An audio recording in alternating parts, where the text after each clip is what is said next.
pulse with adrenaline while remaining coherent. Political intrigue deserves. Chapter 1. My brother Baron sits next to me, sucking the last dregs of milk tea slush noisily through a wide yellow straw. He's got the seat of my Benz pushed all the way back and his feet up on the dash, the heels of his pointy black shoes scratching the plastic. With his hair slicked back and his mirrored sunglasses covering his eyes, he looks like a study in villainy. He's actually a junior federal agent, still in training, sure, but with a key card and an ID badge and everything. To be fair, he's also a villain. I tap my gloved fingers impatiently against the curve of the wheel and bring a pair of binoculars to my eyes for about the millionth time. All I see is a boarded-up building on the wrong side of Queens. What is she doing in there? It's been 40 minutes. What do you think? He asks me. Bad things.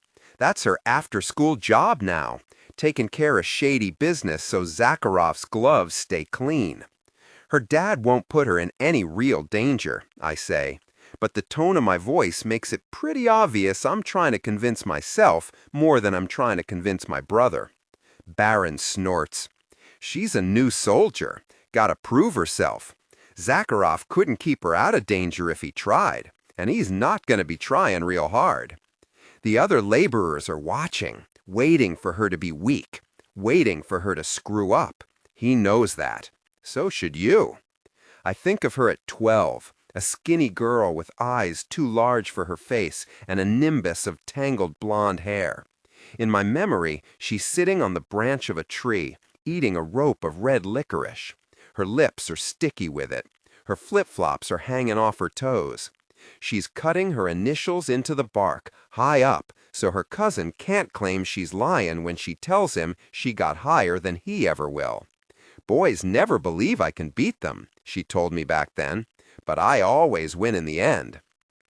Maybe she spotted the car and went out the back, I say finally. No way she made us.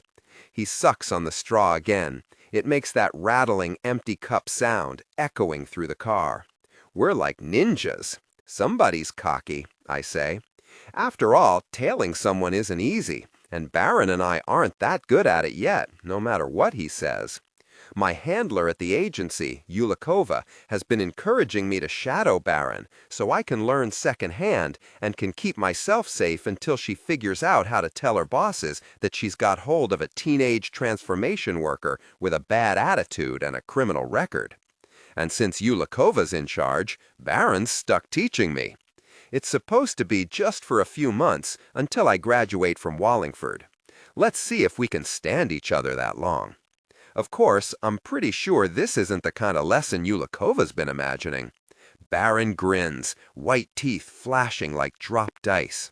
What do you think Leela Zakharov would do if she knew you were tailing her? I grin back. Probably she'd kill me. He nods. Probably she would. Probably she'd kill me twice for helping you. Probably you deserve it, I say. He snorts.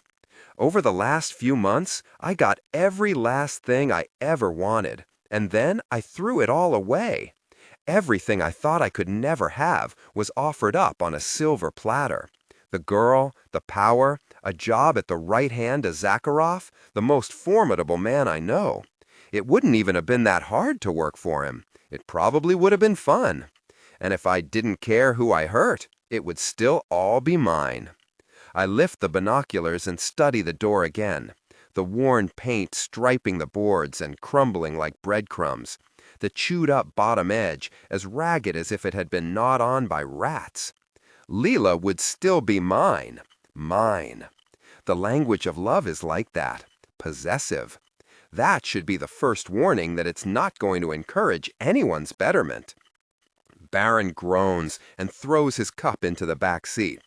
I can't believe that you blackmailed me into becoming Johnny Law, and now I have to sweat it out 5 days a week with the other recruits while you use my experience to stalk your girlfriend. How is that fair? 1, I think you mean the extremely dubious benefit of your experience. 2, Lila's not my girlfriend. 3, I just wanted to make sure she was okay. I count off these points on my leather-covered fingers. And 4, the last thing you should want is fairness.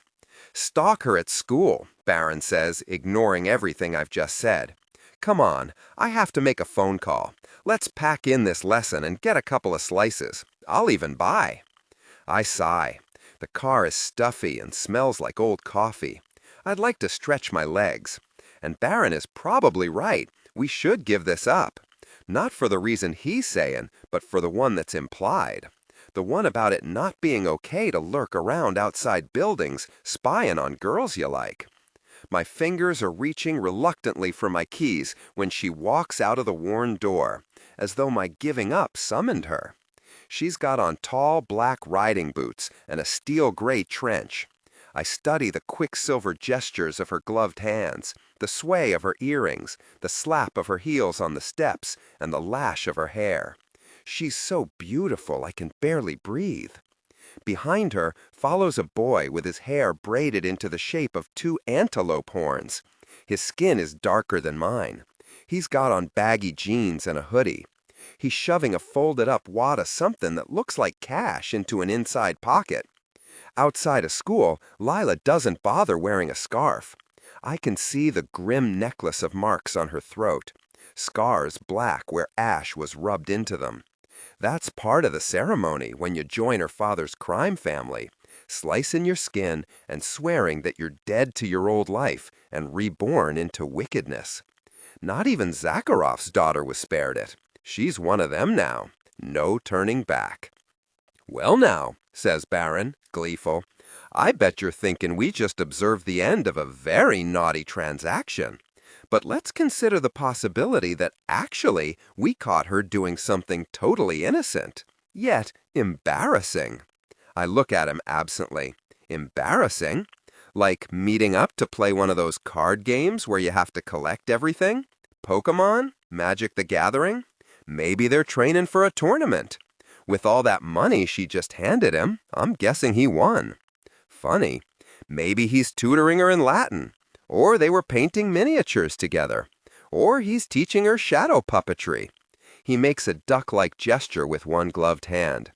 I punch Barron's shoulder, but not really hard, just hard enough to make him shut up. He laughs and adjusts his sunglasses, pushing them higher on his nose. A boy with the braids crosses the street, head down, hood pulled up to shadow his face. Lila walks to the corner and raises her hand to hail a cab. The wind whips at her hair, making it a nimbus of blonde gold. I wonder if she's done her homework for Monday. I wonder if she could ever love me again. I wonder just how mad she'd be if she knew I was here, watching her. Probably really, really mad. Cold October air floods into the car suddenly, tossing around the empty cup in the back seat. Come on, Barron, says, leaning on the door, grinning down at me. I didn't even notice him getting out. Grab some quarters for the meter, and your stuff. He jerks his head in the direction of the boy with the braids. We're going to follow him. What about that phone call? I shiver in my thin green t-shirt. My leather jacket is wadded up in the back seat of my car. I reach for it and shrug it on. I was bored, Barron says. Now I'm not. This morning, when he told me we were going to practice tailing people, I picked Lila as my target, half as a joke, half out of sick desire. I didn't think that Barron would agree. I didn't think that we'd actually see her leaving her apartment building and getting into a town car. I for sure didn't think that I would wind up here, close to actually finding out what she's been doing when she's not in school.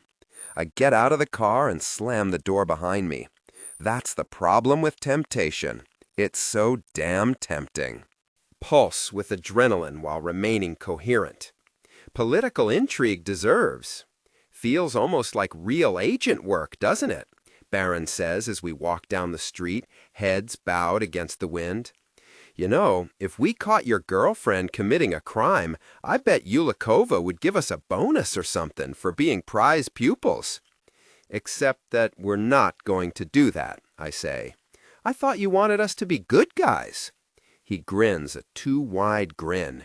He's enjoying needling me, and my reacting only makes it worse, but I can't stop. Not if it means hurting her, I say, my voice as deadly as I can make it. Never her. Got it? Hurting? Bad. But how do you excuse stalking her and her friends, little brother? I'm not excusing it, I say. I'm just doing it. Following stalking someone isn't easy. You try not to stare too hard at the back of his head, keep your distance, and act like you're just another person freezing your ass off in late October on the streets of Queens. Above all, you try not to seem like a badly trained federal agent wannabe. Stop worrying, Barron says, strolling along beside me. Even if we get made, this guy will probably be flattered. He'd think he was moving up in the world if he had a government tail. Barron is better at acting casual than I am. I guess he should be. He's got nothing to lose if we're spotted. Lila couldn't possibly hate him more than she does. Plus, he probably trains for this all day, while I'm at Wallingford studying to get into the kind of college there is no way I am ever going to attend. It still annoys me. Since I was a kid, we've competed over lots of things. Mostly, all those competitions were ones I lost. We were the two youngest, and when Philip would be off with his friends on the weekends, Barron and I would be stuck doing whatever errands Dad needed doing, or practicing whatever skill he thought we needed to learn. He particularly wanted us to be better at pickpocketing and lockpicking than we were. 2 kids are the perfect pickpocket team, he'd say. One to do the lift, the other one to distract or to take the hand off. We both practiced dips. First, identifying where Dad kept his wallet by looking for a bulge in a back pocket, or the way one side of his coat swung heavily because something was inside. Then the lift. I was pretty good. Barron was better. Then we practiced distraction, crying, asking for directions, giving the mark a quarter that you claim they dropped. It's like stage magic, Dad said. You've got to make me look over there so I won't notice what's happening right in front of my face. When Dad didn't feel like fending off our clumsy attempts at lifts, he'd bring us to the barn and show us his collection. He had an old metal tackle box with locks on all the sides, so you had to run the gauntlet of 7 different locks to get into it. Neither Barron nor I ever managed. Once we learned how to open a lock with a tool, we'd have to learn to pick it with a bobby pin, with a hanger, then with a stick or some other found object. I kept hoping that I'd be naturally great at locks, since I was pretty sure I wasn't a worker back then, and since I already felt like an outsider in my family. I thought that if there was one thing I was better at than all of them, that would make up for everything else. It sucks to be the youngest. If you get into the super secure box, we'll sneak into the movie of your choice, Dad would say. Or, I put candy in there. Or, if you really want that video game, just open the box and I'll get it for you. But it didn't matter what he promised. What did matter was that I only ever managed to pick 3 locks. Barron managed 5. And here we are again, learning a bunch of new skills. I can't help feeling a little bit competitive and a little bit disappointed in myself that I'm already so far behind. After all, Yulikova thinks Barron has a real future with the Bureau. She told me so. I told her that sociopaths are relentlessly charming. I think she figured I was joking. What other stuff do they teach you at Federal Agent School? I ask. It shouldn't bother me that he's fitting in so well. So what? If he's faking it, good for him. I guess what bothers me is him faking it better than I am. He rolls his eyes. Nothing much. Obvious stuff. Getting people to trust you with mirroring behavior. You know, doing whatever the other person's doing. He laughs. Honestly, undercover's just like being a con man. Same techniques. Identify the target. Befriend. Then betray. Mirroring behavior. When a mark takes a drink from his water glass, so should you. When he smiles, so should you. Keep it subtle rather than creepy, and it's a good technique. Mom taught it to me when I was 10. Cassel, she said, you want to know how to be the most charming guy anyone's ever met? Remind them of their favorite person. Everyone's favorite person is their own damn self. Except now you're the good guy, I say, and laugh. He laughs too, like I just told the best joke in the world. But now that I'm thinking about Mom, I can't help worrying about her. She's been missing since she got caught using her worker talent, emotion, to manipulate Governor Patton, a guy who hated curse workers to begin with, and now is on national news every night with a vein popping out of his forehead, calling for her blood. I hope she stays hidden. I just wish I knew where she was. Baron, I say, about to start up a conversation we've already had about 1,000,000 times, the one where we tell each other that she's fine and she'll contact us soon. Do you think... Up ahead, the boy with the braids steps into a pool hall. In here, Baron says, with a jerk of his head. We duck into a deli across the street. I'm grateful for the warmth. Baron orders us 2 coffees, and we stand near the window, waiting. "You ever gonna get over this thing with Lila?" he asks me, breaking the silence, making me wish I'd been the one to do it, so that I could have picked another subject, any other subject. It's like some kind of illness with you. How long have you been into her? Since you were what, 11? I don't say anything. That's why you really wanted to follow her and her new hire, right? Because you don't think that you're worthy of her, but you're hoping that if she does something awful enough, maybe you'll deserve each other after all. That's not how it works, I say, under my breath. That's not how love works. He snorts. You sure? I bite my tongue, swallowing every obnoxious taunt that comes into my mind. If he doesn't get a rise out of me, maybe he'll stop, and then maybe I can distract him. We stand like that for several minutes, until he sighs. Bored again. I'm going to make that phone call. What if he comes out? I ask, annoyed. How am I gonna... He widens his eyes in mock distress. Improvise. The bell rings as he steps out the door, and the guy at the counter shouts his customary, "Thanks for coming, come again." On the sidewalk in front of the deli, Baron is flirting like crazy as he paces back and forth, dropping the names of French restaurants like he eats off a tablecloth every night. He's got his phone cradled against his cheek, smiling like he's buying the line of romantic nonsense he's selling. I feel sorry for the girl, whoever she is, but I am gleeful. When he gets off the phone, I will never stop making fun of him. Biting my tongue won't be enough to keep me from it. I would have to bite off my whole face. He notices me grinning out the window at him, turns his back, and stalks to the entranceway of a closed pawn shop half a block away. I made sure to waggle my eyebrows while he was looking in my direction. With nothing else to do, I stay put. I drink more coffee. I play a game on my phone that involves shooting pixelated zombies. Even though I've been waiting, I'm not really prepared when the boy with the braids walks out of the pool hall. He's got a man with him, a tall guy with hollow cheekbones and greasy hair. The boy lights a cigarette inside his cupped palm, leaning against the wall. This is one of those moments when a little more training would help. Pulse with adrenaline while remaining coherent. Political intrigue deserves. Obviously, running out of the deli and waving my arms at Baron is the wrong move, but I don't know the right one if the boy starts moving again. I have no idea how to signal my brother. Improvise, he said. I walk out of the deli as nonchalantly as I can manage. Maybe the kids just hit the street for a smoke. Maybe Baron will notice me and come back over on his own. I spot a bus stop bench and lean against it, trying to get a better look at the boy.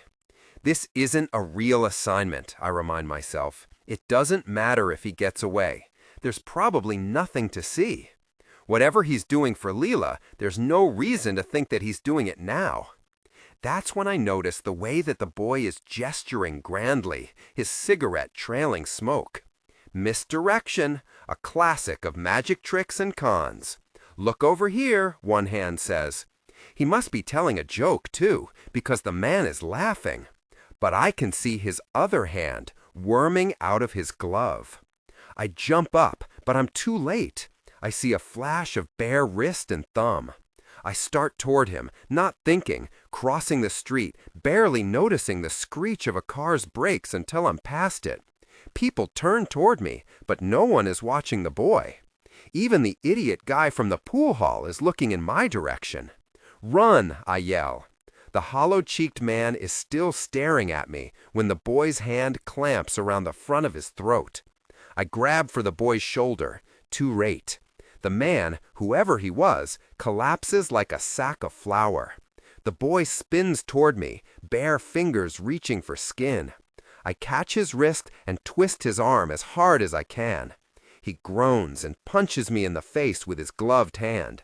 I stumble back. For a moment, we just regard each other.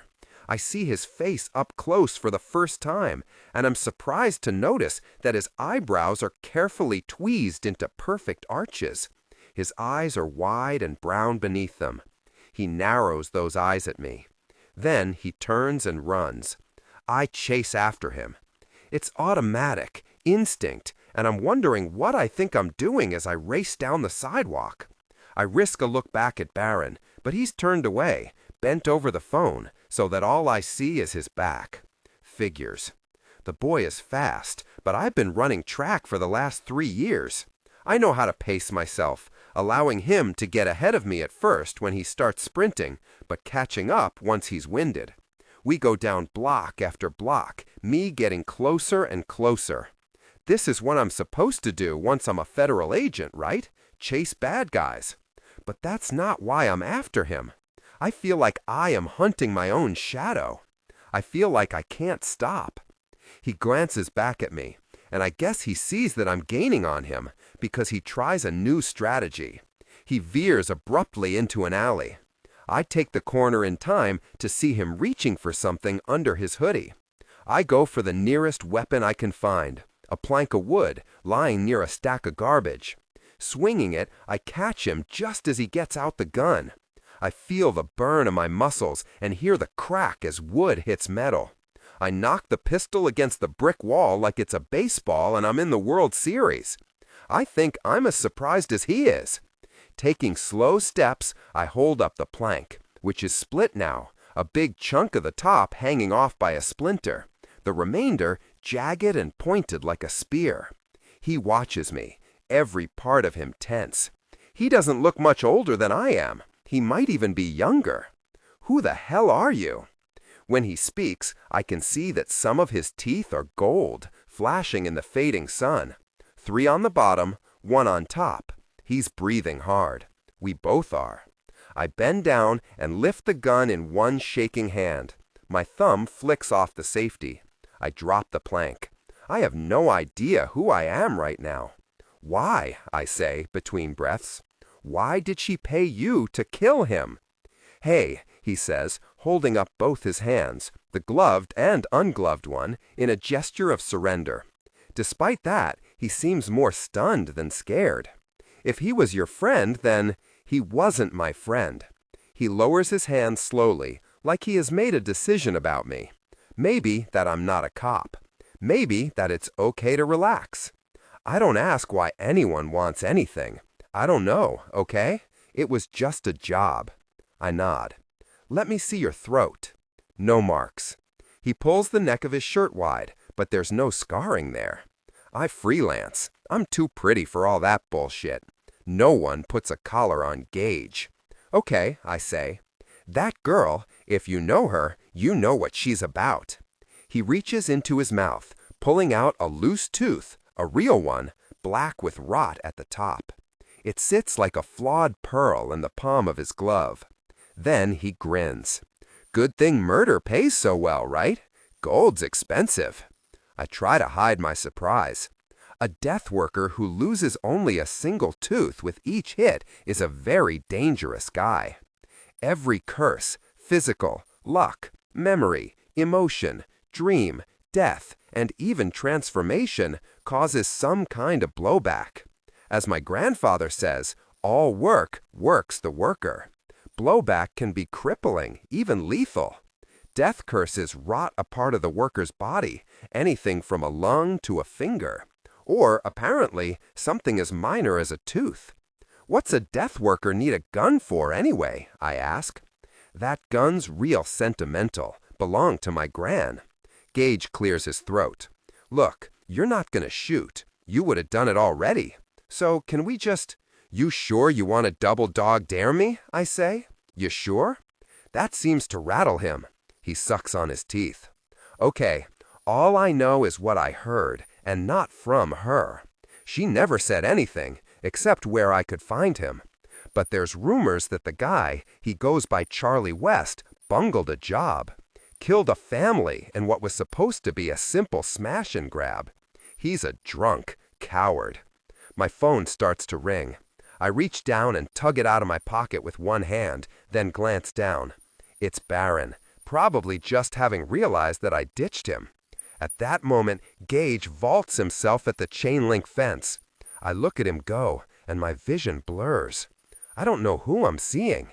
My grandfather? My brother? Myself?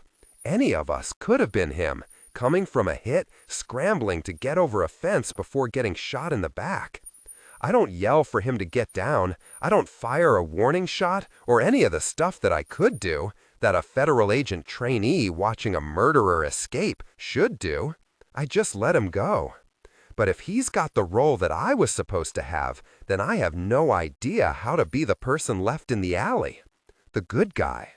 I wipe off the gun on my green shirt, then tuck it in the waistband of my jeans against the small of my back, where my jacket will cover it. After I'm done, I walk to the mouth of the alley and call Barron. When he arrives, he's with a bunch of guys in suits. He grabs me by the shoulders. "What the hell were you doing?" His voice is low, but he sounds honestly shaken. "I had no idea where you were. You didn't answer your phone." "Except for that last time, I hadn't even heard it ring." "I was improvising," I say, "and you would have seen me if you hadn't been busy hitting on some girl." If his expression is any indication, only the presence of other people keeps him from strangling me. "These guys showed up at the murder scene right after the cops," he says, giving me a loaded look. As mad as he is, I understand what he's trying to communicate. "I didn't call them," his expression says. "I didn't tell them anything about Leela. I didn't betray you. I didn't betray you yet." The agents take down my statement. I tell them that I followed the hitman, but he got ahead of me and over the fence. I didn't see where he went from there. I didn't get that good of a look at him. His hood was up. No, he didn't say anything. No, he didn't have a weapon, or at least nothing other than his bare hand. Yes, I shouldn't have followed him. Yes, I know Agent Yulikova. Yes, she will vouch for me. She does. They let me go without patting me down. The gun remains tucked in the back of my jeans, rubbing against the base of my spine, as Barron and I walk back to the car. "What really happened?" Barron asks me. I shake my head. "Pulse with adrenaline while remaining coherent. Political intrigue deserves." "So, what are you gonna do?" he asks, like he's challenging me. Like there's even a question. "Lila ordered that hit." "Nothing," I say. "What do you think?" "And you're not doing anything either." Girls like her, my grandfather once warned me, girls like her turn into women with eyes like bullet holes and mouths made of knives. They are always restless. They are always hungry. They are bad news. They will drink you down like a shot of whiskey. Falling in love with them is like falling down a flight of stairs. What no one told me, with all those warnings, is that even after you've fallen, even after you know how painful it is, you'd still get in line to do it again. Chapter 2. Wallingford, Preparatory. On a Sunday night is full of exhausted students trying to do the homework we were sure would be easy back on Friday when the weekend stretched before us. Full of lazy hours. I yawn as I walk in, as guilty as anyone. I still have a paper to write and a big chunk of Les Miserables to translate. My roommate, Sam Yu, is lying on his stomach on his bed, headphones covering his ears, head nodding in time with music I can't hear. He's a big guy, tall and heavy, and the springs of his bed groan when he turns over to look at me. The dorms are full of cheap cots with frames threatening to break every time we sit on them, chipboard dressers and cracked walls. It's not like the Wallingford campus doesn't have beautiful wood-paneled chambers with soaring ceilings and leaded glass windows. It's just that those spaces are for professors and donors. We might be allowed in them, but they're not for us. I shoulder my way into our closet and step up onto a sagging box. Then, reaching under my jacket, I pull out the gun and tape it with a roll of duct tape high on the back wall, above my clothes. "You've got to be kidding me," Sam says. He clearly watched the whole thing. I didn't even hear him get up. I must be losing my touch. "It's not mine," I say. "I didn't know what to do with it." "How about getting rid of it?" he says, his voice dropping to a harsh whisper. "That's a gun. A gun, Cassel. A gun." "Yeah." I climb down, hopping off the box and landing with a thud. "I know. I will. I just didn't have time. Tomorrow, I promise." "How much time does it take to throw a gun?" I say. "I really wish you would stop saying the word gun," I say, low, flopping down onto my own bed and reaching for my laptop. "There's nothing I can do about it now, unless I want to chuck it out the window. I'll deal with it tomorrow." He groans and goes back to his side of the room, picking up his headphones. He looks annoyed, but nothing worse. I guess he's used to me acting like a criminal. "Whose?" he asks finally, nodding toward the closet.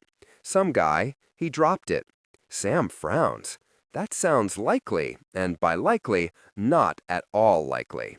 "And by the way, did you know that if someone found that thing in here, not only would you be thrown out of school, you would be, like, stricken from school memory.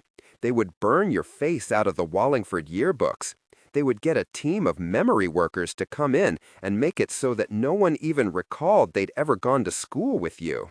This is exactly the kind of thing they promise parents will never happen at Wallingford Preparatory." A shudder runs across my shoulders at the mention of memory workers. Barron is one.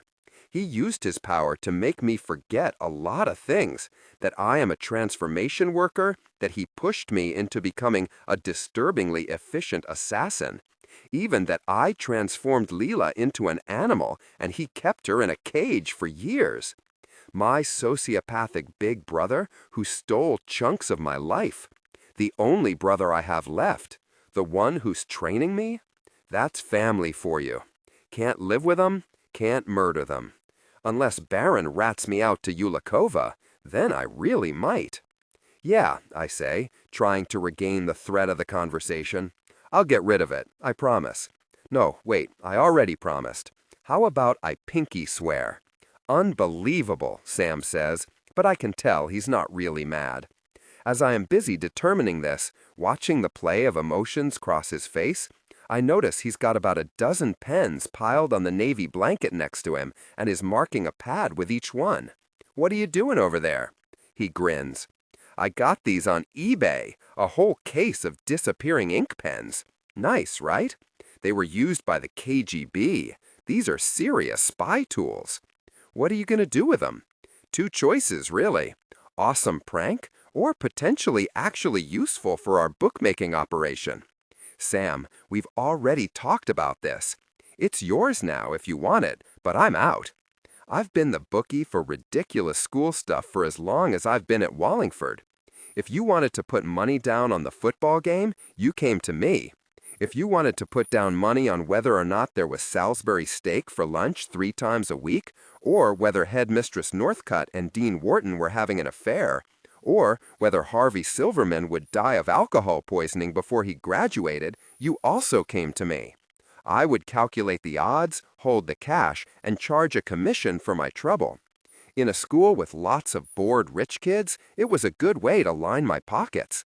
It was pretty harmless, until it wasn't. Until kids started taking bets on which students were curse workers.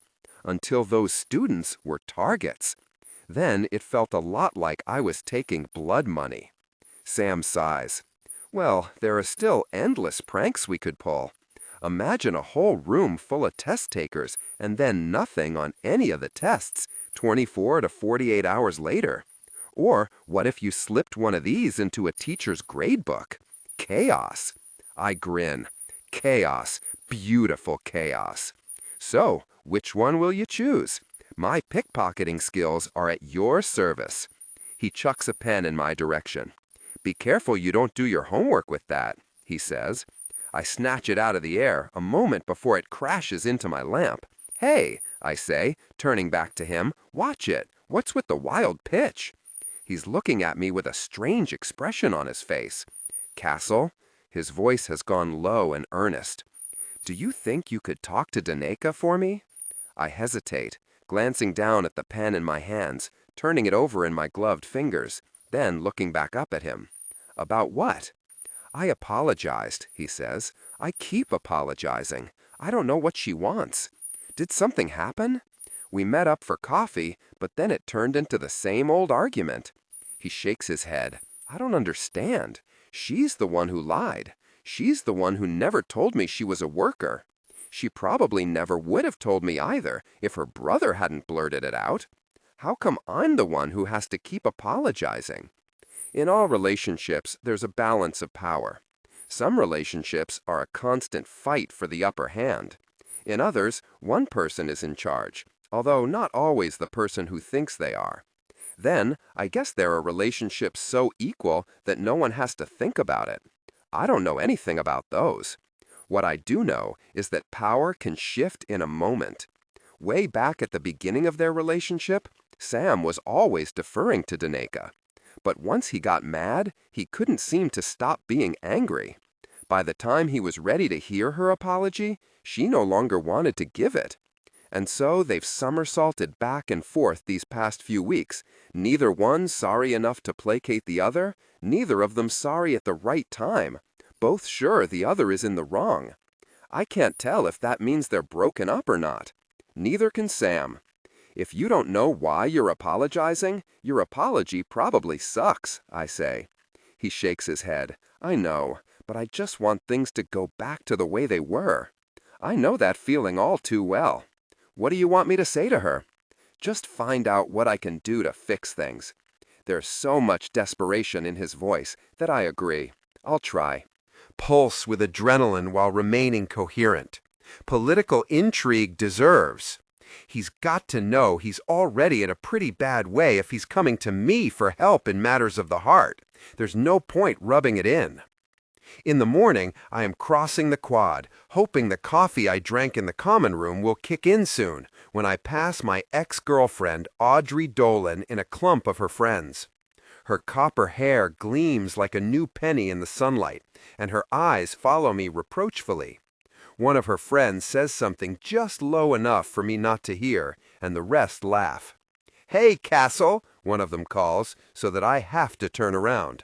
"Still taking bets?" "Nope," I say. "See, I'm trying to go legit. I'm trying." "Too bad," the girl shouts, "because I want to put down $100 that you'll die alone." Sometimes I don't know why I am fighting so hard to stay here at Wallingford. My grades, always determinedly and consistently mediocre, have really taken a dive in the last year. It's not like I'm going to college. I think about Yulikova and the training my brother is getting. All I would have to do is drop out. I'm just delaying the inevitable. The girl laughs again, and Audrey and the others laugh with her. I just keep walking. In Developing World Ethics, we talk a little bit about journalistic bias in reporting and how it influences what we think. When asked to give an example, Kevin Brown brings up an article about my mother. He thinks that too many reporters blame Patton for being an easy dupe. "She's a criminal," says Kevin. "Why try to act like Governor Patton was supposed to be prepared for his girlfriend to try to curse him? It's an obvious example of a reporter trying to discredit the victim. I wouldn't be surprised if that Chandra Singer had gotten to him too." Someone snickers.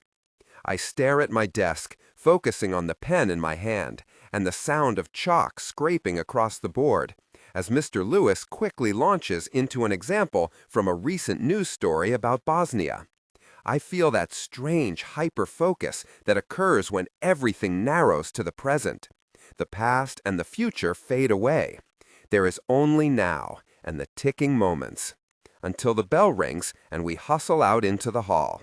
"Kevin?" I say softly. He turns, smirking. People rush around us, clutching bags and books. They look like streaks of color in my peripheral vision. I hit Kevin's jaw so hard that I feel the impact right down to my bones. "Fight!" a couple of kids yell, but teachers come and drag me back from Kevin before he can get up. I let them pull me away. I feel numb all over, the adrenaline still coursing through my veins, nerves sparking with the desire to do something to someone. They take me to the dean's office and leave me with a slip of paper pressed into my hand. I crumple it up and throw it against the wall as I am shown inside. Dean Wharton's room is stacked with papers. He looks surprised to see me, getting up and lifting a pile of folders and crossword puzzles out of the chair in front of his desk and indicating that I should sit. Usually, whatever trouble I'm in is so bad I get sent straight to the headmistress. "Fighting?" he says, looking at the slip. "That's 2 demerits if you're the one who started it." I nod. I don't trust myself to speak. "Do you want to tell me what happened?" "Not really, sir," I say. "I hit him. I wasn't thinking straight." He nods like he's considering what I said. "Do you understand that if you get 1 more demerit for any reason, you'll get expelled? You won't graduate from high school, Mr. Sharpe." "Yes, sir." "Mr. Brown will be here in a moment. He's going to be telling me his side of the story. Are you sure you don't have anything more to say?" "No, sir." "Fine," Dean Wharton says, pushing up his glasses so that he can massage the bridge of his nose with brown-gloved fingers. "Go wait outside." I go and sit in one of the chairs in front of the school secretary. Kevin walks past me with a grunt on his way into Wharton's office. The skin along Kevin's cheek is turning an interesting greenish color. He's going to have a hell of a bruise. He's going to tell Wharton, "I don't know what came over Cassel. He just went nuts. I didn't provoke him." A few minutes later, Kevin leaves. He smirks at me as he walks out into the hall. I smirk right back. "Mr. Sharpe, can you come in here, please?" I do. I sit back in the chair, looking at the piles of paper. Just one push would send a stack crashing into all the others. "You angry about something?" Dean Wharton asks me, as though he can read my thoughts. I open my mouth to deny it, but I can't. It's like I have been carrying this feeling around me for so long that I didn't even know what it was. Wharton, of all people, has put his finger on what's wrong with me. I'm furious.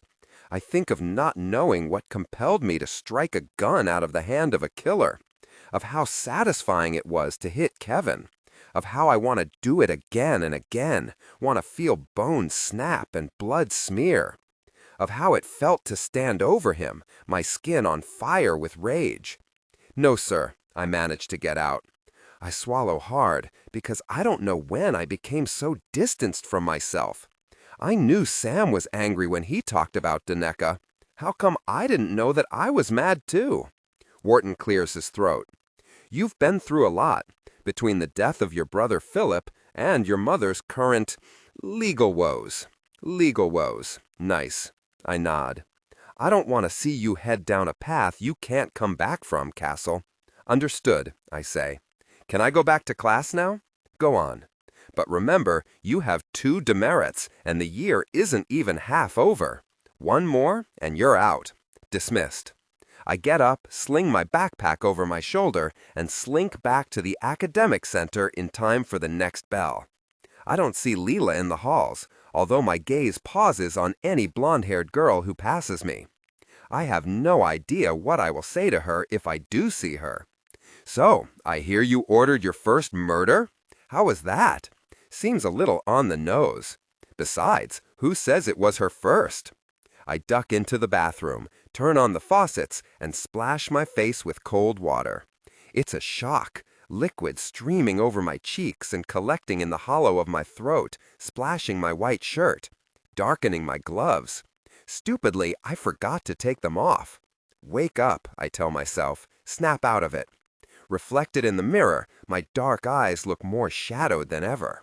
My cheekbones stand out, like my skin is too tight. "Really fitting in," I tell myself. "Dad would be so proud.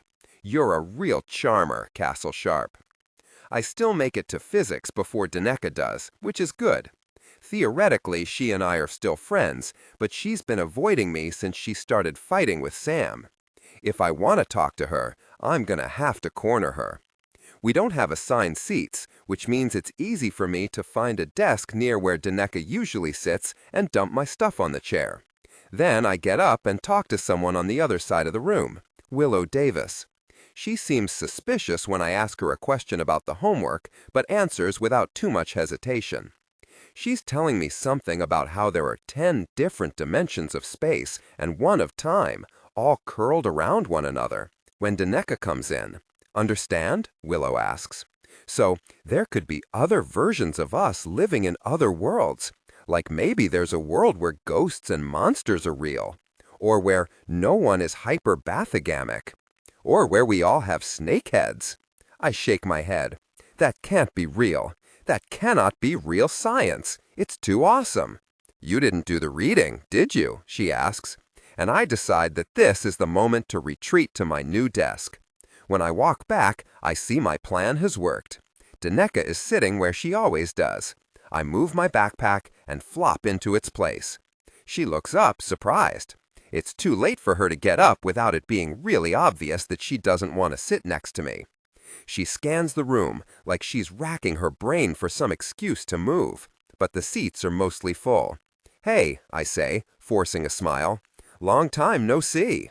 She sighs, like she's resigned herself to something. Pulse with adrenaline while remaining coherent. Political intrigue deserves. "I heard you got into a fight." Danica's wearing her Wallingford blazer and pleated skirt with neon purple tights and even brighter purple gloves. The color of them more or less matches the faded purple streaks in her woolly brown hair. She kicks clunky Mary Janes against the brace of the desk. "So you're still mad at Sam, huh?" I realize this probably isn't how he'd want me to broach the subject, but I want information, and class is about to start. She makes a face. "He told you that?" "I'm his roommate. His moping told me that." She sighs again. "I don't want to hurt him." "So don't," I say. Danica leans toward me and lowers her voice. "Let me ask you something." "Yes, he's really, really sorry," I say. "He knows he overreacted. How about you guys forgive each other and start—" "Not about Sam," she says, just as Dr. Jonadab walks into the room. The teacher picks up a piece of chalk and starts sketching Ohm's law on the board. I know what it is because of the words Ohm's law above it. I open my notebook. "What then?" I write, and turn the pad so that Danica can see it. She shakes her head and doesn't say anything else. I am not really sure I understand the relationship between current and resistance and distance any better by the end of class, but it turns out Willow Davis was right about the whole snakehead dimension thing being possible. When the bell rings, Danica takes my arm, her gloved fingers digging in just above my elbow.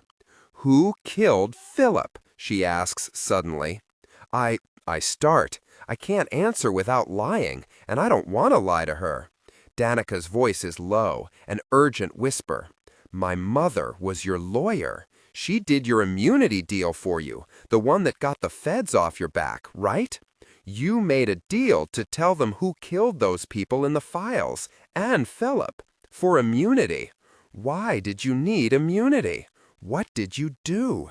When the feds dumped a bunch of files onto my lap and told me Philip had promised to name the killer, I didn't really stop Danica from looking at them. I knew that was a mistake, even before I realized the files were all of people I'd transformed, a list of bodies that were never found and haven't been found since. More missing memories.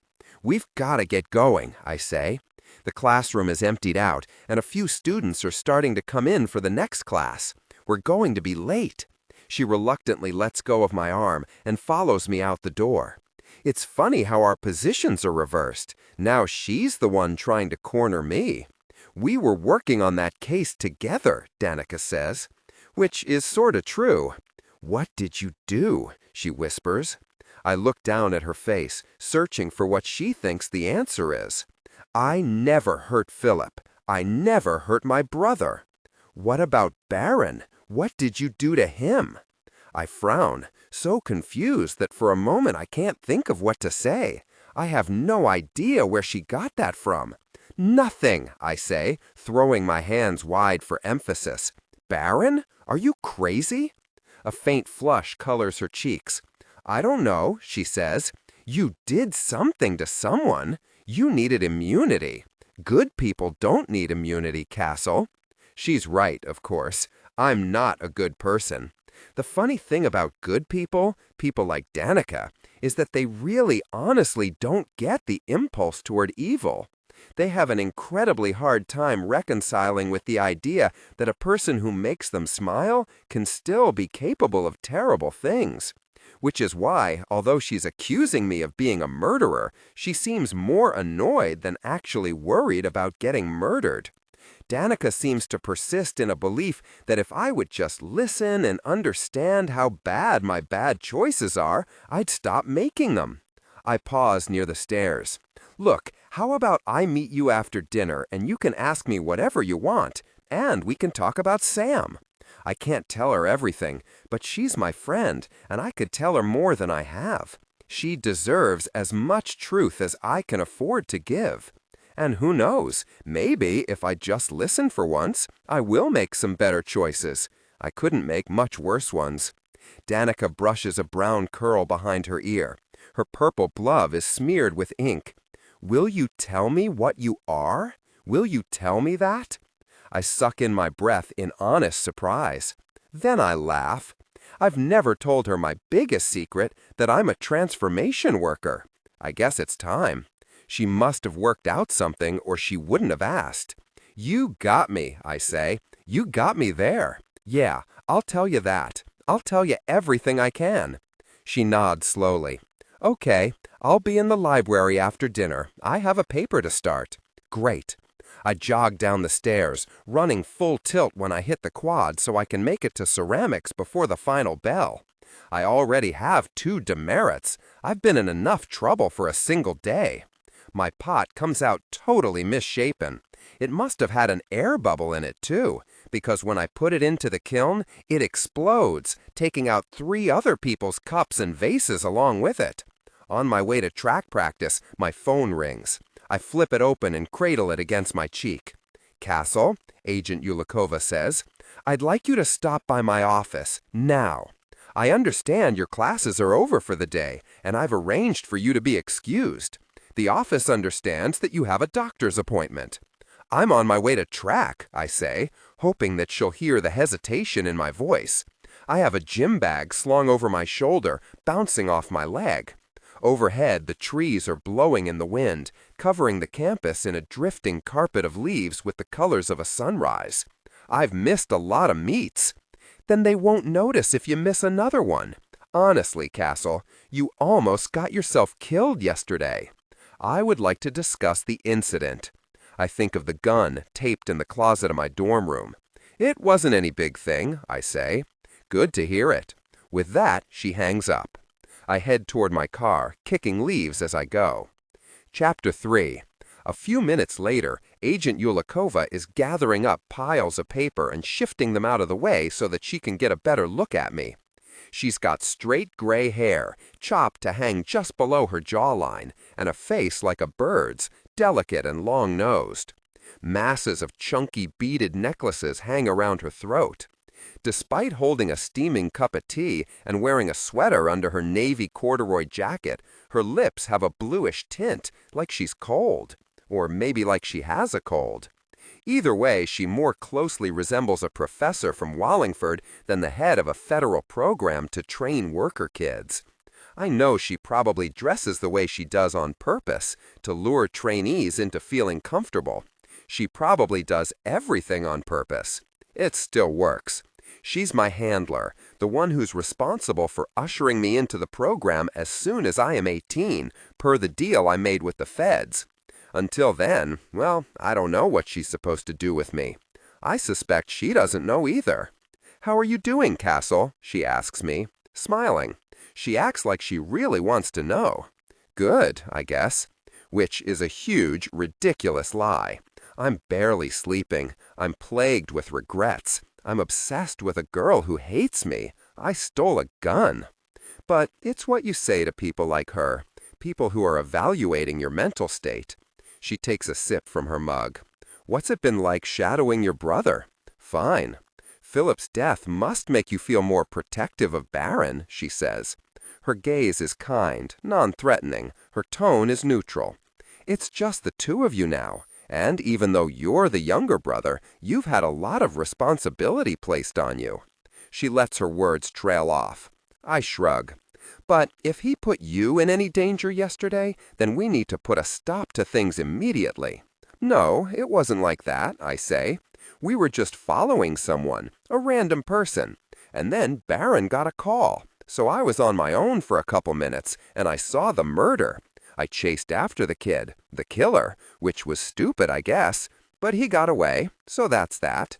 Did you talk to him? She asks. No, I lie. But you cornered him in the alley, correct? I nod. Then think better of it. Pulse with adrenaline while remaining coherent. Political intrigue deserves... Well, for a second he was cornered. Then he went for the fence. We found a broken plank near the scene. Did he swing it at you? No, I say. No, nothing like that happened.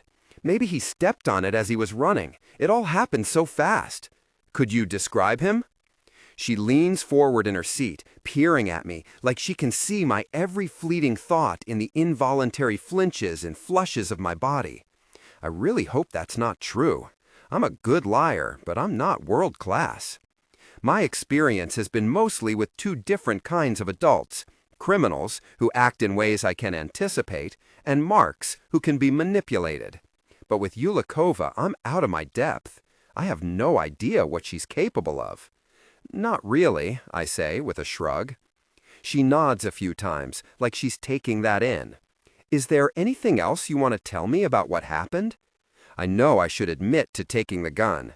If I confess now, though, she'll ask me why I took it. Or maybe she'll just ask Baron what we were doing, who we were tailing. If he's in the right mood, he might even tell her. Or worse, he'll make up a story so fanciful that it leads her straight to Leela, faster even than the truth would.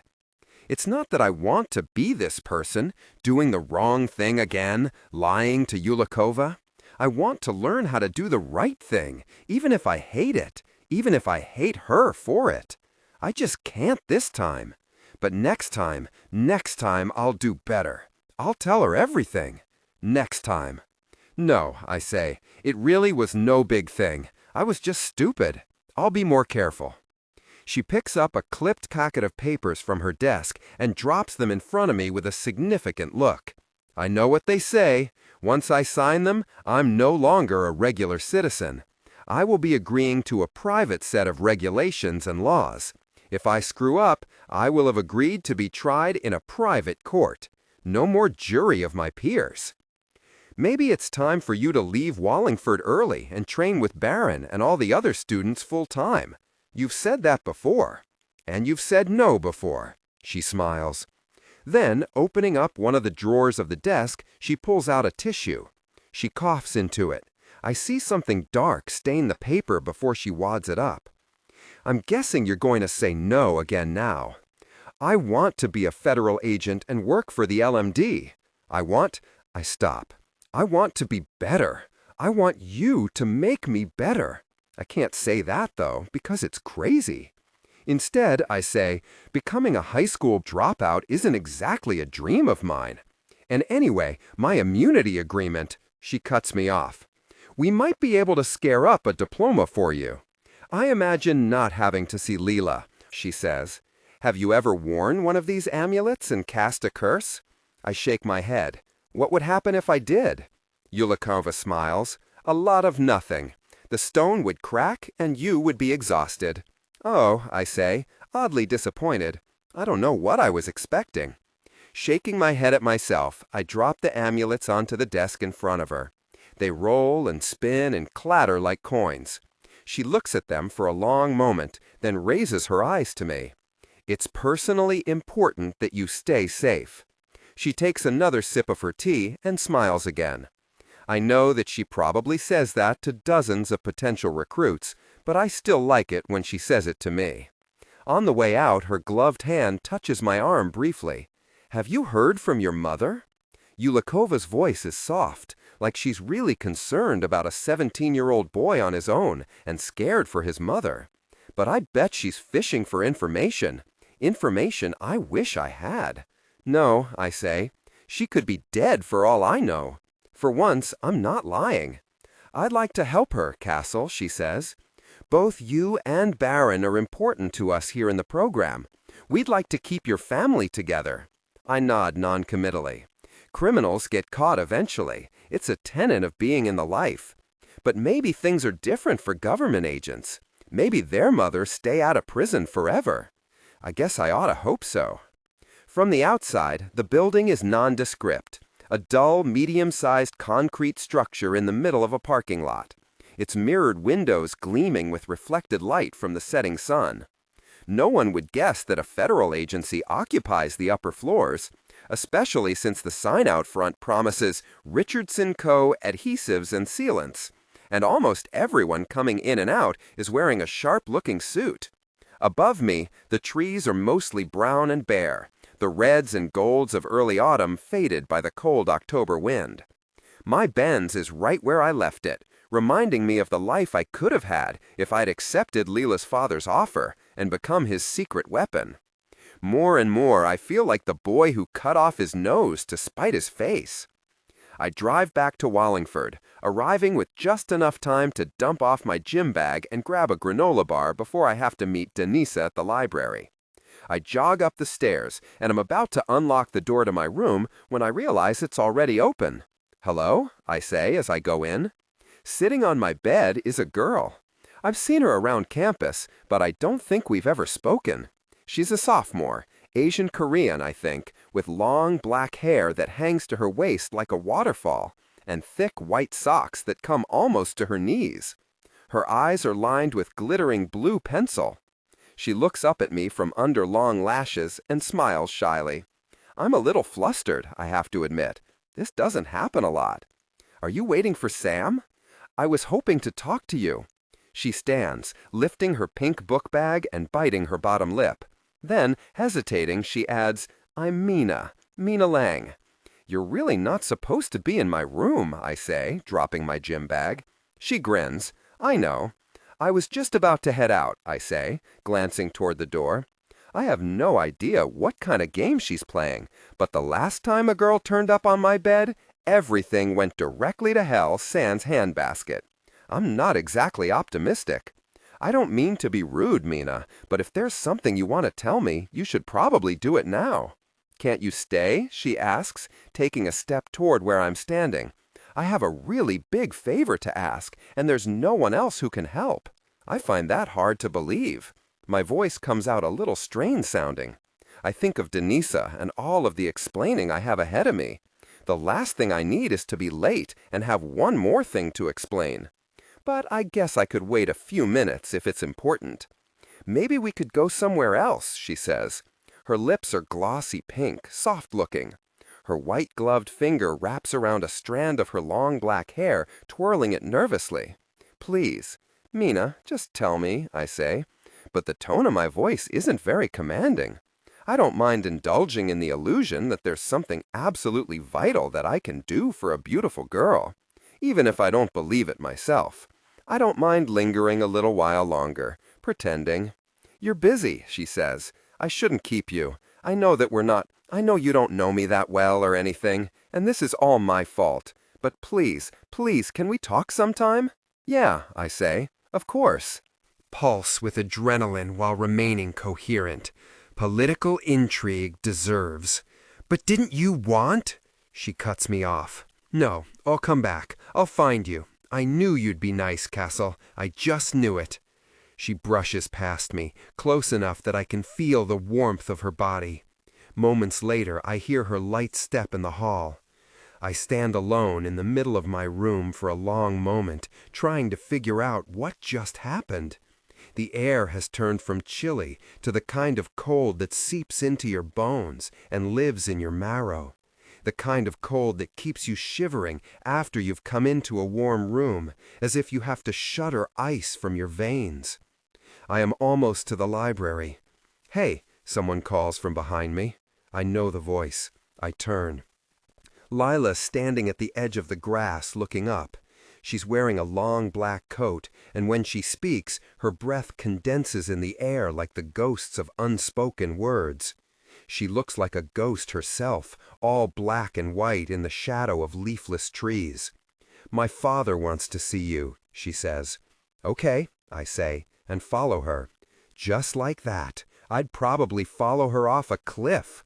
She leads me to a silver Jaguar XK in the parking lot. I don't know when she got the car or her license, and I want to say something about that, offer her some kind of congratulations, but when I open my mouth, she gives me a look that makes me swallow the words. I get in quietly on the passenger side and take out my phone. The inside smells like spearmint bubblegum and perfume and cigarette smoke. A half-empty bottle of diet soda is resting in the cup holder. I take out my phone and text Danica. "Can't make it tonight." A few seconds later, the phone starts ringing, but I set it to vibrate and then ignore it.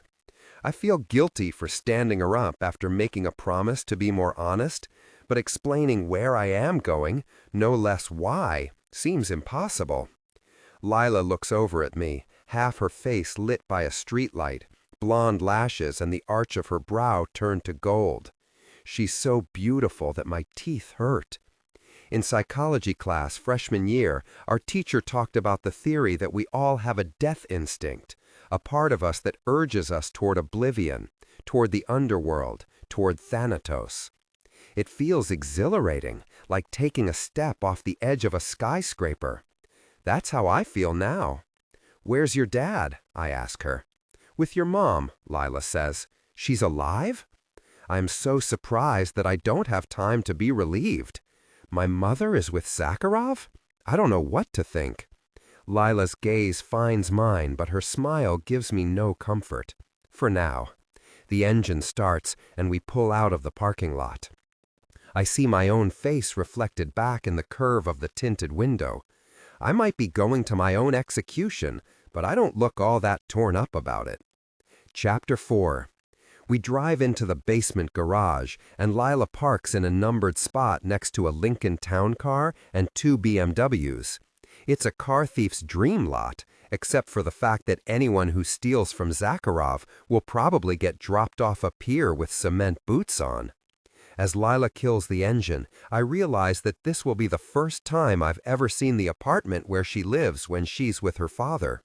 She was quiet on the drive, leaving me with plenty of time to wonder if she knows that I followed her yesterday, if she knows that I'm being recruited for the licensed minority division, if she knows that I saw her order a hit or that I have Gage's gun, to wonder if I'm about to die. "Lila," I say, turning in my seat and putting my gloved hand on the dashboard. "What happened with us?" "Don't." She looks directly into my eyes. After a month of being forced to avoid her, I feel stripped bare by her gaze. "You can be as much of a charming bastard as you want, but you're never gonna bullshit your way into my heart again." "I don't want that," I say. "I never wanted that." She gets out of the car. "Come on, we have to get back to Wallingford before curfew." I follow her into the elevator, trying to behave myself, trying to puzzle through her words. She pushes the P3 button. I guess the P stands for penthouse, because soon we are whirring up the floors so fast that my ears pop. She lets her messenger bag drop off her shoulder and hunches forward in her long black coat. For a moment she looks frail and tired, like a bird huddling against a storm. "How did my mother wind up here?" I ask. Lila sighs. She did a bad thing. I don't know if that means working patent or something else. I think about the reddish stone my mother was wearing on her finger the last time I saw her.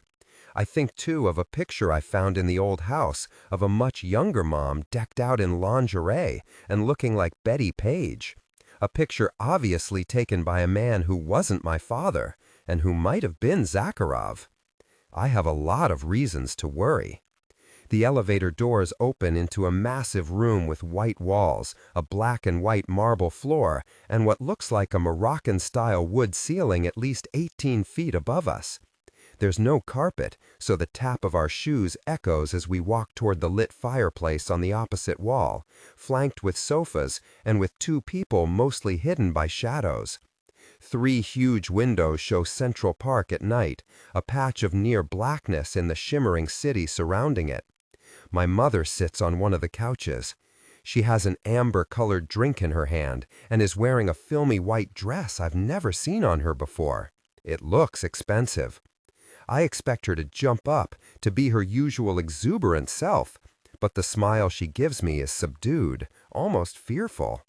Despite that, I nearly collapse with relief. "You're okay." "Welcome, Cassel," Zakharov says. He's standing by the fire, and when we get close, he crosses to where Lila is and gives her a kiss on the forehead. He looks like the lord of some baronial manor, rather than a seedy crime boss in a big Manhattan apartment.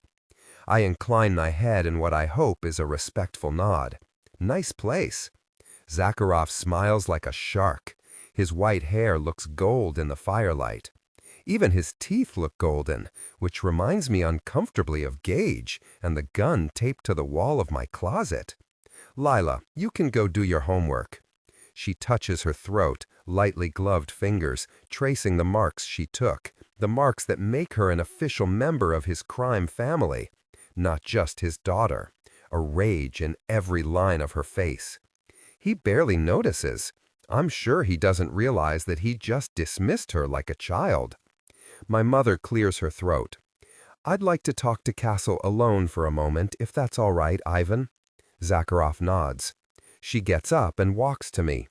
Linking her arm with mine, she marches me down a hallway to a massive kitchen with ebony wood floors and a center island of a bright green stone that looks like it might be malachite.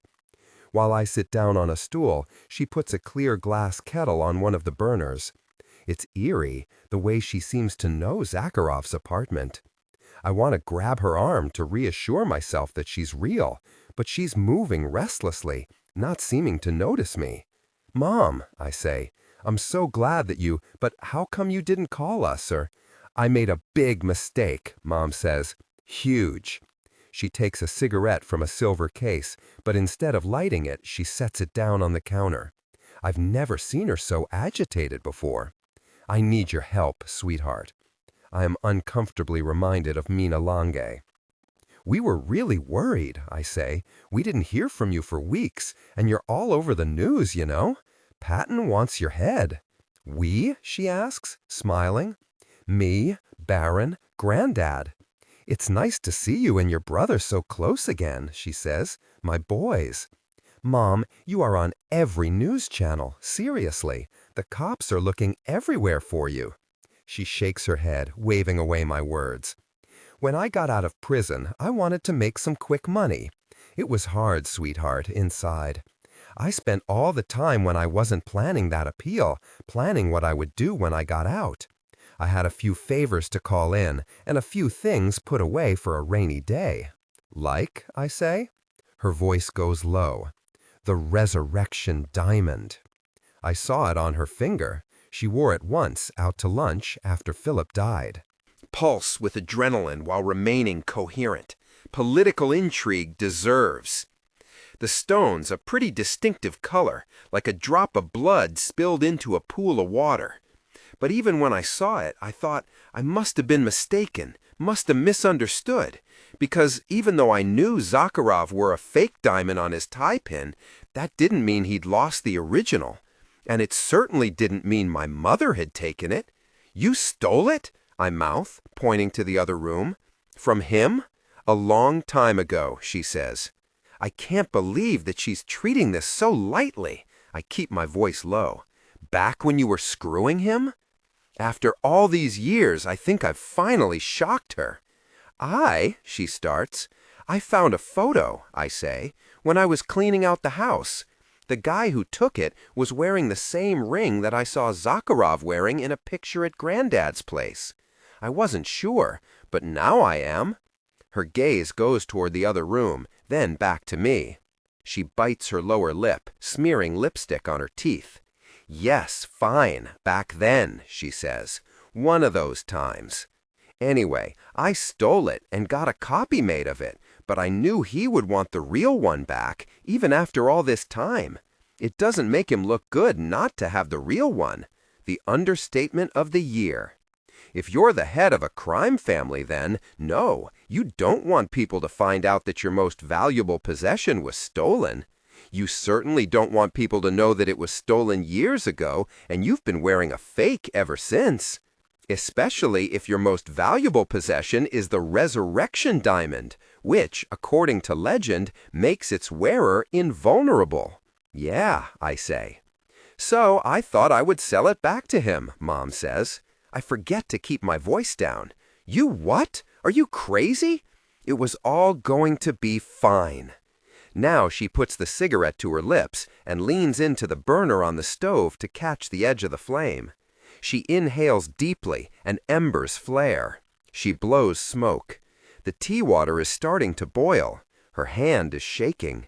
"He doesn't care if you smoke in the house?" she goes on without answering me. I had a good plan, worked through a middleman, everything. But it turned out that I didn't have the real thing. The stone's gone. I just stare at her for a long moment. "So someone found yours and switched it out?" She nods quickly. "That must have been it." This is turning into one of those stories where each new piece of information is so much worse than the thing before that I don't want to ask for more details, but I'm pretty sure there's no way around it. And? Well, Ivan might not have minded paying a little bit to get his property back, especially since he'd probably given up on getting the real thing returned to him. I think he would have just made the exchange. But when he found out the stone was a fake, well, he killed the middleman and found out I was behind it. How'd he find that out? Well, the way he killed the middleman was— I hold up my hand. "That's okay. Let's skip that part." She takes a deep drag from her cigarette and blows 3 perfect rings of smoke. When I was a kid, I loved those. I would try to pass my hand through them without the breeze from the movement blowing them apart, but it never worked. So, Ivan— he was angry. Well, but he knows me, so he didn't want to kill me right out. We have history. He told me I had to do a job for him. "A job?"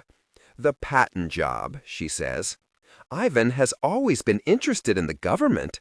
He said that it was important to stop Proposition 2 from passing in New Jersey, because if it passed in one state, then it could pass elsewhere. All I had to do was make Patton renounce it, and Ivan thought the whole thing would just collapse." I put a hand to my forehead. "Stop! Wait! It doesn't make any sense. When did all this happen? Before Philip died?" The kettle starts to wail. "Oh, yes," Mom says. "But you see, I blew it, the job. I didn't manage to discredit Patton at all. In fact, I think I made the chance of Proposition 2 passing better than ever. But you know, sweetie, it's never really been my thing, politics. I know how to make men give me things, and I know how to get away before things get too hot. Patton's nosy aides were always asking questions and looking up things about me. That's just not the way I work." I nod numbly. "So now Ivan says I have to get the stone back, only I have no idea where it is, and he says he won't let me leave until I give it back. But how can I give it back when I can't even look for it? So that's why I'm here." She laughs, and for a moment she's almost like herself. "Exactly, sweetheart. You'll find the stone for Mommy, and then I'll be able to come home." Sure. She'll be able to waltz right out of Zakharov's apartment and into the waiting arms of every cop in New Jersey. But I nod again, trying to work through everything she said. Wait. When I met you and Baron for sushi, the last time I saw you, you were wearing the ring. Had Zakharov already put you on the patent job? Yes, I already told you. But I figured that since the diamond was a fake, I might as well wear it. Mom, I groan. Zakharov appears in the doorway, a silver-haired shadow. He walks past both of us to the stove, where he clicks off the burner. Only when the kettle stops its screaming do I realize how loud it had become. "Are you two finished?" he asks. "Leela says it's time for her to go back to Wallingford. If you'd like to go with her, I suggest you go now." "One more minute," I say. My palms are sweating inside my gloves. I have no idea where to even start looking for the real resurrection diamond. And if I don't find it before Zakharov runs out of patience, my mother could wind up dead. Zakharov takes a long look at my mother and then me. "Quickly," he tells us, heading back down the hallway. "Okay," I say to my mother. "Where was the stone last? Where did you keep it?" She nods. "I hid it, wrapped up in a slip, in the back of a drawer of my dresser." "Was it still there when you got out of prison? In the same exact place?" She nods again. My mother has 2 dressers, both of them blocked by huge piles of shoes and coats and dresses, many rotted through, most moth-eaten. The idea that someone went through all that and then her drawers seems unlikely, especially if they didn't know to target the bedroom. "And no one else knew it was there? You didn't tell anyone? Not at any time? No one?" She shakes her head. The ash on her cigarette is burning long. It's going to fall on her glove. "No one." I think for a long moment. "You said you switched the stone with a fake. Who made the fake?" "A forger your father knew up in Paterson. Still in business, with a reputation for discretion." "Maybe the guy made 2 forgeries and kept the real one for himself," I say. She doesn't look convinced. "Can you just write down his address?" I say, looking toward the hall. "I'll go talk to him." She opens a few drawers near the stove, knives in a wooden block, tea towels. Finally, she finds a pen in a drawer full of duct tape and plastic garbage bags. She writes "Bob, Central Fine Jewelry," and the word "Paterson" on my arm. "I'll see what I can find out," I say, giving her a quick hug. Her arms wrap around me, bone achingly tight. Then she lets me go, turns her back, and throws her cigarette into the sink.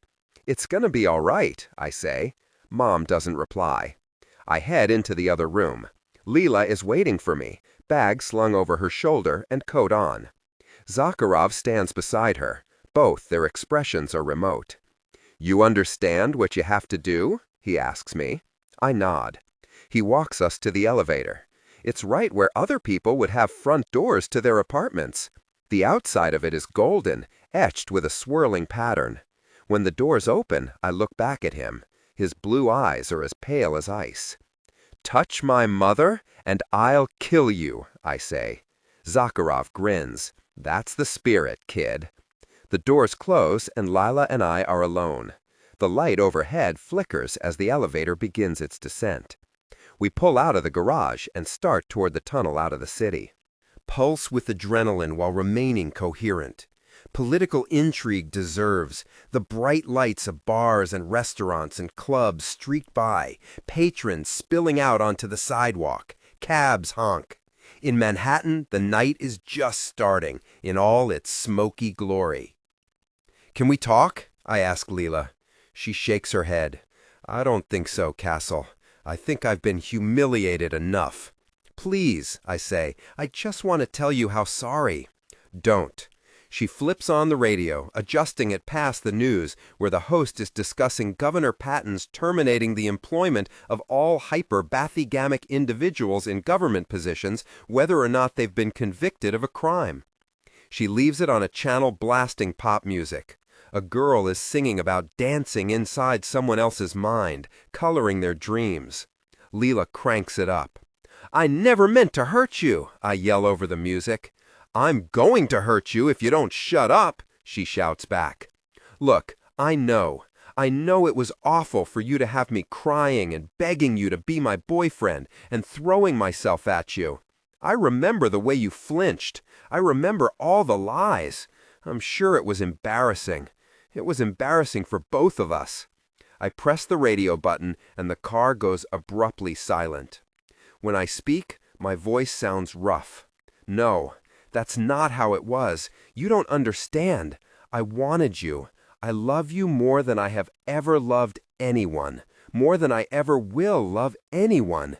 And even if you hate me, it's still a relief to be able to tell you. I wanted to protect you from me and the way I felt because I didn't trust myself to keep remembering that it wasn't really that you didn't feel like I... Anyway, I'm sorry. I'm sorry you're embarrassed. I'm sorry I embarrassed you. I hope I didn't... I'm sorry I let things go as far as they did. For a long moment, we are both quiet. Then she jerks the wheel to the left, tires screeching as she veers off the road, making a turn that takes us back into the city. Okay, I'm done, I say. I'll shut up now.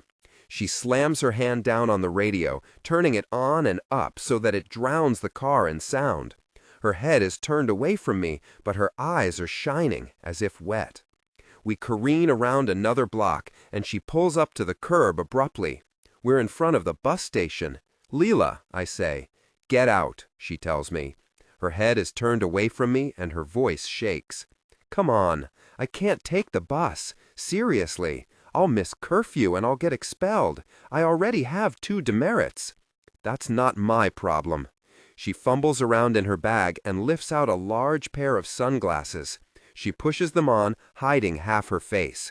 Her mouth is curved down at the corners, but it's not nearly as expressive as her eyes. I can still tell that she's crying. Please, Lil, I say, using a name I haven't called her since we were kids.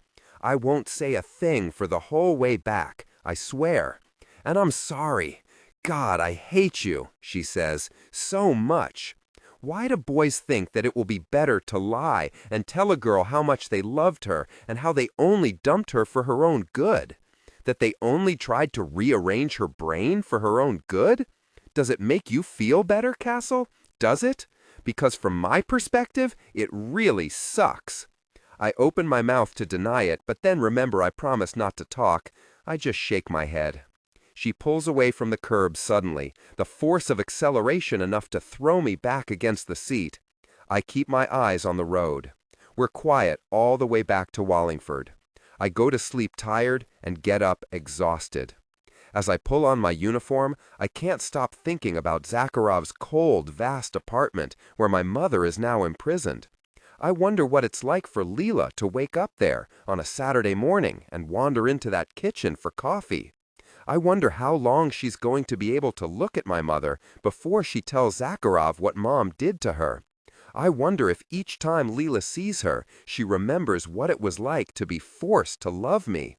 I wonder if each time she hates me just a little bit more. I think of her in the car, her head turned away from me, her eyes filled with tears. I don't know how to even start to make Leela forgive me, and I have no idea how to help Mom. The only thing I can think of, aside from finding the diamond that might keep Zakharov pacified, is if I agree to work for him, which means betraying the feds, which means giving up on trying to be good.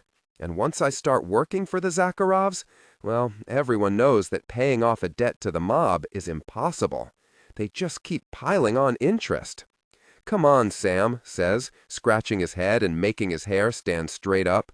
We're going to miss breakfast again. I grunt and head to the bathroom to brush my teeth. I shave. When I sweep back my hair from my face, I grimace at the redness of my eyes. In the cafeteria, I make a mocha with coffee and a packet of hot chocolate. The sugar and caffeine wake me up enough to finish up a couple of problems due for probability statistics. Kevin Brown glowers at me from across the room. There's a bruise darkening his cheekbone. I can't help it. I grin at him. You know, if you did your homework at night, you wouldn't have to do it in your other classes, Sam says. That would also be true if someone would let me copy their answers, I tell him. No way. You're on the straight and narrow now. No cheating allowed. I groan and get up, shoving aside my chair. See you at lunch. I sit through morning announcements, resting my head on my arms. I turn in my hastily done homework and copy down new problems from the board. As I come out of third period English and trudge through the hallway, a girl falls into step beside me. Hi, Mina says. Can I walk with you? Sure, I frown. No one's asked me before. Are you okay? She hesitates and then says the words all in a rush. Someone's blackmailing me, Cassel. I stop walking and stare at her for a long moment as students rush around us. Who? She shakes her head. I don't know. It doesn't matter, does it? I guess not, I say. But what can I do? Something, she says. You got Greg Harmsford kicked out of school. I didn't, I say. She looks up at me through lowered lashes. Please, I need your help. I know you can fix things. I really don't think that I can do as much. I know you made rumors go away, even when they were true. She looks down when she says it, like she's afraid I'm going to be mad. I sigh. There were some perks to being the school bookie. I never said I wouldn't try, just that you shouldn't expect too much. She smiles at me and tosses that gleaming mane of hair over her shoulders.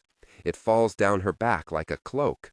And, I say, holding up one hand, cautioning her against being so thrilled by my answer, you're going to have to tell me what's going on. All of it. She nods, her smile fading a little. Now would be good, or you can keep putting it off. She blurts it out, then presses her lips together nervously. Photos. Of me naked ones. I was going to send them to my boyfriend. I never did, but I kept them on my camera. Stupid, right? Some questions have no good answer. Who's this boyfriend? She looks down and reaches across her body to adjust the shoulder strap of her bag, making her seem smaller and more vulnerable. We broke up. He didn't even know. He couldn't have anything to do with this. She's lying. I'm not sure which part is the lie, but now that we're getting to the details, she's exhibiting tells. Avoiding eye contact, fidgeting. So I guess someone got a hold of them, I say. She nods. My camera got taken 2 weeks ago. Then this past Sunday, someone slipped a note under my door. It said that I have a week to get $5,000. I have to bring that to the baseball pitch at 6 in the morning next Tuesday, where the person's going to show the photos to everyone. The baseball pitch? I frown. Let me see the note. She reaches into her book bag and gives me a folded piece of white printer paper, probably from one of the computer labs on campus. The note says exactly what she told me. I frown. Something doesn't add up. She swallows. Pulse with adrenaline while remaining coherent. Political intrigue deserves... I don't have that kind of money, not like the note wants, but I could pay you. I could find some way to pay you. The way she says it, with her lashes fluttering and her bruised voice, I know what she's implying. And while I don't think she'd actually follow through, she must be panicked to try that angle. Plenty of people get conned because they don't know any better. They're just gullible. But lots of people are suspicious at the start of a con. Maybe the initial investment is small enough that they can afford to lose it. Maybe they're bored. Maybe they're hopeful. But you'd be surprised how many people start a con knowing there's a good chance they're being conned. All the signals are there. They just keep ignoring them because they want to believe in the possibility of something. And so, even though they know better, they just let it happen. So you'll find a way to help me? She asks. You'll try? Mina's lack of skill at lying touches my heart. I know I'm being conned, just like all those other suckers. But somehow, in the face of her enormously obvious attempt at manipulation, I can't turn her down. I'll try, I say. I don't understand much about this situation, except there's a pretty girl and she's looking at me like I can solve all her problems. I want to. Of course, it would help if she told me the truth about what they were. I could really use a win. She throws her arms around my neck as she thanks me. I inhale the scent of her coconut body wash. Chapter 5. I stalk into physics and slide into my new spot, next to Daneka. She's opening her notebook and smoothing down the pleats of her black skirt. She turns to give me a poisonous look. I glance away from her eyes and notice that the gold thread on the Wallingford patch over the pocket of her blazer is fraying. I'm really sorry I didn't make it to the library yesterday, I say, putting my gloved hand to my heart. I really meant to be there. She doesn't reply. She tugs back a mass of her purple-tipped hair and rolls it into a loose bun, then slips an elastic band off her wrist and around the whole thing. It doesn't seem like it should hold, but it does. I saw Leela, I say. She had to tell me something about my family. It really couldn't wait. Daneka snorts. Ask her if you don't believe me. She takes a chewed-on pencil out of her bag and points it in my direction. If I asked you one question, would you answer it honestly? I don't know, I say. There are some things I can't talk about and other things I'm not sure I want to. But at least I can be honest with her about my uncertainty. I'm not sure she sees that as the same step forward I do, though. What happened to that cat we saved from the animal shelter? I hesitate. Here's the problem with telling the truth. Smart people figure out the parts you don't say. A lie can be airtight, easy. The truth is a mess. When I told Daneka the story about my brothers changing my memory, about how they wanted me to kill Zakharov and how they'd held Leela captive, I left out one essential detail. I never told her that I was a transformation worker. I was too scared. I was already trusting her so much that I couldn't bring myself to give up that last secret. And I was scared of the secret itself, scared to say the words out loud. But now Daneka's put the whole thing together and found the gap. The cat that she saw me hold, the one that she never saw again. I can explain, I start. Daneka shakes her head. I thought you'd say that. She turns away from me. Come on, I say. I really can explain. Give me a chance. I already did, she whispers as Dr. Jonadab starts taking attendance. You blew it. No matter how angry Daneka is with me, I know she always wants answers. But maybe she feels like she already has them. Something prompted her to start thinking about stuff that happened 7 months ago. Leela must have said something, maybe even told her that I was a transformation worker, that it was because of her she spent years trapped in a body that wasn't hers, that she was the cat we stole. She and Daneka have been hanging out a lot. Maybe Leela needed to talk to someone. It's as much Lila's secret as it is mine. Now, I guess it's Daneka's secret as well. I skip track practice, flop down on the sofa in the common room of my dorm, and Google Central Fine Jewelry in Patterson. There's a crappy website that promises to pay cash for gold and claims to accept consignments. It's open only until 6, so there's no way I can make it there before closing time. I dial the number listed. I pretend to be a regular, checking when Bob works, claiming he's the only one I'll trust with some estate pieces. The grouchy woman on the other end of the line says he'll be in on Sunday.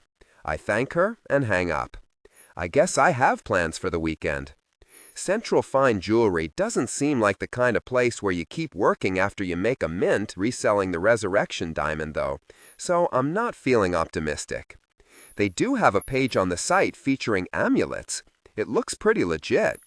They don't claim to have any transformation amulets. Claiming to have one is a sure sign of a scam, since no one but a transformation worker can make them. Most of the stones in stock are for luck magic. They list a few more unusual amulets, ones to prevent memory work and death work. Well, prevent it once before the amulet snaps and you're left buying a new one. But nothing too good to be true. I figure that since he knew my dad, Bob used to have ties to curse workers. His inventory is proof that he still does. It figures that a forger would be in with workers. The thing about curse magic being illegal is that it turns everyone who uses it into a criminal, and criminals stick together. That thought makes my mind turn inevitably toward Lila. As much as she hates me now, she will hate me that much more once I sign the papers and become a federal agent. Down in Kearney, where we spent our summers growing up, if a curse worker joined the government, that person was considered a traitor, the lowest of the low, someone not worth spitting on if he was on fire. There's some part of me that takes a perverse delight in doing the one thing that is going to make a bunch of murderers, con men, and liars all gasp and clutch their pearls. I bet they didn't think I had it in me. But I never wanted to hurt Lila, at least not hurt her worse than I already have. And no matter what any of them think of me, I will never let the government get its claws in her. Another senior, Jace, comes into the common room and turns on the television. He flips the channel to some reality show about beauty queens stranded on a desert island. I'm not really watching. My mind is skipping to Mina Lang and blackmail. I don't want to even consider how thinking about Lila brought me to Mina. Still, I turn her story over and over in my head, trying to see if there is some clue I can glean from the little she told me. Why did it take the thief 2 weeks after stealing the camera to start blackmailing Mina? Don't people who steal cameras usually want the camera more than what's on it anyway? Who bothers flipping through another person's pictures? But then, it's not like most kids at Wallingford can afford to buy a camera, and it's weird how many rich kids steal for fun. They'll shoplift from the convenience store down on the corner, break into each other's rooms to grab boxes of cookies, and clumsily jimmy open doors so that they can grab iPods, which, unfortunately, only widens the suspect pool instead of shrinking it. The blackmailer could be anyone. And, more than probably, the person is joking about the $5,000 in the baseball field, trying to scare Mina. The remote cruelty points to a girl, or a bunch of girls. Whoever she is, she probably just wants to make Mina squirm. If I'm right, it's a pretty good con. Even if Mina calls their bluff, she can't do much about it because she won't want the pictures to get out. Pulse with adrenaline while remaining coherent. Political intrigue deserves. But the girls probably can't resist giggling when Mina comes into the cafeteria or teasing her in class, even if they don't say anything about the pictures. I just wish I was sure Mina was telling me the truth. Assignments like these are what FBI agents do, right? On a grander scale, but still, using the same techniques. This might be like one of the exercises that Barron is given, except that this one is mine. A little investigation for me to practice on in secret, so that when I finally join up, I'll be better than him at something. A little investigation to prove to myself that I am making the right decision. I'm still running through ways to draw out the blackmailer when the Beauty Queen program is interrupted by news footage of Governor Patton. He's on the steps of the courthouse, surrounded by microphones, railing loudly. Did you know that government bodies exist staffed entirely by curse workers? Curse workers with access to your confidential files? Did you know that no one requires testing of applicants to government jobs to determine who among us are potentially dangerous criminals? He says, we must root all workers out of our government. How can we expect our legislatures to be safe when their staffers, their aides, even their constituents could be seeking to undermine policies directed at bringing these sinister predators to light? Because those policies would inconvenience them. Then we cut to the reporter's serious, perfectly made-up face and are told that a senator from New York, Senator James Rayburn, has made a statement denouncing Patton's position. When they show Senator Rayburn, he appears in front of a blue curtain at a lectern with the state insignia on it. I am deeply disappointed by the recent words and actions of Governor Patton.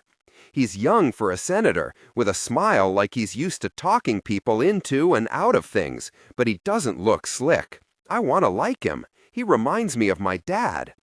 Are we not taught that those who have confronted temptation and triumphed over it are more virtuous than those who have yet to face their own demons? Are not those who are born hyperbathogamic and tempted into a life of crime, tempted to use their power for their own benefit? Are not those people just like us who resist temptation and choose instead to work to shield us from their less moral kind? Are they not to be celebrated rather than treated to Governor Patton's witch hunt? The newscaster tells us that more details will be forthcoming and more statements are expected from other members of government. I fumble for the remote and switch the channel to a game show. Jace has his laptop open and doesn't seem to notice, for which I am grateful. I guess anything that distracts Patton from talking about my mother is a good thing, but I still hate the sight of him.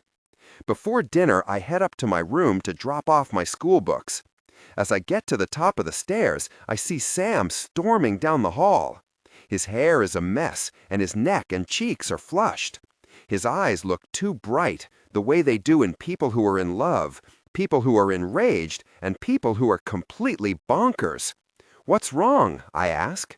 She wants all her stuff back. He slams his hand into the wall, cracking the plaster, a move so uncharacteristic that I just stare. He's a big guy, but this is the first time I've ever seen him use his size for violence. Danica? I ask, like an idiot, because of course he's talking about Danica. It's just that the whole thing doesn't make sense. They've been fighting, sure, but the fight is over something stupid. They both care about each other, surely, more than they care about an exaggerated misunderstanding. What happened? She called me and told me it was over, that it had been over for weeks. He sags now, arm bent against the wall, his forehead resting on his arm. Didn't even want to see me to get her things. I told her that I was sorry, over and over I told her, and that I would do anything to get her back. What else am I supposed to do? Maybe she just needs some time, I say. He shakes his head pitifully. She's seeing somebody else. No way, I say. Come on, you're just being... She is, he says. She said she was. Who? I try to think of anyone I saw Danica talking to, anyone who she looked at lingeringly or walked down the halls with more than once. I try to think of any guy who stayed behind after Hex meetings to talk with her. But I come up blank. I can't picture her with anyone. He shakes his head. She wouldn't tell me. Look, I say, I'm really sorry, man. Let me dump my bag and we can go off campus, get some pizza or something, ditch this place for a couple of hours. I was planning on meeting Mina tonight in the dining hall, but I pushed that thought aside. Sam shakes his head. Nah, I just want to be by myself for a little while. You sure? He nods and lurches away from the wall to thud down the stairs. I go into our room and toss my bag of books onto my bed. I'm about to go out again when I see Lila, on her knees, peering under Sam's dresser. Her short gold hair is hanging in her face, the sleeves of her dress shirt rolled up. I notice that she's not wearing tights, just ankle socks. Hey, I say, stunned. She sits up. I can't read her expression, but her cheeks look a little pink. I didn't think you were going to be here. I live here. She turns so that she's sitting on the floor with her legs crossed, pleated skirt riding high over her thighs. I try not to look, not to recall what her skin felt like against mine, but it's impossible. Do you know where Danica's stuffed owl is? She swears she left it here, but Sam says he never saw it. I never saw it either. She sighs. How about her copy of Abby Hoffman's Steal This Book? My bad, I say, and take it out from one of my drawers. She gives me a look. What? I thought it was Sam's when I borrowed it. She gets up in a single fluid movement and snatches the book from my gloved hand. It's not that. I don't know.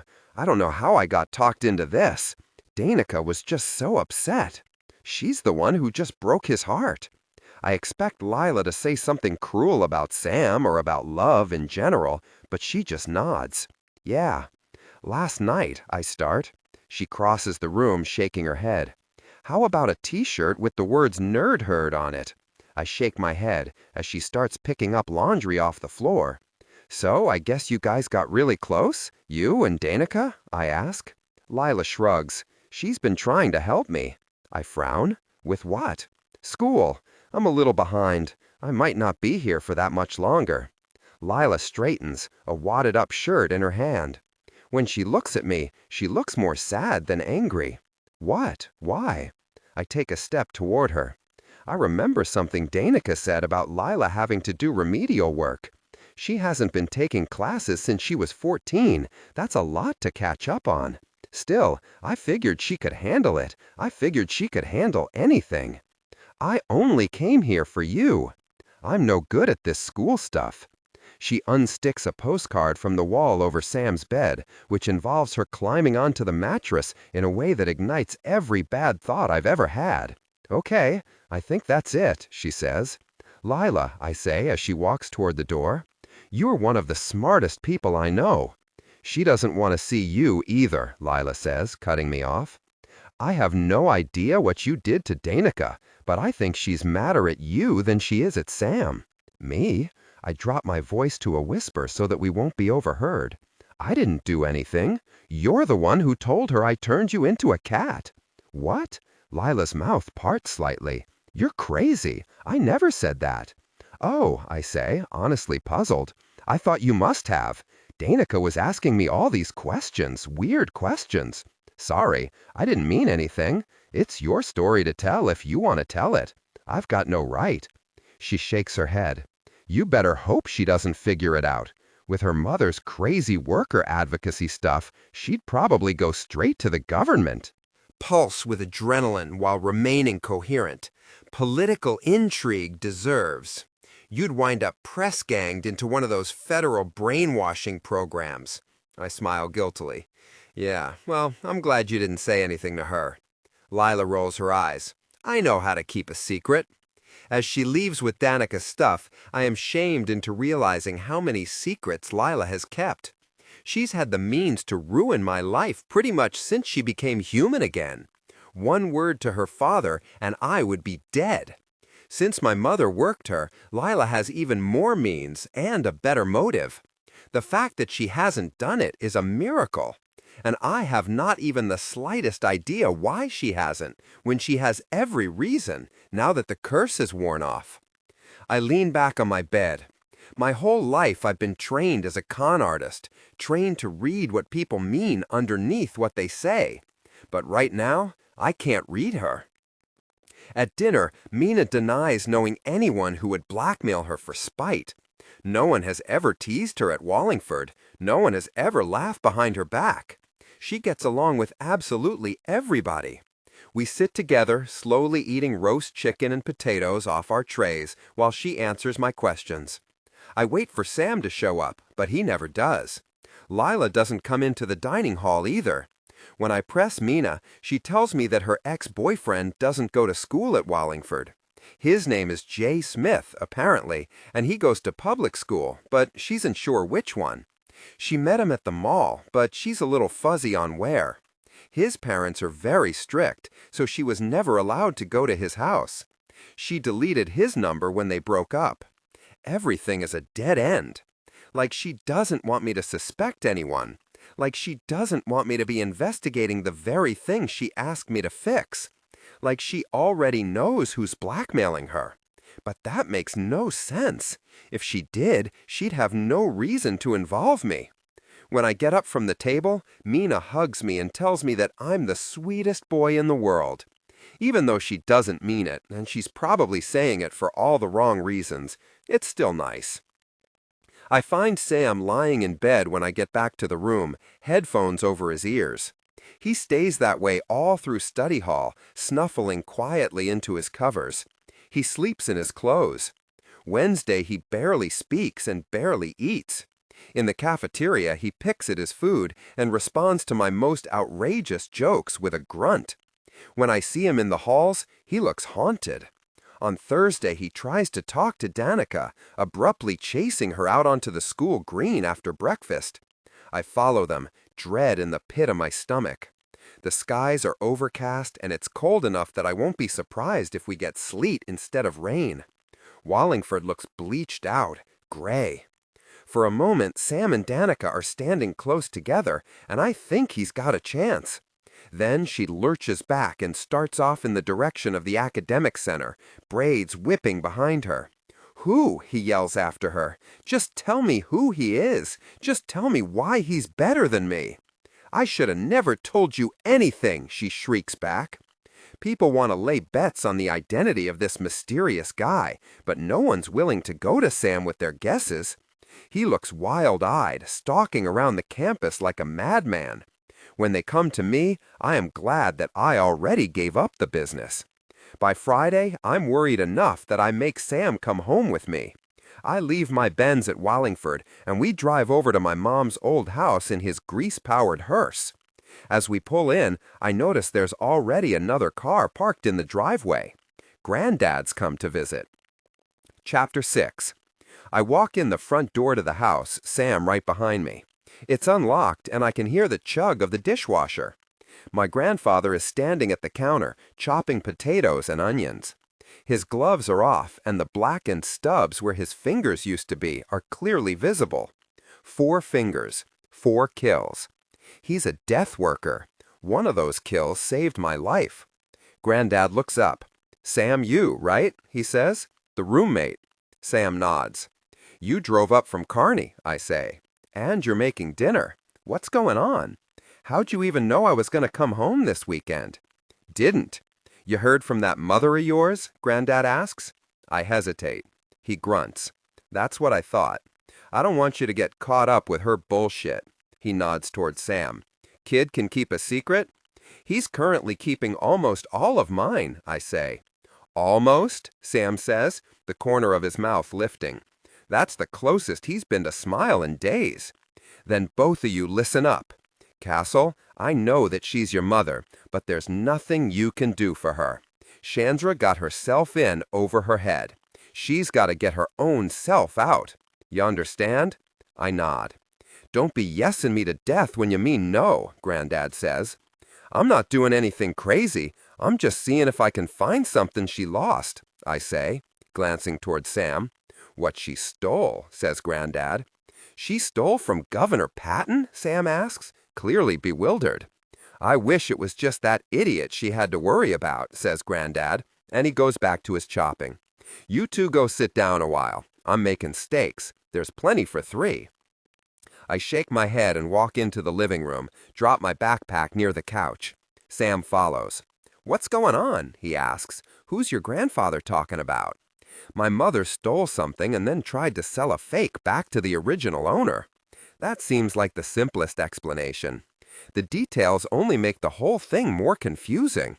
Sam knows that Lila's father is a crime boss, but I'm not sure he really thinks of anyone's parent as potentially lethal.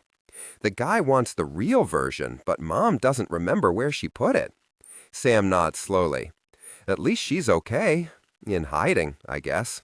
"Yeah," I say, not even convincing myself. I smell the onions hit a hot pan of grease in the kitchen. My mouth waters. "Your family is badass," Sam says. "They set a high bar of badassery." That makes me laugh. My family are lunatics who set a high bar for lunacy.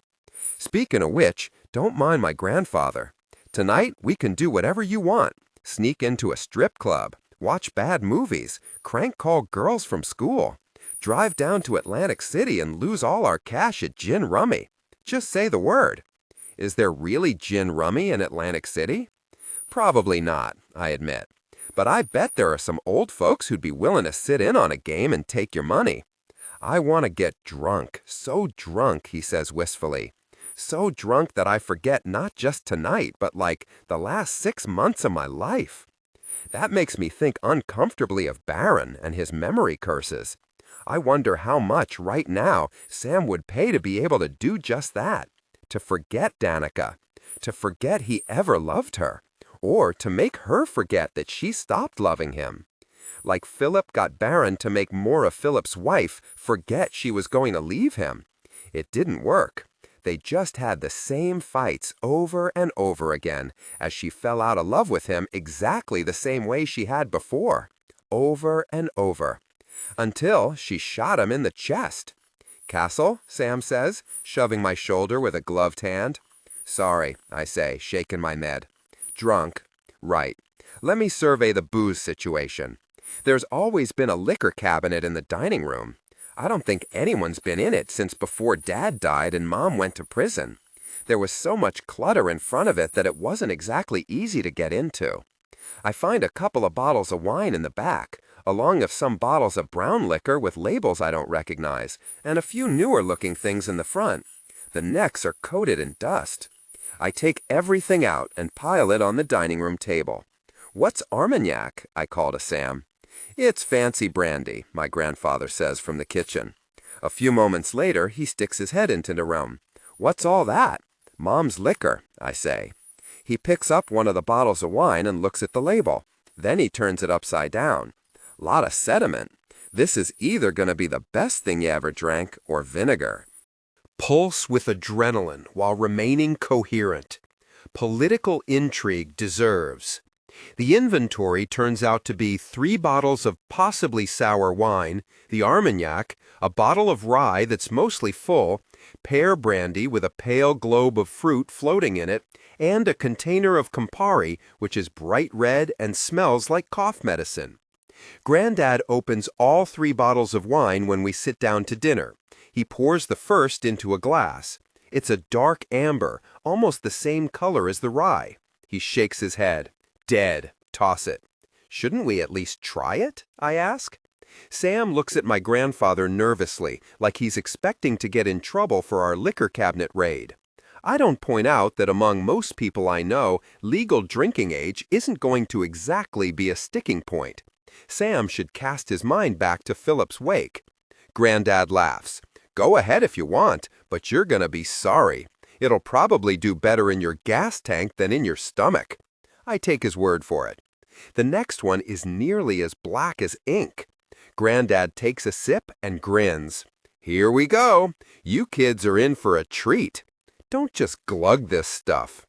In the kind of fancy magazines my mother reads when she's shopping for men, they rate wines, praising them for tasting like things that don't sound good to drink. Butter and fresh-cut grass and oak.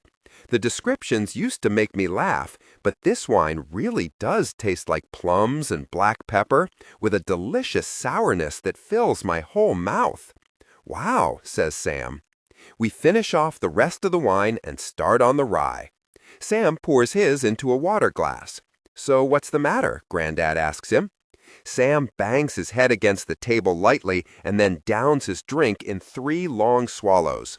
I'm pretty sure he's forgotten to be worried about getting in trouble with anyone.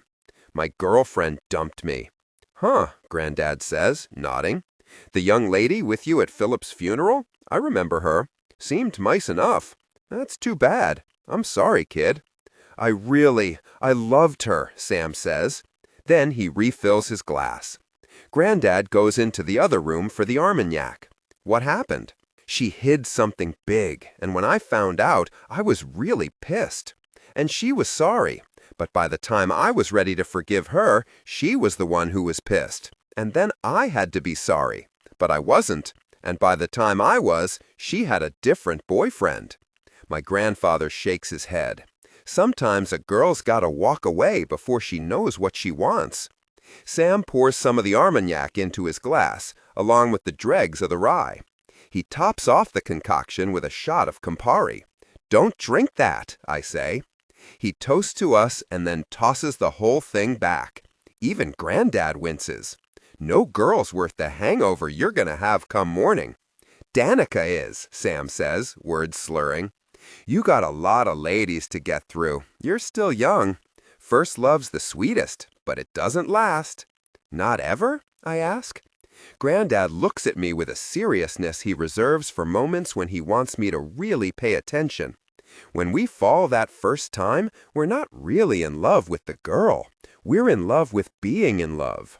We've got no idea what she's really about or what she's capable of. We're in love with our idea of her and of who we become around her. We're idiots. I get up and start stacking dishes in the sink. I'm not too steady on my feet right now, but I manage it. When I was a kid, I guess I loved Leela like that. Even when I thought I'd killed her, I still saw her as the ideal girl, the pinnacle of girlhood that nobody else was ever going to be able to get close to. But when she came back, I had to see her the way she was. Complicated, angry, and a lot more like me than I'd ever guessed. I might not know what Leela is capable of, but I know her. Love changes us, but we change how we love, too. Come on, Sam says from the table, pouring bright red liquor into teacups he's found somewhere. Let's do shots. I wake up with the horrible taste of cough medicine in my mouth. Someone is pounding on the front door. I turn over and cover my head with a pillow. I don't care who it is. I'm not going downstairs.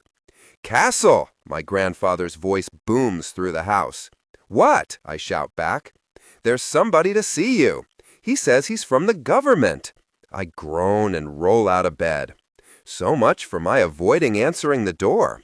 I pull on jeans over my boxers, rub sleep out of my eyes, and grab for a shirt and a pair of clean gloves.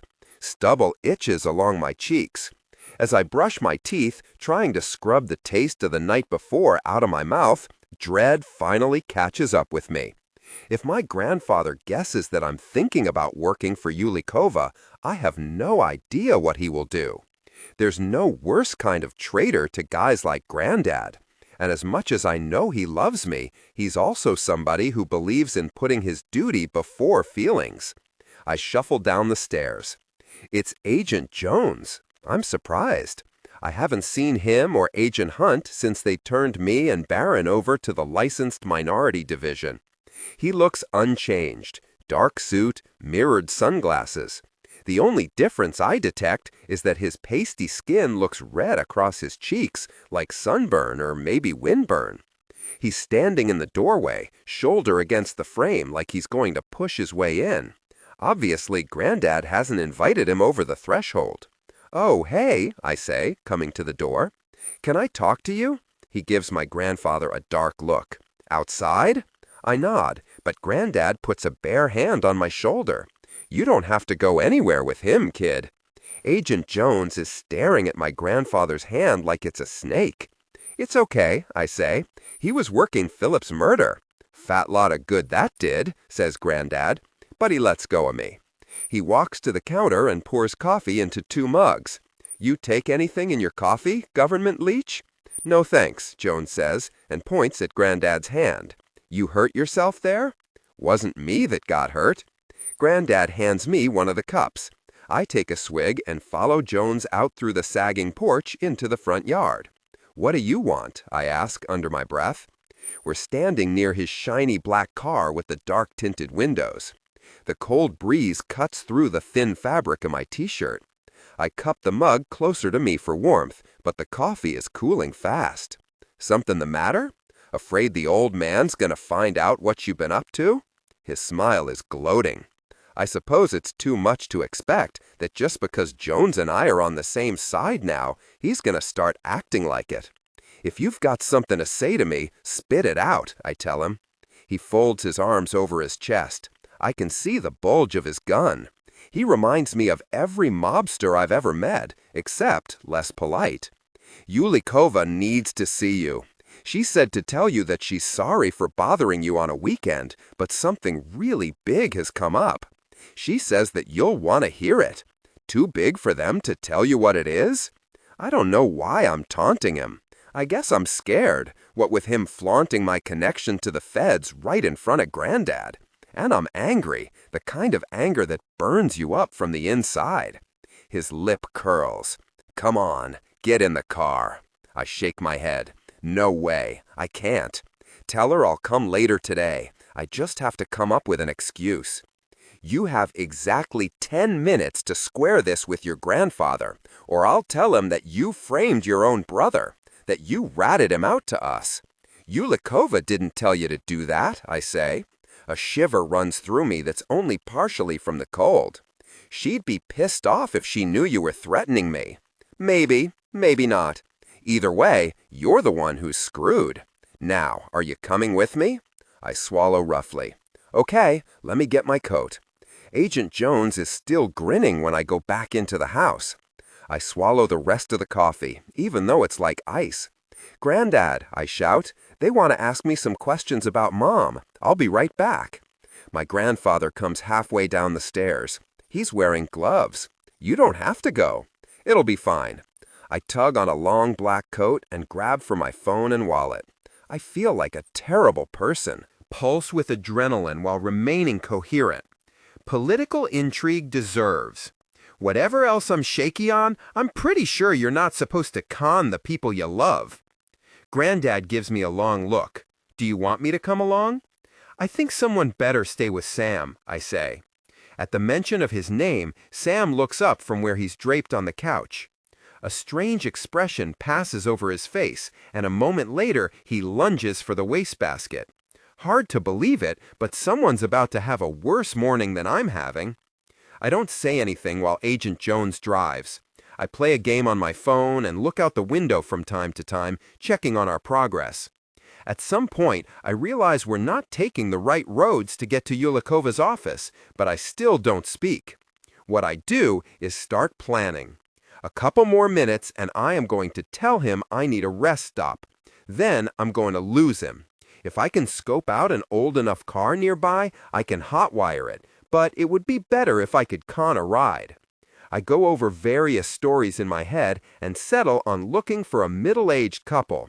A husband who's big enough not to be intimidated by my height or my brown skin, and a wife to argue on my behalf. Ideally, a couple who might have kids about my age. I'm planning on giving them a story about a drunk friend who wouldn't give me his keys and stranded me without a way home. I'll have to work fast. As I am thinking it through, we pull into the parking lot of a hospital. 3 huge brick towers linked at the base, with an ambulance blinking its red lights in front of the emergency room entrance. I let out my breath. Escaping from a hospital is a piece of cake. We're meeting Yulikova here? I ask incredulously. Then I think better of it. Is she all right? As all right as she ever is, he says. I don't know what that means, but I don't want to admit it. Instead of responding, I try the handle, and when I can get it open, I jump out of the car. We walk together to one of the side doors. The hallway is antiseptic, typical. No one questions us. Jones seems to know where we're going. We pass a nurse's station, and Jones nods to an elderly woman behind the desk. Then we walk down another long corridor. I glance inside an open doorway to see a man with a big grizzly beard and balloons around his wrists so that he can't bring his own hands to his face. He turns to me with a haunted look. We stop at the next door, this one closed, and Agent Jones knocks once before heading inside. It's a regular hospital room, but clearly both larger and better furnished than some others we passed. There is a multicolored afghan thrown over the foot of the hospital bed and several jade plants along the window. There are also 2 comfortable but generic-looking chairs sitting across from the bed. Yulikova is in a batik print robe and slippers. She's got a plastic cup and is watering the plants when we come in. She's not wearing makeup and her hair looks not so much wild as uncombed, but she doesn't otherwise look unwell. Hello, Cassel, Agent Jones. Hi, I say, lingering in the doorway like I might with a sick relative that I haven't seen in a long while. What's going on? She looks at her surroundings and laughs. Oh, this. Yes, it must seem a little bit dramatic. Yeah, and Agent Jones hustled me over here like a house was on fire, and I was the only bucket of water in town. I sound only half as annoyed as I am, which is plenty. I didn't even get to shower. I'm hungover and probably stink like I've been using booze as aftershave, except that I also didn't get to shave. What's the deal? Jones glowers. She laughs a little and shakes her head at him. I'm sorry to hear that, Cassel. There's a bathroom through there that you are welcome to use if you'd like. The hospital has little packets of toiletries. Yeah, I say, I might. And Agent Jones can go down to the commissary and get us something to eat. The hospital doesn't have much, but it's not as terrible as hospital food used to be. They have decent burgers and snacks. She walks over to the other side of her bed and opens one of the drawers in the side table, taking out a brown leather pocketbook. Ed, why don't you get a bunch of different sandwiches and cups of coffee? The egg salad isn't bad, and a couple of bags of chips, some fruit, and something for dessert. Get some extra packets of mustard for Cassel. I know he likes them. Well, sit down and have a nice lunch. Very civilized, I say. Agent Jones ignores her, looking for her wallet, and goes to the door. Fine, I'll be right back. He looks from me to her. Don't believe everything that little weasel tells you. I know him from before. When he walks out, she gives me an apologetic look. I'm sorry if he was difficult. I needed to get an agent on this, and I wanted someone who'd worked with you before. The last thing we need is lots of people knowing you're a transformation worker. Even here, I can't count on total discretion. You worried about a leak? We want to be sure that when and if people find out about you, they receive that information directly from us. You know, there's a rumor that there's a transformation worker in China. Many people in our government feel that that information was carefully planted. If they have one at all, you mean? She nods, a smile pulling at one corner of her mouth. Exactly. Now go freshen up. In the bathroom, I manage to slick my hair back with water and take a safety razor to my stubble. Then I gargle with mouthwash. When I emerge, I do so in a cloud of mint. Yulikova's gotten a third chair from somewhere and is arranging them near the window. Much better, she says. It's something that a mother would say. Not my mother, but a mother. You need help with anything? I ask her. It doesn't seem like she should be moving furniture. No, sit down, Cassel. I'm fine. I grab a chair. I don't mean to pry, I say, but we're in a hospital. You sure you're fine? She sighs heavily. No getting anything past you, huh? I also often notice when water is wet. I have a keen detective's mind like that. She has the good grace to smile. I'm a physical worker, which means I can alter people's bodies, not to the extent that you can, but brutal, basic things. I can break legs and heal them again. I can remove some tumors, or at least reduce them in size. I can draw out an infection in the blood. I can make children's lungs work. I try not to show how surprised I am. I didn't know physical workers could do that. I thought it was just pain-sliced skin, burns, and boils. Philip was a physical worker. I never saw him use it to help anyone. And sometimes I do all those things. But it makes me very sick. All of it, any of it, hurting and healing. And over time, it has made me sicker, permanently sicker. I don't ask her about the legality of what she's doing. I don't care. And if she doesn't care either, well, then maybe we have something in common after all. Can't you heal yourself? Ah, the old cry of physician, heal thyself, she says. A perfectly logical question, but I am afraid I can't. The blowback negates any and all positive effects. So, occasionally, I have to come here for a while. I hesitate before I ask my next question, because it's so awful. Still, I need to know, if I'm about to sign my free will away on the strength of her promises. Are you dying? We're all dying, Cassel. It's just that some of us are dying faster than others. I nod.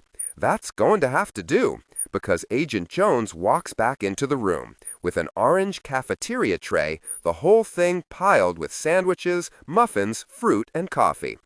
Put it on my bed. We can buffet off of that, she tells him. I retrieve a ham sandwich, a cup of coffee, and an orange, and sit back down while Jones and Yulikova choose their food. Good, she says, pulling the wrapper off what looks like a lemon poppy seed muffin. Now, Cassel, I'm sure you're familiar with Governor Patton. I snort. Patton? Oh yeah, I love that guy. Jones looks like he wants to choke the sarcasm out of me, but Yulikova just laughs. I thought you'd say something like that. Pulse with adrenaline while remaining coherent. Political intrigue deserves. But you should understand what your mother did to him and then what was done to fix him. He's become more and more unstable. I open my mouth to object, but she holds up her hand. No, I understand your impulse to defend your mother, and it's very noble, but right now, that's irrelevant. It doesn't matter who's to blame. I need to tell you something confidential, and I need your assurance that it won't leave this room. Okay, I say.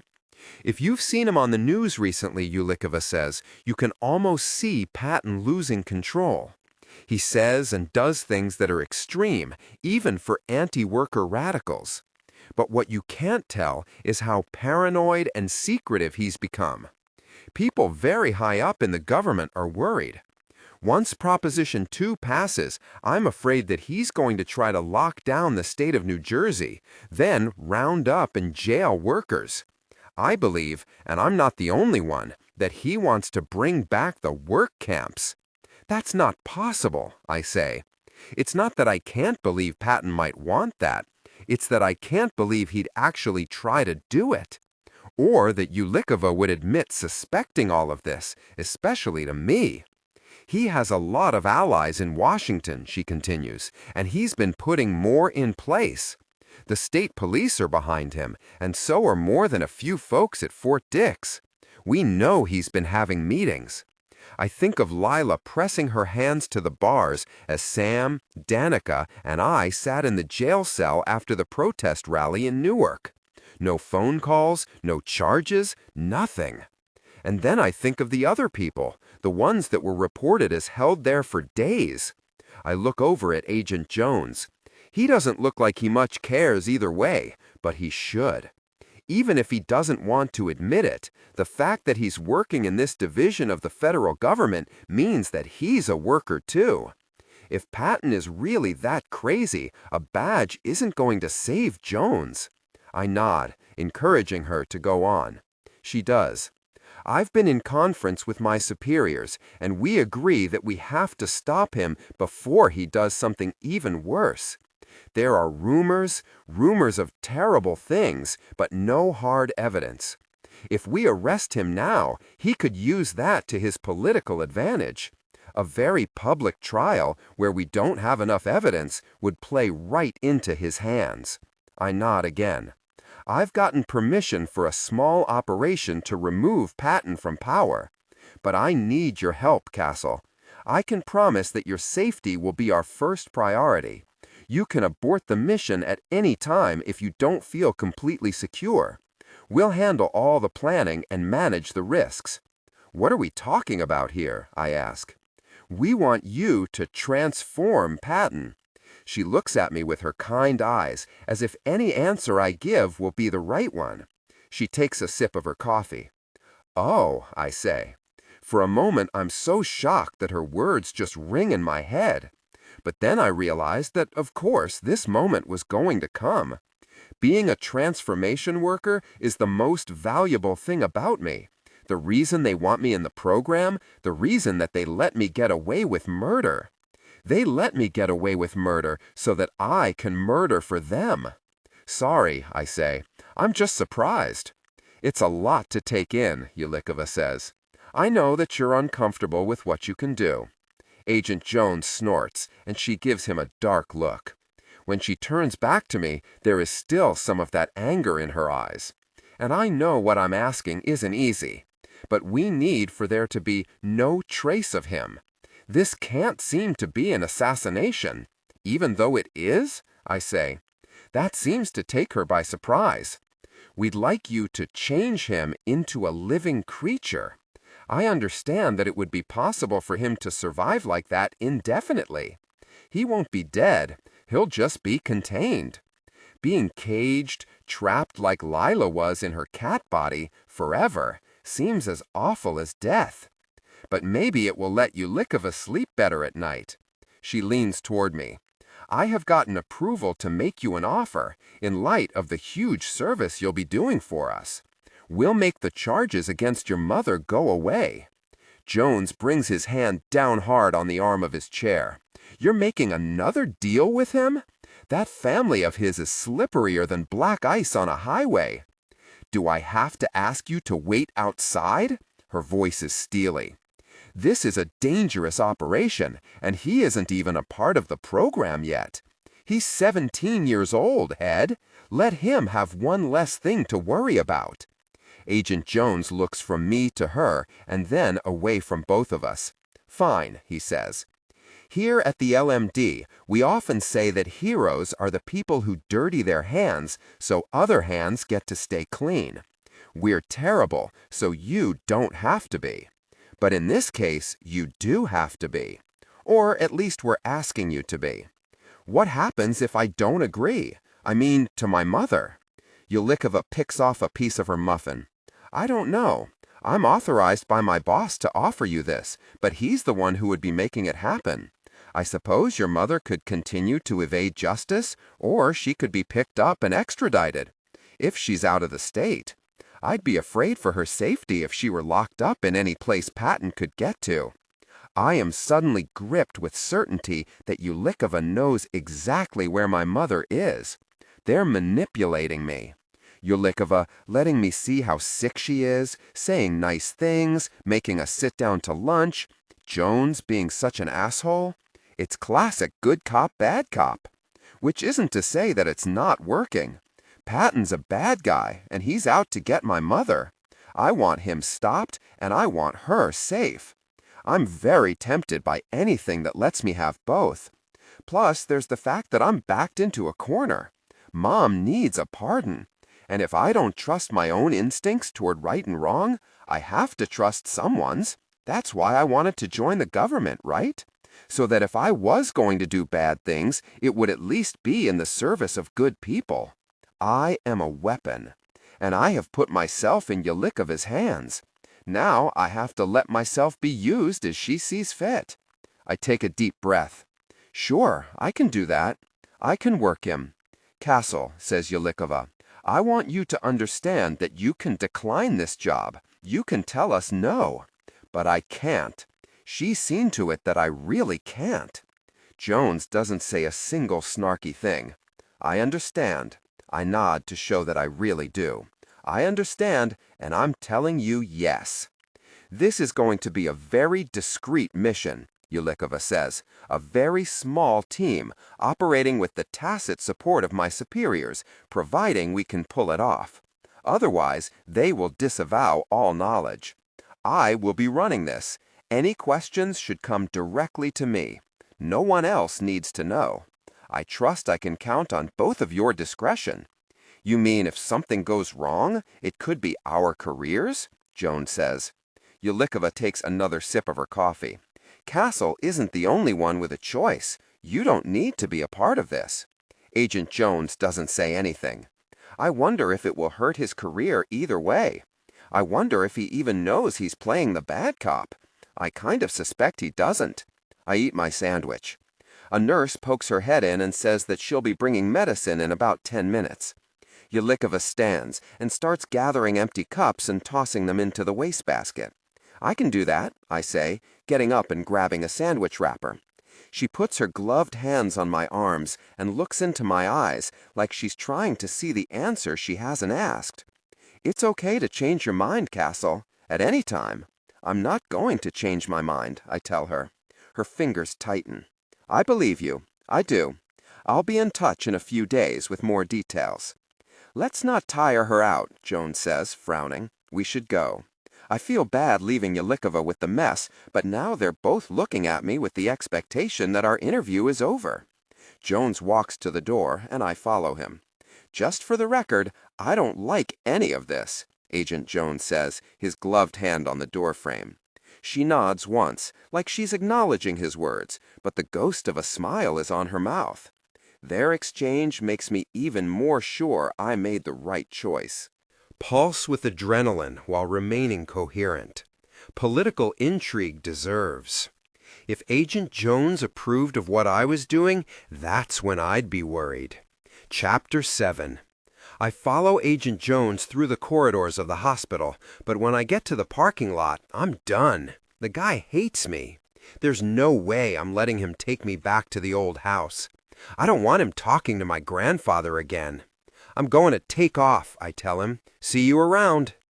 Agent Jones looks at me incredulously, then snorts. You planning on walking? I'll call a friend. Get in the car, he growls, switching from amused to impatient in a single breath. There is something in his face that makes me even more certain that going with him is a bad idea. Make me, I say. I dare you.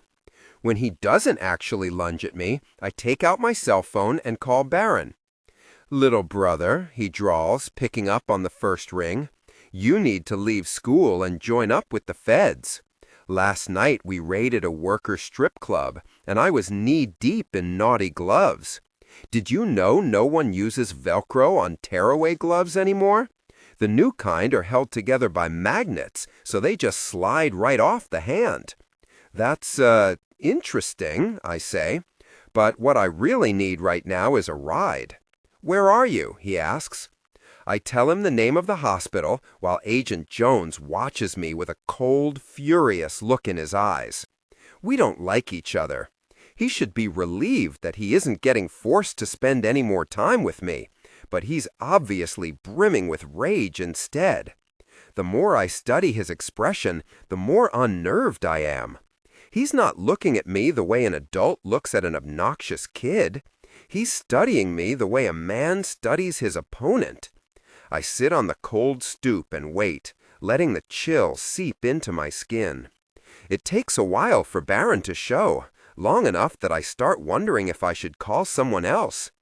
But just as I decide that I'm going to have to go inside and get something warm to drink or con a blanket from one of the nurses, Baron pulls up in a red Ferrari. He rolls down a dark-tinted window and flashes me a grin. "You stole that," I say.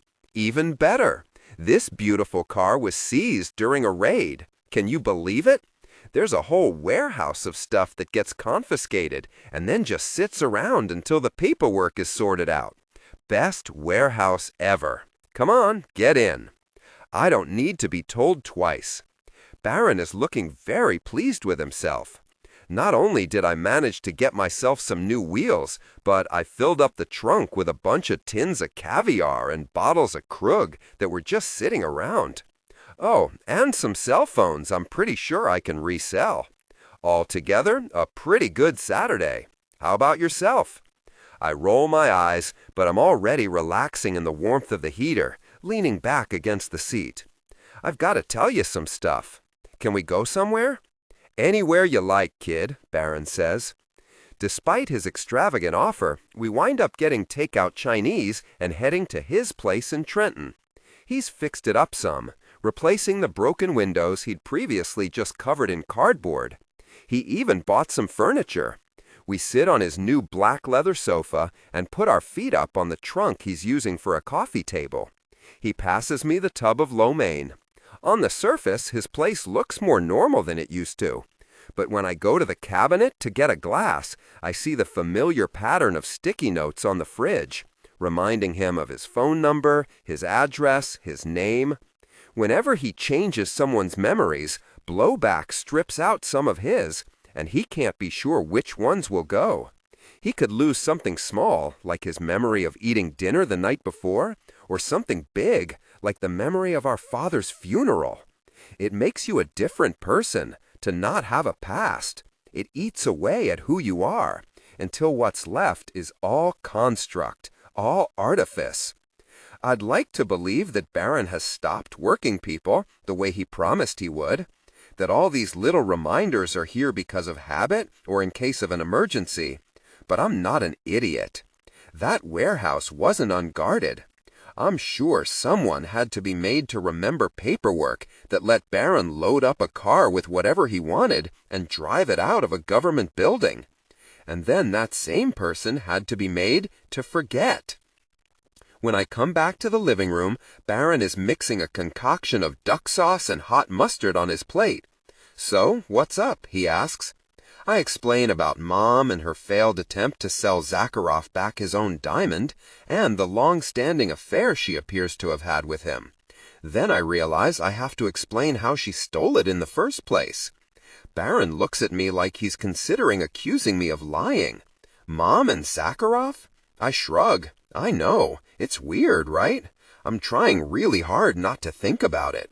"You mean about the part that if Zakharov and Mom got married, that would make you and Lila brother and sister?" He starts laughing, falling back on the cushions. I chuck a handful of white rice at him. A few of the grains stick to his shirt. More stick to my glove. He keeps on laughing. "I'm going to go talk to the forger tomorrow. Some guy up in Patterson." "Sure, we could do that," he says, still giggling a little. "You want to come?" "Of course." He opens the chicken with black bean sauce and dumps it over his mustard and duck sauce concoction. "She's my mother, too," I say. He pauses with his hand on a packet of soy. "Yulikova asked me if I would be willing to do something, a job." He goes back to pouring out the sauce and taking a first bite. "I thought you couldn't get put to work since you haven't officially joined up." "She wants me to take out Patton." Baron's brows draw together. "Take out? As in transform him?" "No," I say, "as in take out to dinner.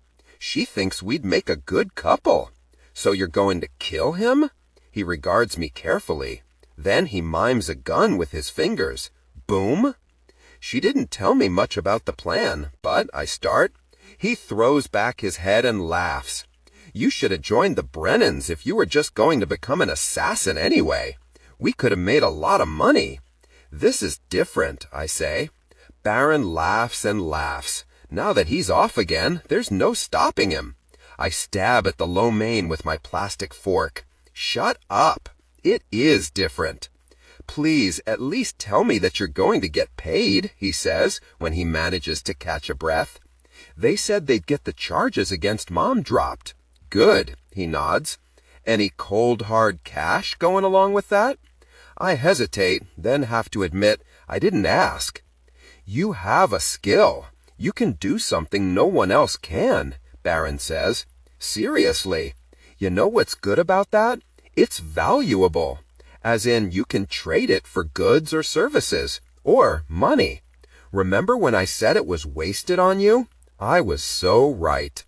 I groan and shove rice into my mouth so that I don't decide to dump the whole carton over his head. After we finish eating, Baron calls Granddad.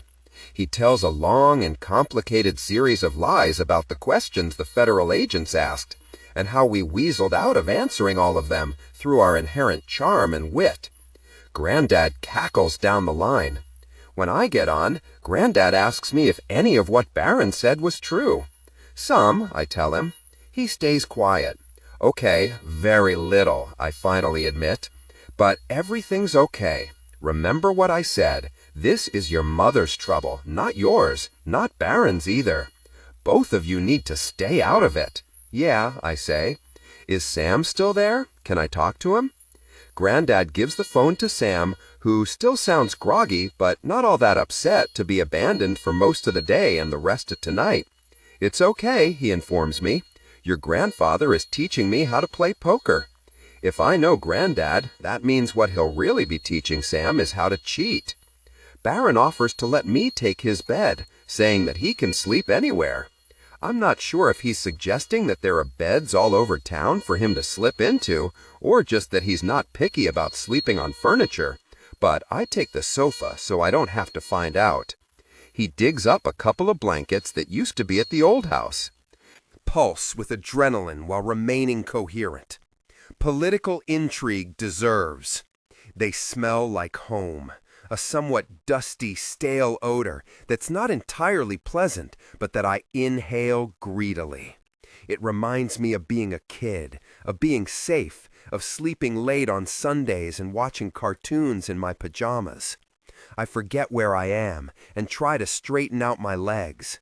My feet kick against the armrest, and I remember that I'm not a kid anymore.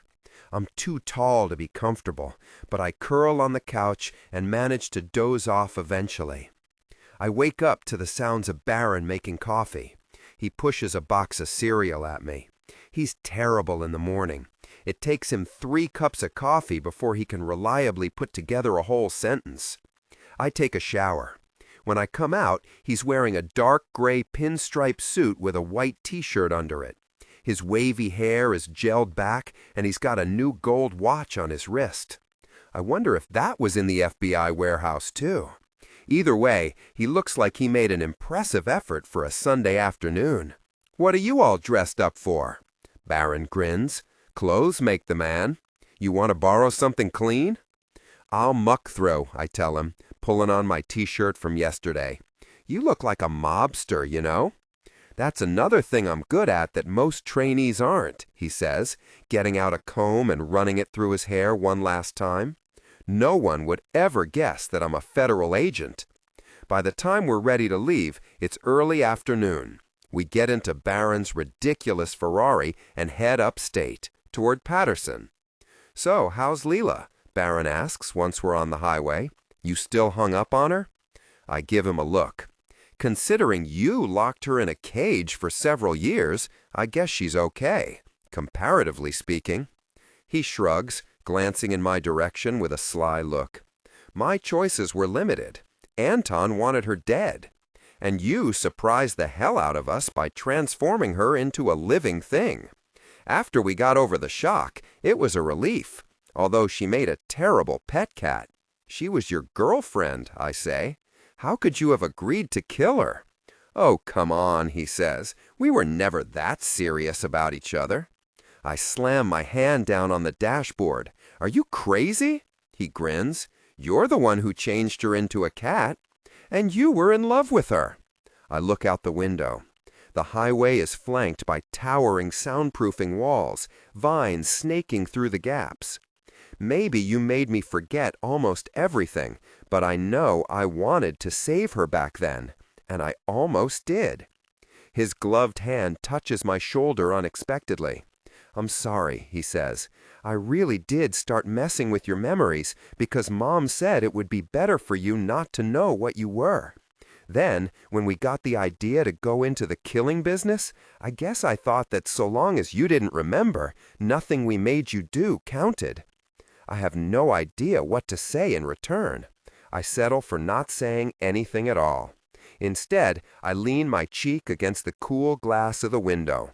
I look at the stretch of asphalt highway snaking in front of us, and I wonder what it would be like to leave all of this behind.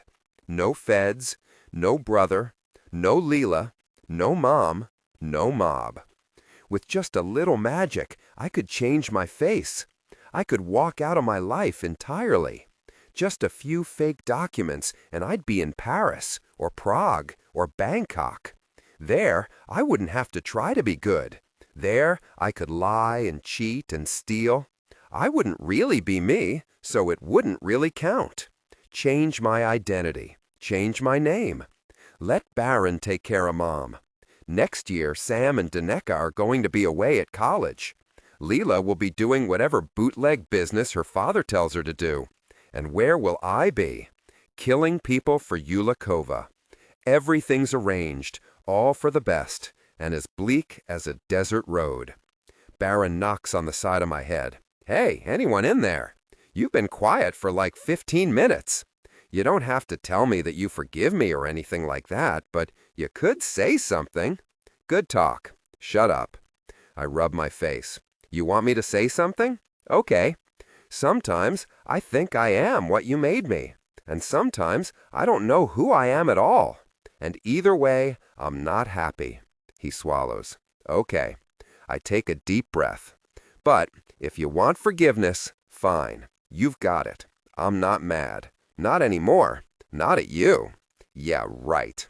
You're pissed off at someone, he says. I'm just angry, I say. Eventually, it'll burn off of me or something. It has to. You know, this might be your cue to say that you're sorry about forcing me to go into this whole federal agent training program. You never had it so good, I say. But you didn't know that, he says. I could be miserable right now, and it would be all your fault. And then you'd feel bad. Then you'd be sorry. Then I might. Now I'm not, I say. Oh, and good talk. Really, it was a pretty good talk. About the best I could expect from my sociopathic amnesiac jerk of an older brother. We park on the street. Patterson is an odd collection of old buildings and bright awnings with neon signs advertising cheap cell phones, tarot card readings, and beauty salons. I get out and feed a few quarters into the meter. Baron's phone chirps. He takes it from his pocket and looks at the screen. I raise my eyebrows, but he just shakes his head, like it's nothing important. His gloved fingers tap the keys. He looks up. Lead on, Cassel. I head toward the address of Central Fine Jewelry.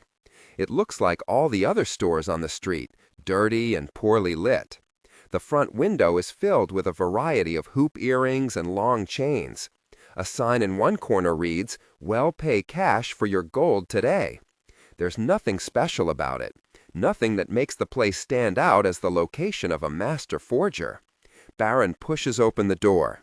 A bell rings as we walk in, and a man behind the counter looks up. He's short and balding, with huge horn-rimmed glasses and a jeweler's loop on a long chain around his neck. He's dressed tidily in a black button-up shirt. Fat rings sparkle over his gloves on each of his fingers. "Are you Bob?" I say, walking up to the counter. "Who's asking?" he says.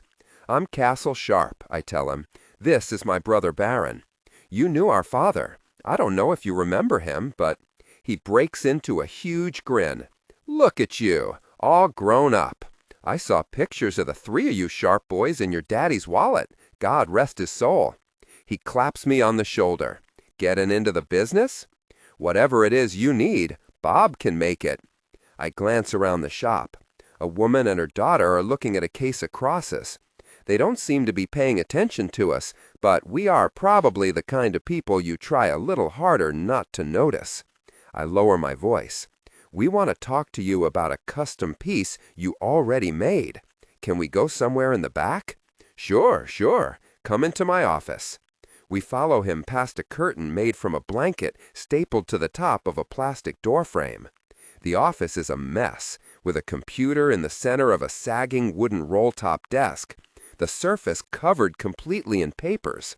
One of the drawers is open, and inside are watch parts and tiny glassine bags with stones in them. I pick up an envelope. The name on it is Robert Peck. Bob. We want to know about the resurrection diamond, Barron says. Whoa. Bob holds up his hands. I don't know how you heard anything about that. We saw the fake you made, I say. Now we want to know about the real thing. We need to know what happened to it. Barron walks intimidatingly close to Bob. You know, I work memories. Maybe I could help you recall something. Look, Bob says, his voice quavering slightly, rising a little too high. I don't know what's made the two of you take this unfriendly tone with me. I was a good friend to your father, and I never told nobody that I'd copied the resurrection diamond, that I knew who'd stolen it. How many people would do that, huh, when there was so much money on the line? If you think I know where your father kept it or if he sold it, I don't. We were close, but not close like that. All I did was make the fakes. Wait. Pulse with adrenaline while remaining coherent. Political intrigue deserves. I thought you made the stone for my mother, I say. And what do you mean, fakes? How many? 2. That's what your dad asked for. And there was no way I switched anything. He didn't let me keep the original diamond for longer than it took to take the measurements and some photographs. He was no fool, you know. You think he'd let something that valuable out of a sight? I exchange a look with Barron. Dad was a lot of things, but he wasn't lazy about a con. So what happened? I ask. Bob takes a few steps away from us and opens a drawer in his desk, pulls out a bottle of bourbon. He screws off the cap and takes a long pull.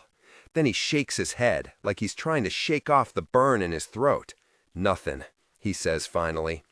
Your father came in here with that damn stone. Said he needed the 2 copies. I frown. Why 2? How the hell should I know? One fake I set on the gold tie pin where the original had been. The other I put in a ring. But the original, the real one, I kept that loose, just the way your father wanted it. Are they good fakes? Barron asks. Bob shakes his head again. Not the one on the pin. Phil came in here wanting it fast, you know, within the day. But the second one, he gave me some more time. That was a fine piece of work. Now, are you two going to tell me what this is about? I glance at Barron. A muscle in his jaw is jumping, but I can't tell if he believes Bob or not. I'm trying to think, to play this thing through. So maybe Mom gives Dad the stone and says she needs a fake really fast, before Zakharov notices that the piece is gone. Dad goes straight to Bob, but he asks for 2 stones because he already knows that he's going to steal the diamond for himself, maybe out of spite since he discovered that Mom was screwing around with Zakharov. Anyway, Dad brings her one of the fakes, and she slips it back to Zakharov before he notices that it's gone. Then Dad tells her he has a present for her, a ring with the resurrection diamond set in it, which is actually the second fake. If that's what happened, the original could be anywhere. Dad could have sold it years ago. But why put the diamond in a ring that Mom can't wear outside the house without drawing attention? That I'm not sure about. Maybe he was so pissed off that he liked seeing it on her hand and knowing he'd gotten one over on her. What would something like that be worth on the black market? I ask. The real thing? Bob asks. Depends if you really believe it'll keep you from getting killed. As a stone with historical value, sure, it's something. But the kind of people who buy rocks like that don't want something they can't show off. But if you believe, well, what's the price on invulnerability? Baron gets a glint in his eye that tells me he's considering the question seriously, rather than rhetorically. Pricing the thing out in dollars and cents? Millions, he says finally. Bob pokes Baron's chest with his gloved finger. Next time, before you come in here acting heavy, you get your story straight. I'm a businessman. I don't cheat the families, I don't cheat other workers, and I don't cheat my friends, no matter what your mother told you. Now, before you go, you better be buying something nice, something expensive, you get me? Otherwise, I'm going to tell a couple of my friends how rude you boys were to Bob. We go out to the counter. Bob pulls out a couple of pieces that are in the right price range for our transgression. Baron picks out a diamond heart set in white gold for nearly $1,000.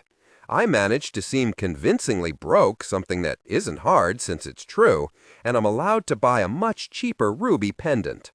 Girls like presents, Bob tells us as he lets us out of the store, adjusting his glasses.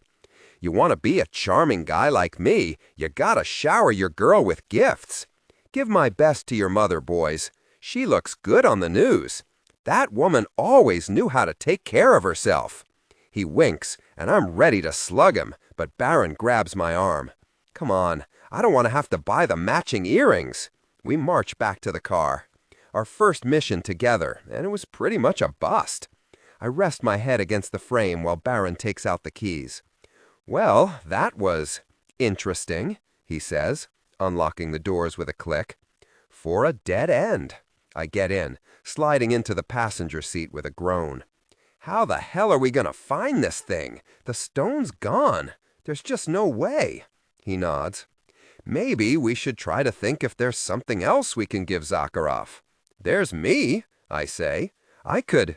The car starts and he pulls away from the curb, veering into traffic like he's daring the other cars to a game of chicken. Nah, you're already mortgaged to the hilt. But hey, maybe we're looking at this the wrong way. Mom has a nice apartment to stay in and an older gentleman to keep her company. 3 square meals. Patton can't get to her. What exactly are we trying to save her from? Given what we know about her history with Zakharov, she might even be getting... I hold up a hand to ward off whatever he's about to say next. La la la, I can't hear ya. He laughs. I'm just figuring that maybe she might be better off unsaved, safer, happier, which is excellent, because as you said, our chances of finding that stone are pretty much 0. I tip my head back against the seat, looking up at the Ferrari's tinted sunroof. Just drop me at Wallingford. He pulls out his phone and texts while he drives, making him nearly pull into another lane by accident. A moment later, his phone buzzes and he glances at the screen. Yeah, okay, that's perfect then. What do you mean? Hot date, he says, grinning. I knew it, I say. I so knew you weren't dressed up like that to go to Patterson with me and meet Bob. Baron takes his hands away from the wheel to straighten his lapels and to tuck his phone into the inside pocket of his jacket. I think Bob appreciated my outfit. He made me buy the more expensive pendant. You might think that was to my disadvantage, but I accept that status comes with a price. Not usually so immediately. I shake my head. You better not be hitting on federal agent ladies. They'll arrest you. His grin widens. I like handcuffs. I groan. There is something seriously wrong with you. Nothing that a night being worked over by a hot representative of justice couldn't fix. I study the clouds through the sunroof. I think I see one in the shape of a bazooka. Hey, so do you think Dad lied to Mom about the second fake diamond? Or do you think Mom lied to us? To you, he says. She didn't even try to tell me. The smile is curled off his mouth. Yeah, I sigh. Either way, it's a hell of a dead end. Baron nods. His foot presses the accelerator harder, and he veers into the fast lane. I don't protest. At least he has something good to race back to. Baron drops me in front of Stronghouse. I slide out of the car and stretch. Then I yawn slowly. It's just barely nightfall. The last of the sun is still blazing on the horizon, making all the buildings look like they're catching fire. Thanks for the ride, I say. Okay, well, he says, his voice full of impatience. Sorry, but you've got to scram. Call me when you talk to Mom, so long as it's not tonight. I smirk and slam the car door. Have fun on your date. Bye, he says, and waves. As I head toward the dorm, I glance back at the parking lot. I keep expecting a sweep of headlights as he pulls out, but the Ferrari's still there. He's only rolled it forward a little.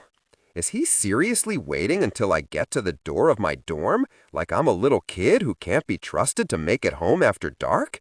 Am I in some danger I don't know about? I can't think of a good reason for him to keep idling near the curb when he so obviously wanted to get going. I walk into the building, my scheming brain still rearranging the puzzle pieces. It takes me until I get to the hallway, fishing for my dorm key in the back pocket of my jeans, before I stop abruptly. He wanted me to get going.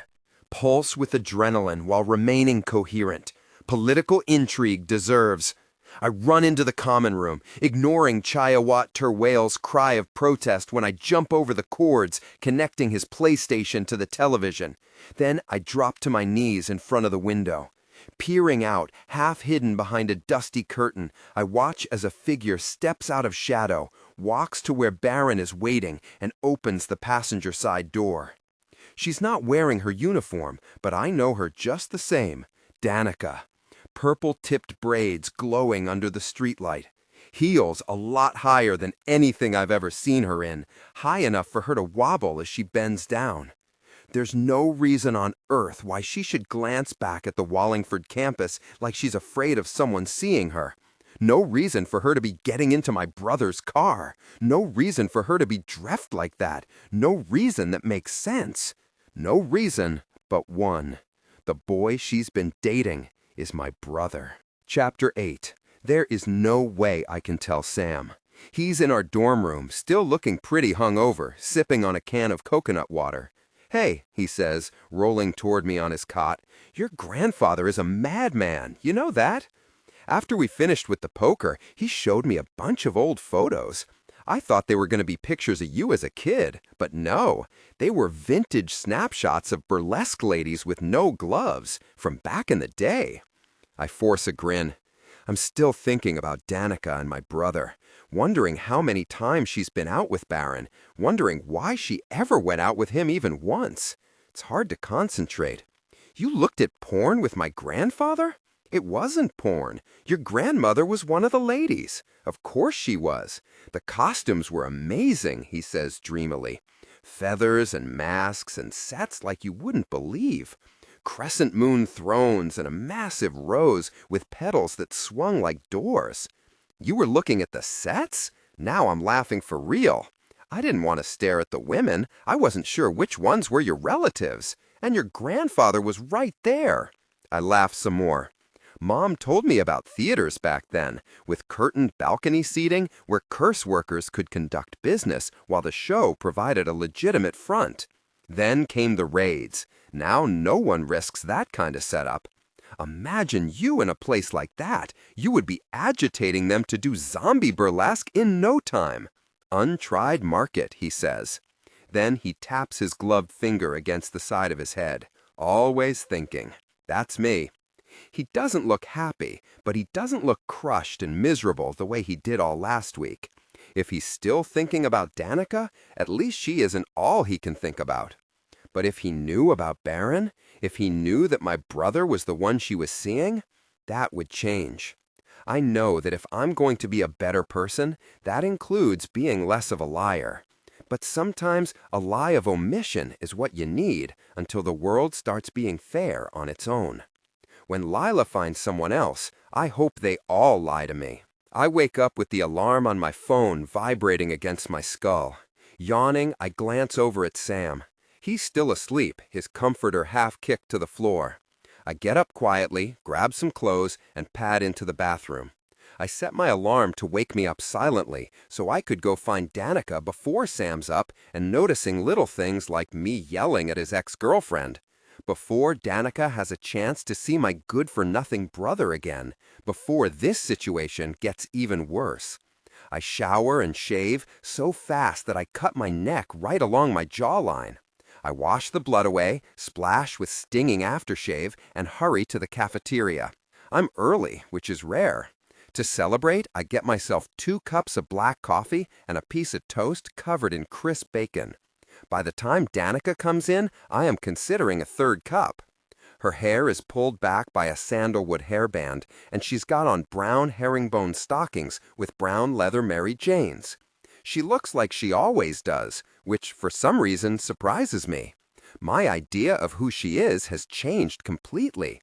She's been seeing my brother secretly for days, maybe weeks. All that stuff she said, all the questions she suddenly had for me, now it makes sense. But the answer tilts my world on the axis. I wait until she gets through the line and then follow her back to her table. "What do you want?" she asks me, setting her tray down. "He's not who you think he is," I say.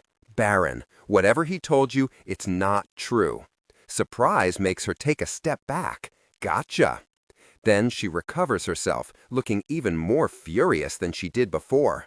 Nothing makes people angrier than getting caught. Trust me, I know. "Yeah, I saw you last night," I say. "You suck at sneaking." "Only you would think I should be ashamed of that," she snaps. I take a deep breath, trying to control my anger. It's not her fault she got tricked. "Okay, look, say whatever you want about me, think whatever you want about me. But my brother is a compulsive liar. He can't even help it. Half the time, I don't think he remembers the real story, so he just fills in whatever he dreams up." "He's trying," Danica says. "That's more than I can say about you. He told me what you did. To Leela, to Philip, to him." "Are you kidding me?" I ask her. "Did he tell you what he did to Leela? Stay away from me, Cassel." Girls say that to me a lot lately. I'm starting to think I'm not as charming as I like to believe. "Just please tell me he didn't take off his gloves," I say. "No, actually, I'd rather you said he did, because there is no way the Danica that I know would fall for my brother's crooked smile and his crooked patter. He told me you'd say that. He practically told me the exact words you'd use, and he wasn't lying about that, was he?" I sigh. My brother can be a smart guy when he wants to be. "Danica, look, there are 2 ways he could know what I'd say. 1, he knows me really well. And 2, he knows the truth, the actual truth, which is what I'm telling you." "You're gonna tell me the truth? That's a joke." She turns her back on me, picks up her toast, and starts toward the door. "Danica!" I call after her. My voice is loud enough that people look up from their breakfasts. I see Sam in the entranceway to the cafeteria. Danica brushes by him on her way out. He glances at her. Then he rounds on me. There is so much anger in his face that I stand frozen until he swivels on his heel and walks back out. I call Baron before I walk into statistics, but I get his voicemail. The class is a blur. As soon as I walk out the door, I try him again. This time he picks up. The connection is bad, staticky. "How's my favorite and only living brother?" he asks. "Stay away from her." My hand shakes with the urge to deck him. I will bet anything that she was the girl he was talking to when I ran down that death worker. I will bet anything that he loved getting away with talking to Danica right in front of me, texting her from the car, bragging about his date. He laughs. "Don't be so dramatic." I remember what he said long ago when I accused him of dating Lila just because she was Zakharov's daughter. Maybe on dating her just to mess with you. "Whatever you're trying to pull," I say, keeping my voice level. "Whatever it is, it's not gonna work. Me and her? It bothers you, doesn't it? I saw the way it got under your skin when I talked to her, first at Zakharov's little fundraiser, where you got Anton killed, and then at Philip's funeral. It bothered you, but it made her blush. Guess you shouldn't have brought her around if you wanted her for yourself. Danica is my friend, that's all. I don't want her to get hurt. I don't want you to hurt her. And I know it's impossible for you to date a girl and not hurt her, so I want you to leave her alone. You're only trying to convince me because you already failed to convince her. Nice try, Cassel, but are you really betting on my backing down?" His voice is smug. The problem with cell phones is that you can't slam them down into a cradle when you hang up. Your only option is to throw them, and if you do, they just skitter across the floor and crack their case. Pulse with adrenaline while remaining coherent. Political intrigue deserves. It's not satisfying at all. I close my eyes and bend down to pick up the pieces. There is only one person I can think of with the power to convince Danica to stay away from Baron. Leela. I text Leela that I will meet her anywhere she wants, that I need to tell her something, that it's not about her or me, that it's important. She doesn't respond. I don't see her in the halls or the lunchroom. Sam grabs my arm the minute I walk into the cafeteria, though, so even if she was, there wouldn't be much I could say to her. He's got bedhead and is looking at me with the gaze of someone who's hanging on to their sanity by a very thin thread. "Why didn't you wake me up?" he demands in a tone that suggests false calm. "You snuck out. You wanted me not to see you with her?" Whoa, I hold up both of my hands in a sign of surrender. "You grunted and opened your eyes. I thought you were awake already." It's a lie, but hopefully a believable one. Lots of times I've said a few things, rolled over, and gone immediately back to sleep. It's just that Sam usually kicks my bed frame again before he heads out. He blinks a couple times, rapidly, like he's restraining himself. "What were you and Danica arguing about this morning?" he asks finally. "I said she was being a jerk," I tell him, frowning, "that you didn't deserve the way she was treating you." "Yeah?" He slouches a little. I feel like the lout that I am. He wants to believe me, I can tell. "You sure? It seemed worse. She looked really mad." "I guess maybe I didn't say it in a nice way," I say. He sighs, but the fury has gone out of him. "You shouldn't talk to her like that. She's your friend, too." "Not anymore," I say, and shrug. Then he looks grateful, and I feel even worse, because I sound like a loyal friend who is declaring how firmly I'm on his side, when actually, she's the one who's done with me. "Cassel," a girl's voice says from just behind us. I turn to find Mina Lang looking up at me. She smiles, but she looks tired, which makes me feel suddenly protective. "Can we talk about tomorrow?" Sam glances at her, then back at me. Then he looks up toward heaven, like that's the only possible explanation for luck like mine with women. I can guarantee that's not where it comes from. I say, "Sure.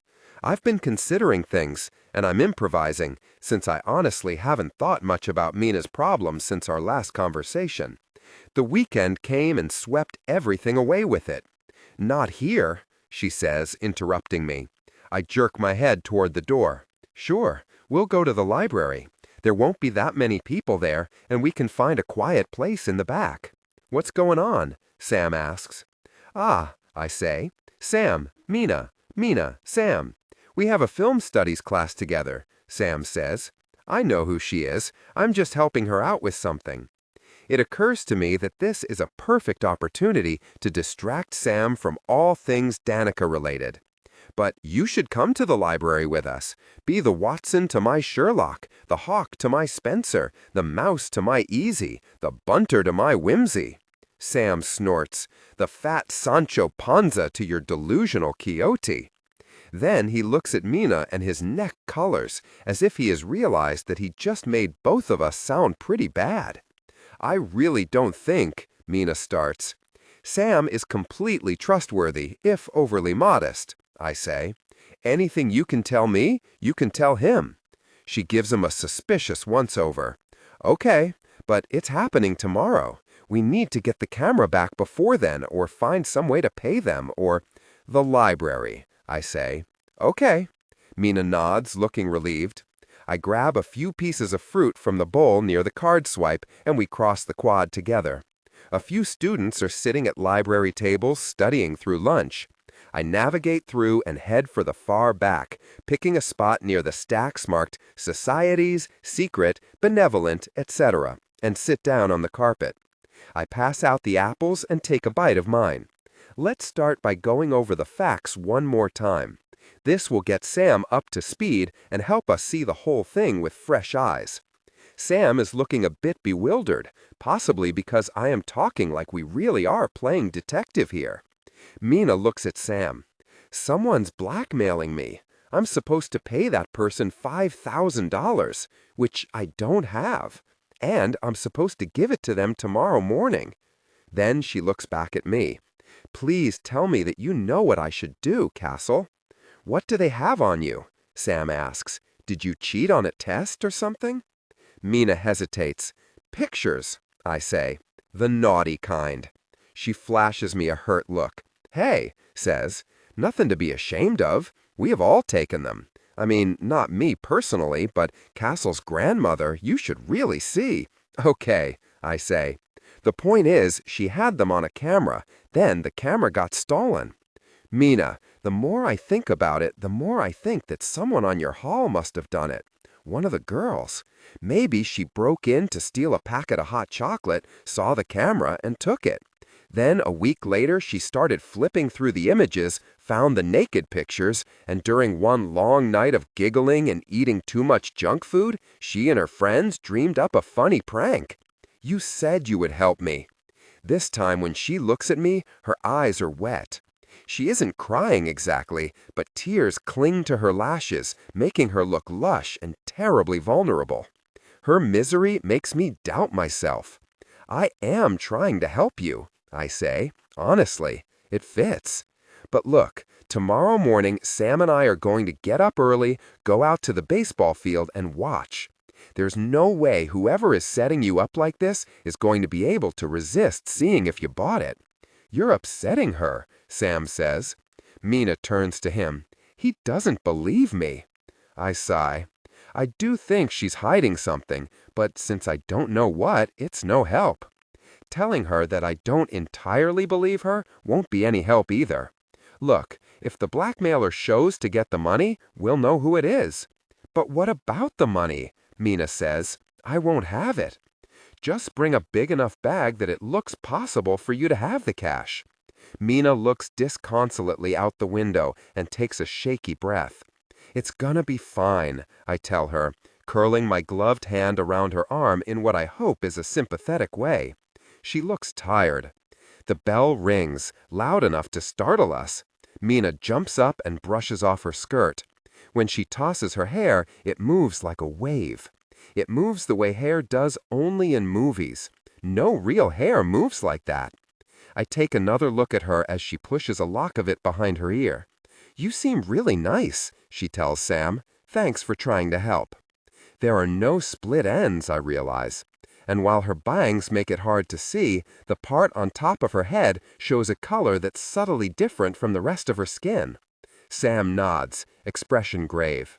Anything I can do. We'll figure this out, I say. She gives me one of those almost smiles that some girls seem to be able to summon up. The kind where her lip trembles and she looks so vulnerable that you find yourself desperate for a way to turn it into a real smile. Her lashes are still wet from tears that never fell. I wonder what it would feel like to wipe those tears with my thumb. I imagine the softness of her cheek against my bare skin. Then she picks up a messenger bag covered in pictures of singing anthropomorphic strawberries and marches out of the library. Her wig swings behind her. The rest of the day is a blur of hastily composed texts that don't get returned. Leela isn't in the common room of her building, and I had to promise Sharon Nagel a copy of my statistics homework to get her to look. Leela's car is not even in the lot. By the time I discover that she's not at dinner, I am practically crawling out of my skin with my desire to find her. Danica doesn't come to dinner either. Sam at least is there, flipping through a catalog of masks, barely paying attention to the cooling mound of shepherd's pie piled on his plate. Pulse with adrenaline while remaining coherent. Political intrigue deserves. So, he says, are you going to tell me what this thing with Mina is really about? Nothing to tell. We're going to save a maiden in distress like old-timey knights. I just wish I knew exactly what distress we were saving her from. The whole thing is fishy. You don't believe what she said about the pictures? He asks, pausing on a page with a rubbery werewolf snout that is supposed to be attached with spirit gum. I don't know. All I'm sure of is that she's lying about something. But maybe it's nothing important. We all lie, right? That makes him snort. So what's the plan, Sir Bonehead? Pretty much what I said. We see who shows up to blackmail Mina, or who shows up to laugh at how gullible she is. I gaze across at where Mina is sitting with her friends, playing with a lock of her wig and drinking a diet soda. Even being nearly sure her hair isn't real, I wonder at it. It looks real, better than real, rippling down her back in a glossy sheet. Was she sick? If so, it must have been long enough ago that no one at Wallingford remembers her absence from school, but not so long ago that her hair has grown back? Or I guess it could be something else. Maybe she just likes the convenience of not worrying about styling it in the morning. I wonder what would make someone want to blackmail a girl like her. Anyone could tell that her family isn't flush if they just looked. Her watch is nice, but she always wears it. The leather band is worn, and her shoes are black ballet flats. Cute, but cheap. It's not that she can't afford nice things. She has last year's cell phone and a 2-year-old laptop covered in pink crystals. That's more than lots of people have. Plus, she goes to Wallingford. It's just that she wouldn't be the person I'd target if I wanted to grift an easy 5 large. It has to be a prank. Unless the blackmailer knows something I don't. After dinner, I go back out to the parking lot, but Lila's car still isn't there.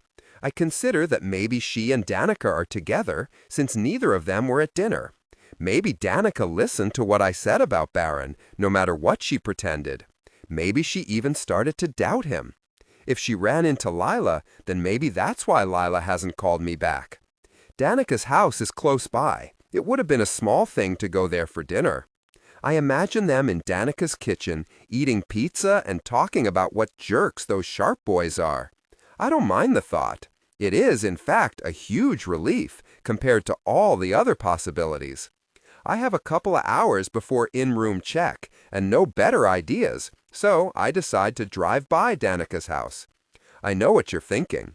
You're thinking that it's ironic that Baron, who's wrong about so many things, is right about me being a stalker. After parking on her leaf-lined street in Princeton, I walk down the block, past stately brick dwellings, each one with a manicured lawn, sculpted bushes, and a shining door knocker. Each yard is full of fall decorations, dried corn and gourds, or planters with stacked pyramids of pumpkins, even the occasional leftover scarecrow. As I walk up the path to her house, I realize that I figured wrong.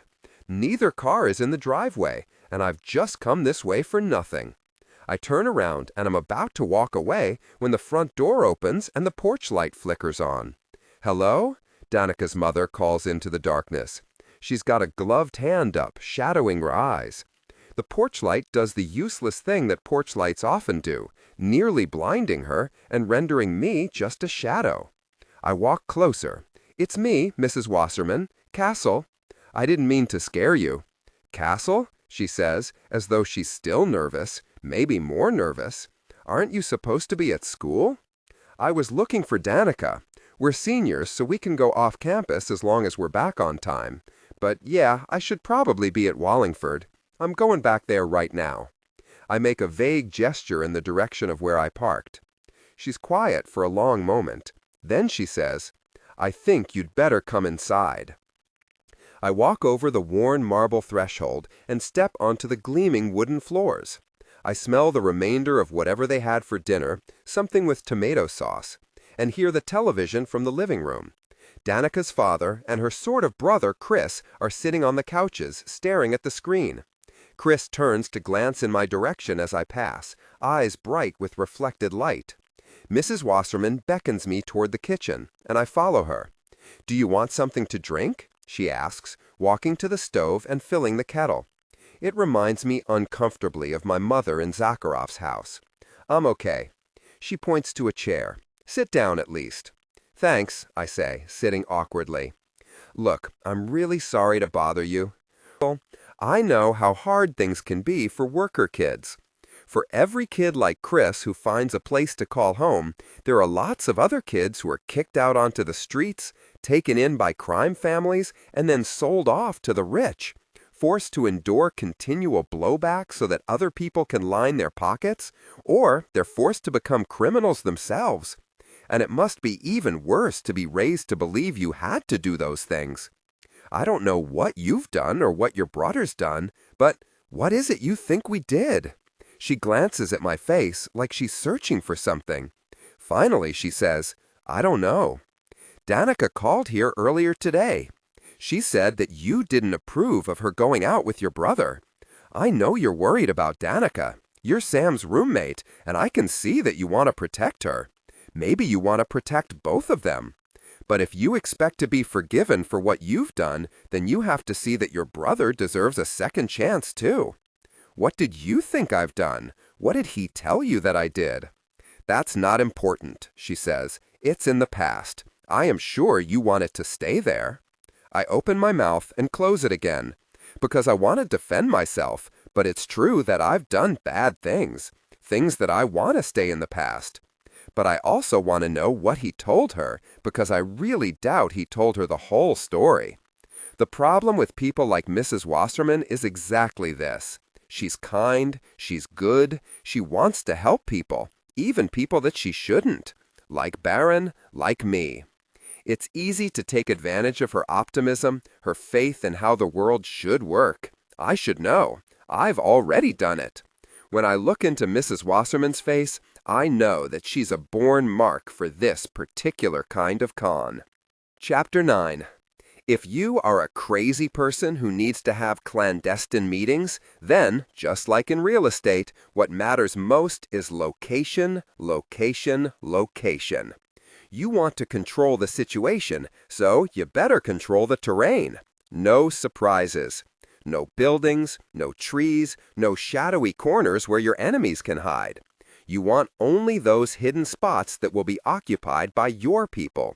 But the place can't be so open that a passerby would have a clear sight line. Clandestine meetings have to stay clandestine. The baseball field isn't a terrible choice. Far from other buildings, a nearby wooded area is the only place to hide, and it's not that close by. The time's good, too. 6 in the morning is too early for most students to be up, but there's no rule against it. Mina won't have to sneak out, and there's enough time for an exchange of goods before classes start. The blackmailer could get the money, take their sweet time stashing it, and still make it to breakfast. Pulse with adrenaline while remaining coherent. Political intrigue deserves. On the other hand, 6 in the morning seems way too early for girls pulling a prank to be anywhere but in bed. I figure they'll be in their pajamas, leaning out of the windows of their dorm, jeering when Mina returns from the baseball field after no one shows to the meeting. If I'm right, that's what's going to happen. Then the real negotiation starts, because I still have to somehow convince them to give up the camera and its contents. That's when we'll find out what's really going on. Sam's alarm goes off like a siren at 4:30 in the morning, an hour I hope I never see from this end again. I knock my phone onto the floor trying to turn it off before I realize the sound is coming from a totally different part of the room. Get up, I say, and throw a pillow in his direction. Your plan sucks, Sam mumbles as he lurches out of bed and heads for the showers. Yeah, I say softly to myself. Tell me one thing that doesn't suck right now. It's too early for there to be any coffee. I stare dully at the empty pot in the common room while Sam picks up a jar of instant grounds. Don't, I warn him. He scoops up a heaping spoonful and, heedlessly, shoves it into his mouth. It crunches horribly. Then his eyes go wide. Dry, he croaks. Tongue, shriveling. I shake my head, picking up the jar. It's dehydrated. You're supposed to add water. Good thing you're mostly made of water. He tries to say something. Brown powder dusts his shirt. Also, I tell him, that's decaf. He runs to the sink to spit it out. I grin. There's nothing quite as funny as someone else's misery. By the time we're outside, I feel a little more awake. It's so early that the hazy fog of morning is still settling over the grass. Dew has crystallized on the bare branches of trees and on piles of fallen leaves, turning them pale with frost. We trek over to the baseball field, the dampness wetting our shoes. No one is there yet, which is the idea. You never want to be the last person to a clandestine meeting. "Now what?" Sam asks me. I point toward the woods. It's not ideal, but we'll be close enough to see if anyone shows up. And, after chasing down a death worker, I am confident that I can catch up to a student if I really have to. The ground is frozen. The grass crunches as we sit. I get up to check from a few angles until I'm sure we're pretty well hidden. Mina arrives about 15 minutes later, just at the point when I think that Sam is about to fidget himself to death. She's clutching a paper bag nervously. Hello?" she calls from the edge of the trees. "Here," I say. "Don't worry. Just go to the middle of the field, to the right, by first base, and make sure to turn so that we see you." "Okay," Mina says, her voice shaking. I'm sorry to have dragged you into this, but not right now. Just go stand over there and wait." Sam lets out a long, suffering sigh as she walks off. She's scared. "I know," I say. "I just didn't know how to—" "We don't have time for that." "You must be the worst boyfriend in the whole world," Sam whispers. "Probably," I say, and he laughs. Waiting is hard. It's boring. And the more bored you get, the more you want to close your eyes and take a cat nap, or pull out your phone and play a game on it, or talk. Your muscles get stiff. Your skin gets that pins and needles warning that your foot is falling asleep. Maybe no one's coming. Maybe you were spotted. Maybe you made one of a million other miscalculations. All you want is an excuse to leave your post and get a cup of coffee or take a nap in your own bed. Time slows to a jagged crawl, like the passage of an ant along your spine. Getting through it once makes it easier to believe that it can be gotten through again. Sam shifts uncomfortably. Mina looks pale and anguished, pacing back and forth. I alternate between watching her face for some sign that the blackmailer has arrived and planning what I will say to Lila. Danica won't believe me. "Please, just tell her what Barron did." I get as far as that, and my mind stalls. I can't picture what she says back. I can't imagine the expression on her face. I keep thinking of how she wouldn't look at me after I told her that I loved her, the way she wouldn't believe me. And then I remember her mouth on mine, and the way she looked up at me when we were lying on the same grass I am looking at now, except the grass was warm, and she was warm, and she said my name like nothing else in the world mattered. I press the tips of my gloved fingers against my eyes to force away the images. Sam jerks next to me, and I take away my hand slowly. Mina's posture has stiffened, and she's looking across the grass at someone we can't quite see. Adrenaline floods my veins, making my heart pound. The risk at this point is that we'll be too eager. We need to wait until the blackmailer has his back to us, and then we need to move as quietly as we can. Mina turns slightly as the figure approaches her. She does exactly what I told her, except for a glance in our direction. Our gazes lock, and I try to silently communicate that she needs to never look over here again. Then the figure comes into view. I don't know exactly what I was picturing, but it wasn't a freshman, tall and gangly, and so twitchy that I relax at the sight of him. Maybe he found the camera and decided he'd make some fast cash? Maybe he thinks blackmail is the high school equivalent of shoving a girl you like into a mud puddle. I don't know. All I do know is that he is playing way out of his league. It seems cruel to jump him, so instead I pull the lamest trick ever. Making sure his back is to me, I stuff my hand into the pocket of my jacket, point my first and middle fingers so that I'm making the little kid gun shape. I cross the lawn quickly, fast enough that by the time he hears me coming, I am pretty close. "Freeze," I tell him. It's comical, the sound that the kid makes when he sees me. A scream so high-pitched, I can't hear half of it. Even Mina looks rattled. Sam walks up until he's looming over the freshman. "That's Alex DiCarlo," he says, looking down. "We're in chess club together. What's he doing here?" I raise my fake pocket gun. "Yeah, what exactly did you want with $5,000? "No," Alex says, his face gone bright red with misery. I didn't want to." He looks over at Mina and takes a nervous breath.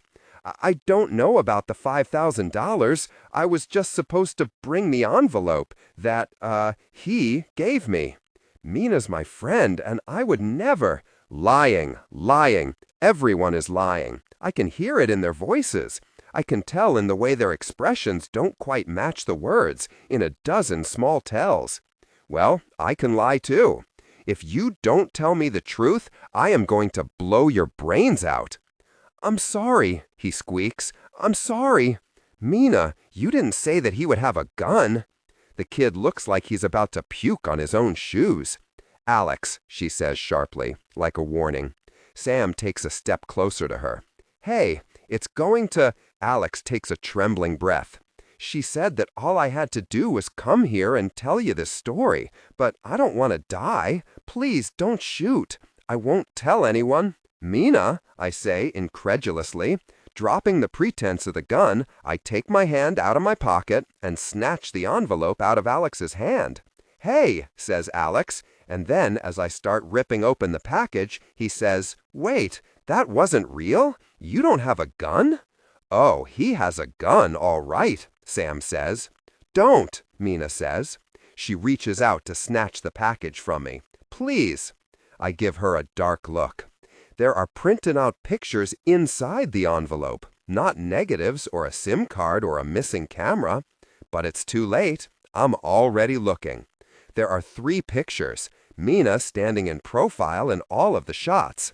She's not naked. In fact, she's wearing her Wallingford uniform. The only thing naked about her is her right hand. Her bare fingers touch the collarbone of the man beside her, Dean Wharton. His white dress shirt is open at the neck. His eyes are closed, perhaps with dread or with pleasure. Pulse with adrenaline while remaining coherent. Political intrigue deserves. I let the photos fall. They scatter on the ground like dead leaves. "You're ruining everything," Mina says, her voice almost feral. "I did this to make you believe me. I had to convince you." Sam reaches down and picks up one of the photos. He stares at it, probably, like me, puzzling through what it could mean. I roll my eyes. "Let me get this straight. You lied to us so that we'd believe you? If you knew what was happening from the start, if you knew a dean was involved, you wouldn't have agreed to help me?" Mina looks from me to Sam to Alex, like she's trying to figure out which one of us might still be vulnerable to her pleading. Her eyes are welling with tears. "I guess we'll never know," I tell her. "Please," she says. "You can see why I didn't. You can see why I was afraid." "I have no idea," I say. "You've lied so much that I have no goddamn idea why you would be afraid." "Please," she says, tragically. Despite myself, there is a part of me that really feels bad for her. I've been where she is, trying to manipulate people because I was too afraid to do anything else. Too convinced that they would never help me if I didn't con that help out of them. "Liars don't get the benefit of being trusted twice," I tell her, trying to keep my voice firm. She covers her face with one slender gloved hand. "You hate me now, I bet. You hate me." "No," I say, relenting with a sigh. "Of course not. Just, this time, let's have the whole story, okay?" She nods quickly, wiping her eyes. "I promise, I'll tell you everything." "You can start with your hair," I say. She touches it self-consciously, gloved fingers threading through the black mass. "What?" I lean forward and give a lock of it a hard tug. Her whole hairline slips to one side, and she gasps, her hands flying to try to correct it. Alex gasps too. "That's a wig?" Sam says, not really asking, but in that way when you haven't gotten your head around something yet. She stumbles away from me, her face red. I asked you to help me. All I wanted was your help." Her voice is ragged and guttural. She sobs suddenly, and this time I am sure her reaction is entirely real. Her nose starts to run. She turns and legs it back toward the dorms. "Mina!" I call after her, but she doesn't turn. Sam suggests that we should go off campus for breakfast, rather than standing in the middle of the baseball diamond, freezing our asses off discussing what information we got out of Alex after Mina ran. It's only a little after 6 in the morning, and we have until 8 before classes start. I could do with pancakes. I get into the passenger side of Sam's hearse. I lean back against the headrest and close my eyes. It's just for a moment, but the next thing I know, Sam is shaking me awake. We're parked in back of the Bluebird Diner. "Get up," Sam says. "No one gets to sleep in my car unless they're already dead." I yawn and scramble out. "Sorry." I wonder if this morning was any kind of useful training for being a federal agent. After I graduate from Wallingford in the spring and enroll in the official training program with Yulikova, I'll learn how to catch real blackmailers. Blackmailers who aren't like Alex DiCarlo and don't believe I'm holding a real gun when I push 2 fingers against my jacket pocket. Blackmailers who are actually blackmailing someone. We go inside. A waitress who has got to be at least 70, her cheeks rouged like a doll's, seats us and passes out menus. Sam orders us a round of coffee. "Refills are free," the waitress tells us with a frown, like she's hoping we're not the kind of people who ask for endless refills.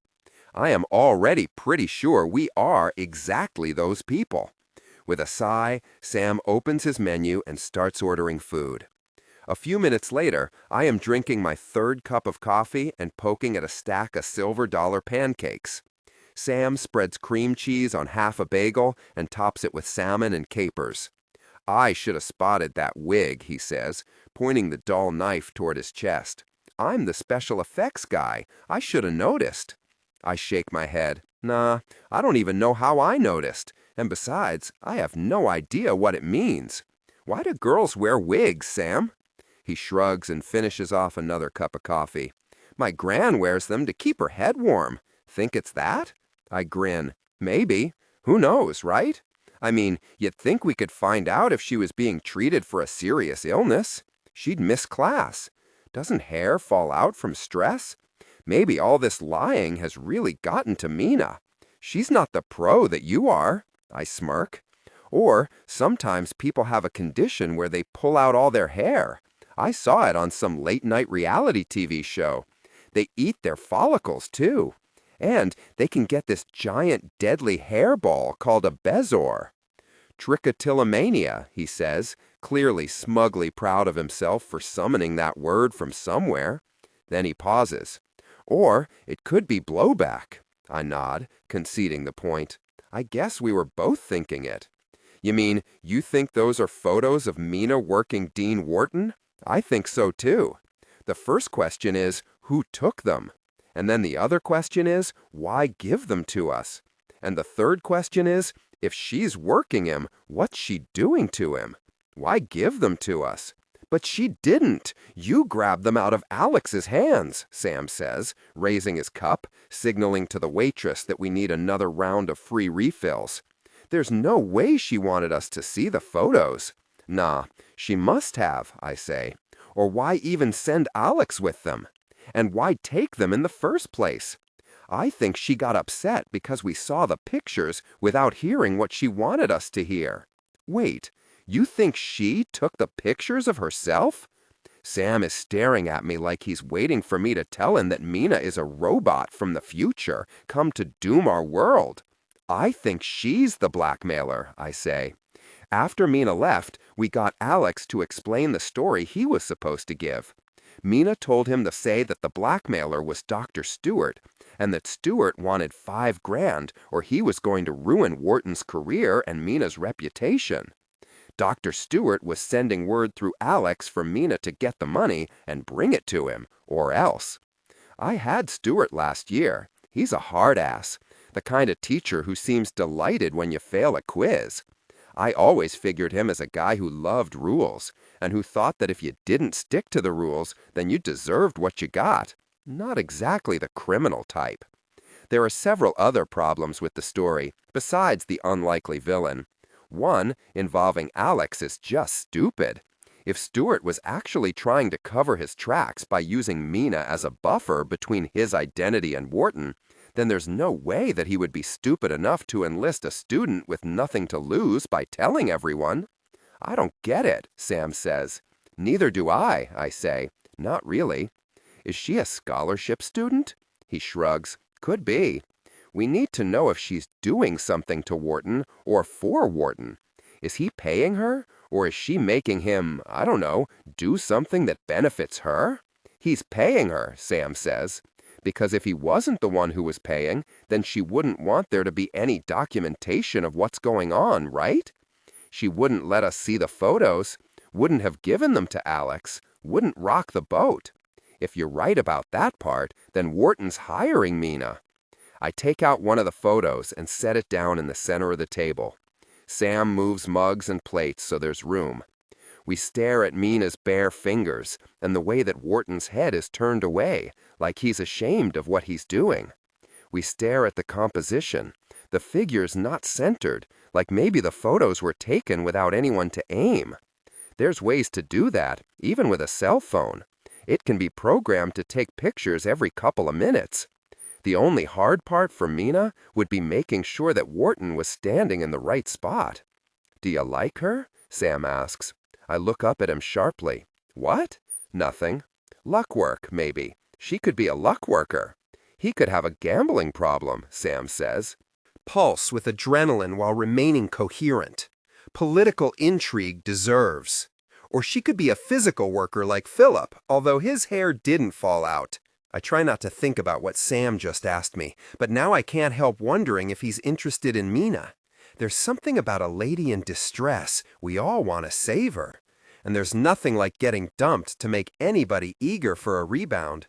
Maybe she's a physical worker curing Wharton's baldness, Sam says, and we both laugh. But seriously, what do you think? What was Mina trying to do? I shrug. I guess she wanted the money, right? So she must have thought we could help her get it. Maybe she thought we'd find some way to squeeze Stewart for it, or help her blackmail Wharton and blame Stewart. The waitress sets the bill at the end of the table and clears our plates. We pause the conversation until she goes. I wonder where Lila is now. But what does Mina need $5,000 for? Sam asks, fumbling for his wallet with one hand and reaching for his refilled mug with the other. I drag my attention back to the present. It's money. Could be for anything, maybe just to have it. But if Wharton's and paying her to get himself worked, then I guess it's possible the payments are coming to an end. All grifters dream of the big score. The big score? Sam grins, teasing. Sure, I say. The one that you can live on forever? The legendary one. The one that your name becomes synonymous with. I admit that 5 large isn't that large, but it's pretty big for high school. And if she thinks that she's not going to be making money off him regularly anymore, maybe there's no reason not to go for it. I throw $10 down onto the table. He does the same, and we slide out of the booth. No reason except getting caught, Sam says. I nod. That's why the big score is a myth, a fairy tale, because no one ever quits after a successful job. They get stupid and cocky and think they're invulnerable. They convince themselves to do just one more, just this last time, and then the time after that, because if a job goes sideways, then you want to do another to get the taste of failure out of your mouth. And if it goes well, you do another to chase that feeling. Even you? Sam asks. I look over at him surprised. Not me, I say. I'm already on the hook with the feds. My grandfather took me fishing a couple of times, Sam says as he unlocks the hearse. I wasn't very good at it. I always had trouble reeling them in. Maybe it'll be like that. I want to say something funny back, but the words stick in my throat. Instead of going to class, I head to Lila's dorm. I have some idea that I'm going to talk to her about Daneka, but it's become so jumbled up with a sheer mad desire to see Lila that it doesn't make any real sense. I thought I was getting better at this. I thought I was starting to make peace with being in love with a girl who despises me, but I don't think I'm so okay with it after all. Somewhere along the line, I made a dark bargain with the universe without really being aware of it. A bargain that if I was allowed to see her, even if we never spoke, then I could live with that. And now a week without her has swallowed up all of my rational thinking. I feel like a junkie, sick for my next fix, and not sure if it will come. Maybe she's eating breakfast in her room, I tell myself. That's a reasonable thought, a normal one. I can just catch her before she leaves. I won't let her see how much it matters. I race up the stairs of Gilbert House, past a couple of freshman girls who giggle. "You're not supposed to be here," one says, mock scolding. "This is the girls' dorm." I pause and give her my best smile, my co-conspirator smile, the one that I practice in front of the mirror, the one that's supposed to promise all kinds of evil delights. "Good thing I have you to cover for me." She smiles back, her cheeks going pink. At the top of the steps, I catch the door to Lila's hall as Jill Pearson White comes out. She's got her backpack thrown over one shoulder and an energy bar in her mouth. She barely pays attention to me, taking the stairs 2 at a time. I cross the corridor fast because if Lila's hall mistress sees me, I am totally screwed. I try Lila's door, but it's locked. I don't have time for anything fancy. I pull out a bank card from my wallet and slide it down the seam. That trick has worked on my own door before, and I'm lucky because it works now. I expect Lila to be sitting on her bed, maybe lacing her shoes, or pulling on a pair of gloves, or printing out a paper at the last possible minute. But she's not. For a moment, I think I'm in the wrong room. There are no posters on the walls. There is no bookcase, no trunk or vanity or illicit electric kettle. The bed has been stripped down to the mattress, and there's nothing else there. She's gone. The door swings shut behind me as I cross the empty room. Everything feels like it is slowed down, the edges a little dim. The awfulness of it, the loss of her, hits me in the gut. Gone. Gone, and there's nothing I can do about it. My eyes are drawn to the window, where light's streaming in, casting an odd shadow. There on the sill, resting against one of the panes of glass, is a single envelope. My name is written on it in her handwriting. I wonder how long it's been sitting there. I imagine her loading all her stuff into boxes and carrying it down the stairs. Zakharov himself helping her, like all the other dads did, with 2 goons, guns tucked into their waistbands. The thought should make me smile, but it doesn't. I sink to the floor, the paper clutched to my chest. I rest my head on the bare wood. Somewhere in the distance, I hear a bell ring. I've got no reason to get up, so I don't. Chapter 10. When I finally open the letter, it makes me smile, despite everything. And for some reason, that makes it even more awful that she's gone. 48653 968 4927 66 4663 28 72465 minus 9355 46 68 4663 28 7294 463 293 34843 minus 42592 563 9428 4927 4646 86 23 9436 44739 87 minus 42592 563 9463 7463 4 423 86 355 minus 26 4 6387 7243 48 28 4 3683 968 367 668 42846 383798 455 72633 688 minus 4669 48 9268 2592 3279 minus 3673 34368 87328 968 5453 968 9373 4667 28 28 968 3733 968 7855 22 23 28 968 37 464 86 428 387 19 4237 39 87 43 968 926 87 829 5452.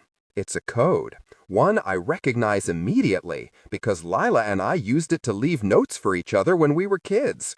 It's a simple one. Nobody with a real secret and any knowledge of cryptography would use this. You just take a phone and copy down the number that goes with each letter. Like L would become 5, and A would become 2.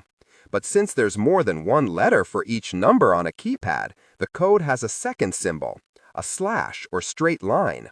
Indicates the letter's position on the phone button, like this. So the final code for L is 5, because L is to the far right on the key, and A is 2, because A is to the far left. And if it's one of those numbers with 4 letters, then you add an extra slash, so that 9 is Y and 9 is Z, and so on. It's time-consuming to translate back, but easy, especially if there's a phone in front of you. The existence of the letter, that she knew I would come here and find it, that she remembered our old code and believed I'd remember it too, my throat hurt. Nobody ever really sees me the way I am, underneath everything. But she did. She does. I smooth the paper out on the floor, find the receipt from the diner and a spare pen, and start translating. I told you I was no good at school. Well, I'm not good at saying goodbye either. I always knew what I was going to be when I grew up. I always knew whose shoes I had to fill. And I never said it, but I envied you for not having everything all planned out. I know it wasn't always easy. People didn't treat you like you were important, but you were free. You still can be, but you're going to have to try harder if you want to stay that way. Pulse with adrenaline while remaining coherent. Political intrigue deserves. Leela, I'm tracing my fingers over the coded paper, thinking about how long it must have taken her, picturing her lying on her bed, making mark after laborious mark, when my phone rings. I fumble the answer, startled, suddenly reminded that I shouldn't be on the girls' hall and that if someone hears a sound, they're going to investigate. The actual students who bunk here are all in class. Hello? I say, keeping my voice low. Cassel, it's Yulikova. Is that you? I get up and cross the room, lean my arm against the closet doorframe. Yeah, I'm here. Sorry. The operation is moving forward. We're going to pick you up next Wednesday, okay? I need you not to tell anyone, but it looks like you're going to be gone for a few days. You'll need a story, family member in the hospital, something like that, and pack a bag. A few days? When is the actual event? I'm sorry, I'm not authorized to tell you that, although obviously I wish I could. Can you at least tell me what the plan is? Yulikova laughs. We will, Cassel, of course.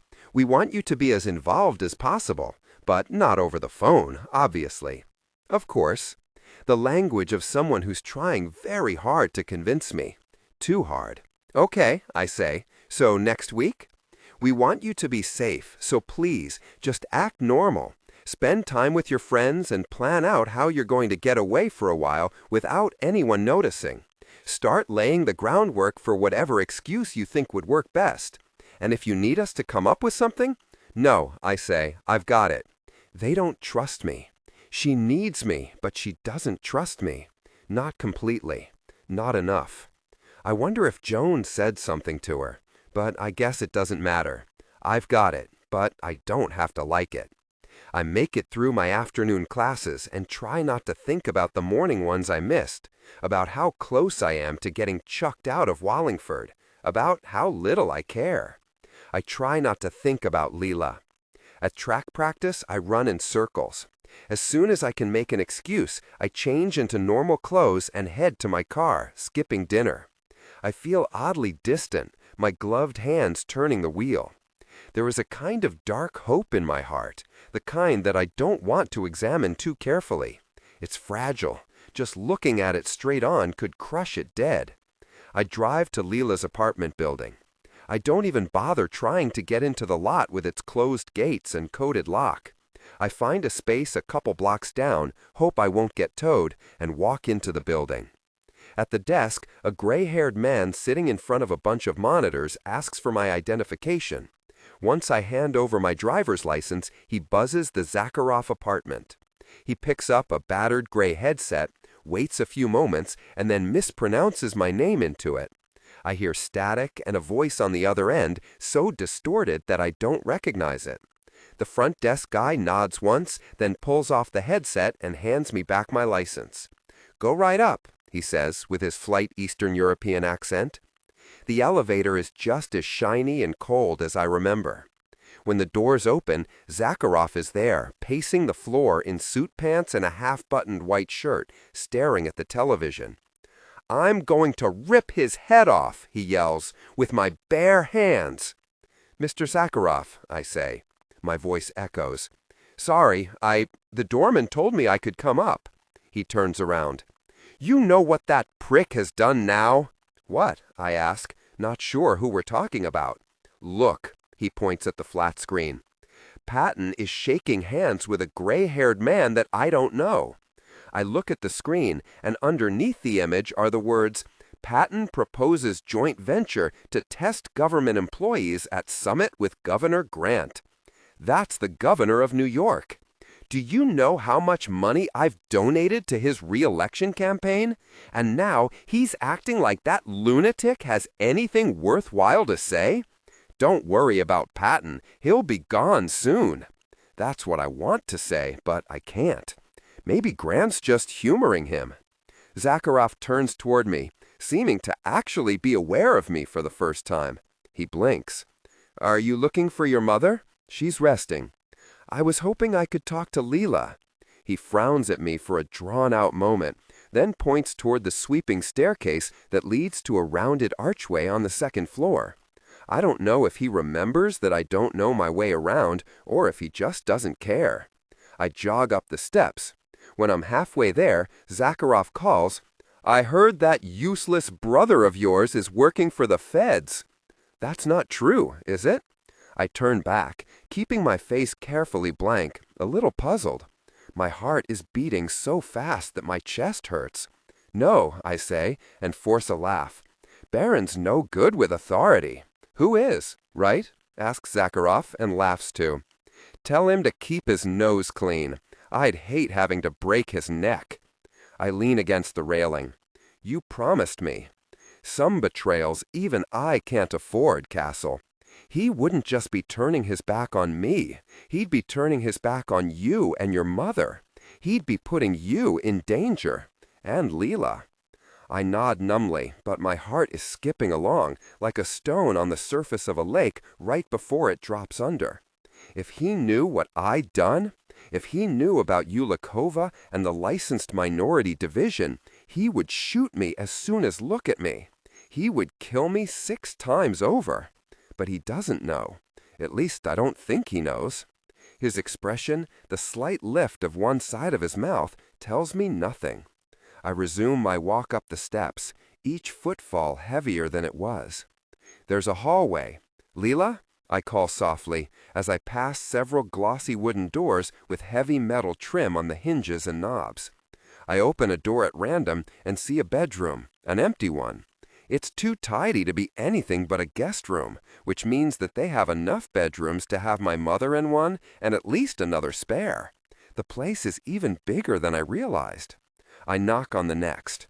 No one answers, but down near the end, another door opens. Leela steps into the hall. "That's a linen closet," she says. "There's a washing machine and dryer in there," I say, thinking of the dorms. She grins, leaning against the doorframe, looking like she just got out of the shower. She's got on a white tank and black skinny jeans. Her feet are bare, her toenails painted silver. A few locks of pale, wet hair stick to her cheek, a few more stick to her neck where her scar is. "You got my letter," she says, walking closer. Her voice is soft. Or maybe I. I touch the pocket of my jacket self-consciously and give her a lopsided grin. Took me a while to translate. She pushes the hair out of her face. You shouldn't have come. I put everything in the letter so that we wouldn't have to. She stops speaking, as if the rest of the sentence has deserted her. Despite the words, she doesn't sound angry. She takes another half step toward me. We're close enough that if she whispered, I'd hear it. I look at her, and I think of how it felt when I saw her in my bedroom in the old house, before I knew that she'd been cursed, when everything still seemed possible. I see the soft line of her mouth and the clear brightness of her eyes, and I remember dreaming about those features when it still seemed like she could be mine. She was the epic crush of my childhood. She was the tragedy that made me look inside myself and see my corrupt heart. She was my sin and my salvation, come back from the grave to change me forever. Again. Back then, when she sat on my bed and told me she loved me, I wanted her as much as I have ever wanted anything. But that was before we'd scammed our way into a high-rise and laughed ourselves sick and talked in the funeral parlor the way I've never talked to anyone and might never talk to anyone again. That was before she stopped being a memory and started being the only person who made me feel like myself. That was before she hated me. I wanted her then. Now, I barely want anything else. I sway toward Leela, waiting for her to pull back. But she doesn't. Pulse with adrenaline while remaining coherent. Political intrigue deserves. My hands come up, gloved fingers closing around her upper arms, crushing her to me as my mouth catches hers. I'm braced for her to stop me, but her body folds against mine instead. Her lips are warm and soft, parting in a single sigh. That's all it takes. I push her back against the wall, kissing her the way I've never let myself. I want to swallow her up. I want her to feel my regret in the slide of my mouth and taste devotion on my tongue. She makes a sound that's half gasp and half a moan and pulls me closer against her. Her eyes close and everything is teeth and breath and skin. "We've got to," she says against my mouth, her voice seeming to come from a great distance. "We've got to stop. We've got to—" I stagger back. The hallway seems very bright. Leela is still leaning against the wall, one hand against the plaster, like it's holding her. Her lips are red, her face flushed. She's looking at me with wide eyes. I feel drunk. I am breathing so hard that I feel like I've been running. "You should probably go," she says unsteadily. I nod, agreeing, even though leaving is the last thing I want. "But I have to talk to you. It's about Danica. That's why I came. I didn't mean—" She gives me a nervous look. "Okay, talk." "She went out with my brother. She's been going out with him, I think." "Baron?" She pushes off from the wall, paces the carpet. "Remember when I thought that you'd told her about my being a transformation worker? Well, that was him.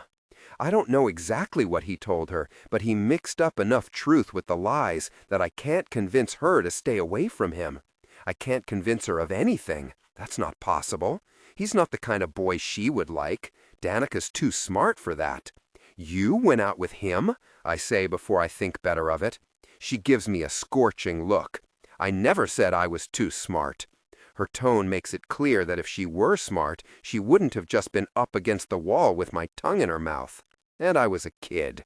"Please," I say, "just talk to her." Leela sighs. "I will. Of course I will. Not for your sake either. Danica deserves better. She should have stayed with Sam. We all want things that aren't good for us." She shakes her head. "Or things that aren't what they seem." "I don't," I say. She laughs. "If you say so." Down the hall a door opens, and we both jump. A man in jeans and a sweatshirt emerges, a stethoscope around his neck. He starts stripping off plastic gloves as he comes toward us. "She's doing well," he says. "Rest is really the best thing for her now, but in another week, I'd like to test her mobility with that arm. She's going to have to move it as soon as she's able to do so without pain." Leela looks at me, her eyes slightly too wide. like she's trying to gauge my reaction, like there's something for me to be reacting about. I take a chance. "Your patient is my mother," I say. "Oh, I didn't realize. You can go see her now, of course." He reaches into his pocket and comes out with a card. He smiles, revealing a mouth full of crooked teeth. "Call me if you have any questions, or if Chandra does. Gunshot wounds can be tricky, but this was a clean one, through and through." I take the card and shove it into my pocket as I start down the hallway. I'm walking fast enough that Leela would have to run to catch up. "Cassel," she calls, but I don't even slow. I push open the door. It's a regular guest room, like the other one, big four-poster bed, but this one has my mother in it, propped up and watching a television that's on one of the dressers. She's got a bandage around her arm. Her face looks pale without her usual makeup. Her hair is a mess of curls. I have never seen her like this. She looks old and frail and nothing like my indomitable mother. "I'll kill him," I say. "I'll murder Zakharov." Shock distorts her features. "Cassel?" she says, fear in her voice. "We're getting out of here." I come around to the side of the bed, ready to help her up. My eyes search the room for a weapon, any weapon. There's a heavy-looking brass cross over the bed. It's primitive-looking, with jagged sides. "No," she says, "you don't understand. Calm down, sweetheart. You're kidding, right?" The door opens, and Leela's standing there, looking almost afraid. She pushes past me and gives my mother a quick glare. "I'm sorry," she says, turning back to me. "I would have told you, but your mother made us promise not to. And she's okay. If she wasn't okay, I would have told you, no matter what. Honest, Cassel." I look between them. It's hard to even imagine them being in the same room together. "Come here, baby," my mother says. "Sit on the bed." I do. Leela stands by the wall. "Ivan has been very good to me. This past Sunday, he said I could go to church, so long as I went with some of his people. Isn't that nice? You got shot in church?" I wonder which particular religion she's claiming to belong to, but I keep that question to myself. "On the way back. If it wasn't for dear Lars, that would have been it. The car pulled up, and I didn't even see it, but he did. I guess that's what he does as a bodyguard and all. He pushed me and I fell, which made me mad when it was happening, but he saved my life. The first bullet hit me in the shoulder, but the rest missed, and the car went screeching off." She sounds like she's reciting the plot of a particularly exciting episode of a soap opera, not telling me about something that actually happened to her. "You think they were gunning for you? As in, you specifically? It wasn't some enemy of—" I glance at Leela. "You don't think it was a misunderstanding? They had government plates," my mother says. "I didn't notice, but you can bet that Lars did. Amazing instincts. Government plates. Patton. No wonder Zakharov was livid. Why didn't you call me right away? Or Baron? Either one of us. Or Granddad, for hell's sake. Mom, you're hurt." She tilts her head and smiles at Leela. "Could you give the two of us a couple minutes alone?" "Yeah," Leela says, "of course." She heads out the door, closing it behind her.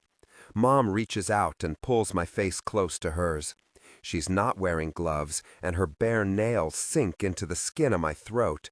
"What the hell have you boys been up to? Messing around with federal agents?" she hisses, low and vicious.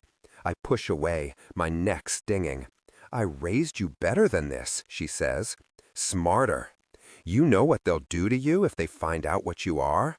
They'll use you to hurt other workers. They'll use you. Against your grandfather. Against everyone you love. And Baron, that boy thinks he can wriggle out of anything. But if you got him into this, he's in over his head. The government put us in camps. And they'll do it again if they figure out a legal way to manage it." I am left with the uncomfortable echo of Leela's words about Danica being too smart to get involved with Baron. I guess we're all smart about some things and dumb about others. But the federal government isn't just some bad boyfriend. If Mom knew what they wanted me to do, I think she'd have a different opinion of them. If anything, looking at her, pale and furious in her pile of blankets, I am more committed than ever to getting rid of Patton. Baron can take care of himself. You're not denying it, she says. What's wrong with wanting to do something good with my life? She laughs. You wouldn't know good if it bit you on the ass. I look at the door. Does she know? No one knows, Mom says. They suspect. That's why I didn't want you to hear about my little accident. I didn't want you coming here, you or your brother. It's not safe. There was a boy who described you in connection with some agents. Fine, I say. I'm going now. I'm glad you're okay. Oh, and I went to the jewelry store. It was a dead end, but I did learn one thing. Dad had 2 forgeries made. 2? But why would he do... She stops speaking as the obvious answer sinks in. She got conned by her own husband. Phil would never do that. Never. Your father wasn't greedy. Pulse with adrenaline while remaining coherent. Political intrigue deserves. He didn't even want to sell the stone. He just wanted to keep it as insurance in case we needed money. Our retirement fund, that's what he called it. I shrug. Maybe he was pissed off about your affair. Maybe he didn't think you deserved nice things. She laughs again, this time without any malice. For a moment, she seems like herself. You ever hear of a sweetheart scheme, Cassel? You think your father didn't know? Sweetheart schemes have been Mom's bread and butter since Dad died. Find a rich guy, curse him so he falls in love with her, get his cash. She even went to jail for one of her less successful cons, although the conviction was overturned on appeal. But I never thought she'd done anything like that when Dad was alive. I stare at her, my mouth parted. So Dad knew about you and Zakharov? She snorts. You really are such a prude, Cassel. Of course he did. And we got the stone, didn't we? Okay, I say, trying to push away all thoughts of what she's done. So, then, what would he do with it? I don't know. Her gaze slides away from me as she contemplates the grooves of the plaster wall. I guess a man is entitled to a few secrets. I give her a long look. Just not very many, she says, and smiles. Now, come and give your mother a kiss. Lila's in the hallway when I leave. She's leaning against the wall, near a modernist painting that's probably worth more than the entire contents of my mother's house. Lila's arms are folded against her chest. I take out my phone and make a show of typing in the doctor's information from the card he gave me. It was just a number with no name attached, so I call him Doctor. I should have told you, she says finally. Yes, you should have told me, I say. But my mother can be very convincing, and she made you promise. Some promises aren't worth keeping. Her voice drops low. I guess it was stupid to think that I could just drop out and be gone from your life. We're all tangled up together, aren't we? You're not sentenced to me, I say stiffly. This thing with my mother will be resolved. You'll talk to Danica, and then... I make a vague gesture with my hand. Then I'll be out of her life, more or less. She laughs abruptly. That's how it must have felt. Me following you everywhere, begging for attention, obsessing over you, like you were sentenced to me. I even screwed up that on-again, off-again thing you had with Audrey, didn't I? I think I screwed that one up all on my own. Lila frowns. I can tell she doesn't believe me. So why, Cassel? Why tell me that you loved me, then have Danica work me so I couldn't feel anything for you, then tell me you love me all over again? Why come here and kiss me up against a wall? Do you just like messing with my head? No, I start to say more, to give her some explanation, but she keeps on going. You used to be my best friend in the world. And then, suddenly, you're the reason I'm a caged animal, and you're acting like you don't even care. I know they took your memories, but I didn't know it then. I hated you. I wanted you dead. Then, you were the one who freed me from my prison, and before I could come to terms with any of that, I was forced to be desperately in love with you. And now, when I see you, I feel everything, all those things, all at once. I can't afford to feel like that. Maybe you were right. Maybe I would be better off if I couldn't feel anything at all. I don't know what to say. I'm sorry, is all I manage.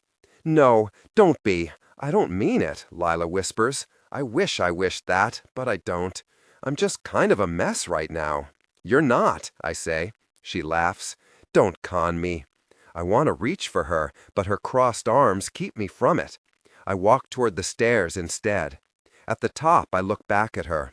No matter what happens, no matter what else I feel, no matter what else you believe, I hope you believe that I'll always be your friend. One side of her mouth lifts. I want to. As I descend, I see Zakharov standing near the mantel talking to a boy. I recognize his braids, pulled back from his head like horns, and the flash of gold teeth. He looks up at me with dark, unfathomable eyes and raises a perfectly manicured eyebrow. I freeze. Today he's dressed differently from the hoodie and jeans I saw him in when I chased him through the streets of Queens. He's got on a purple motorcycle jacket over jeans and has tapered gold plugs in his ears. He's wearing eyeliner. Gage, that's the name he gave me. Zakharov must see the look that passes between us. No, I say quickly.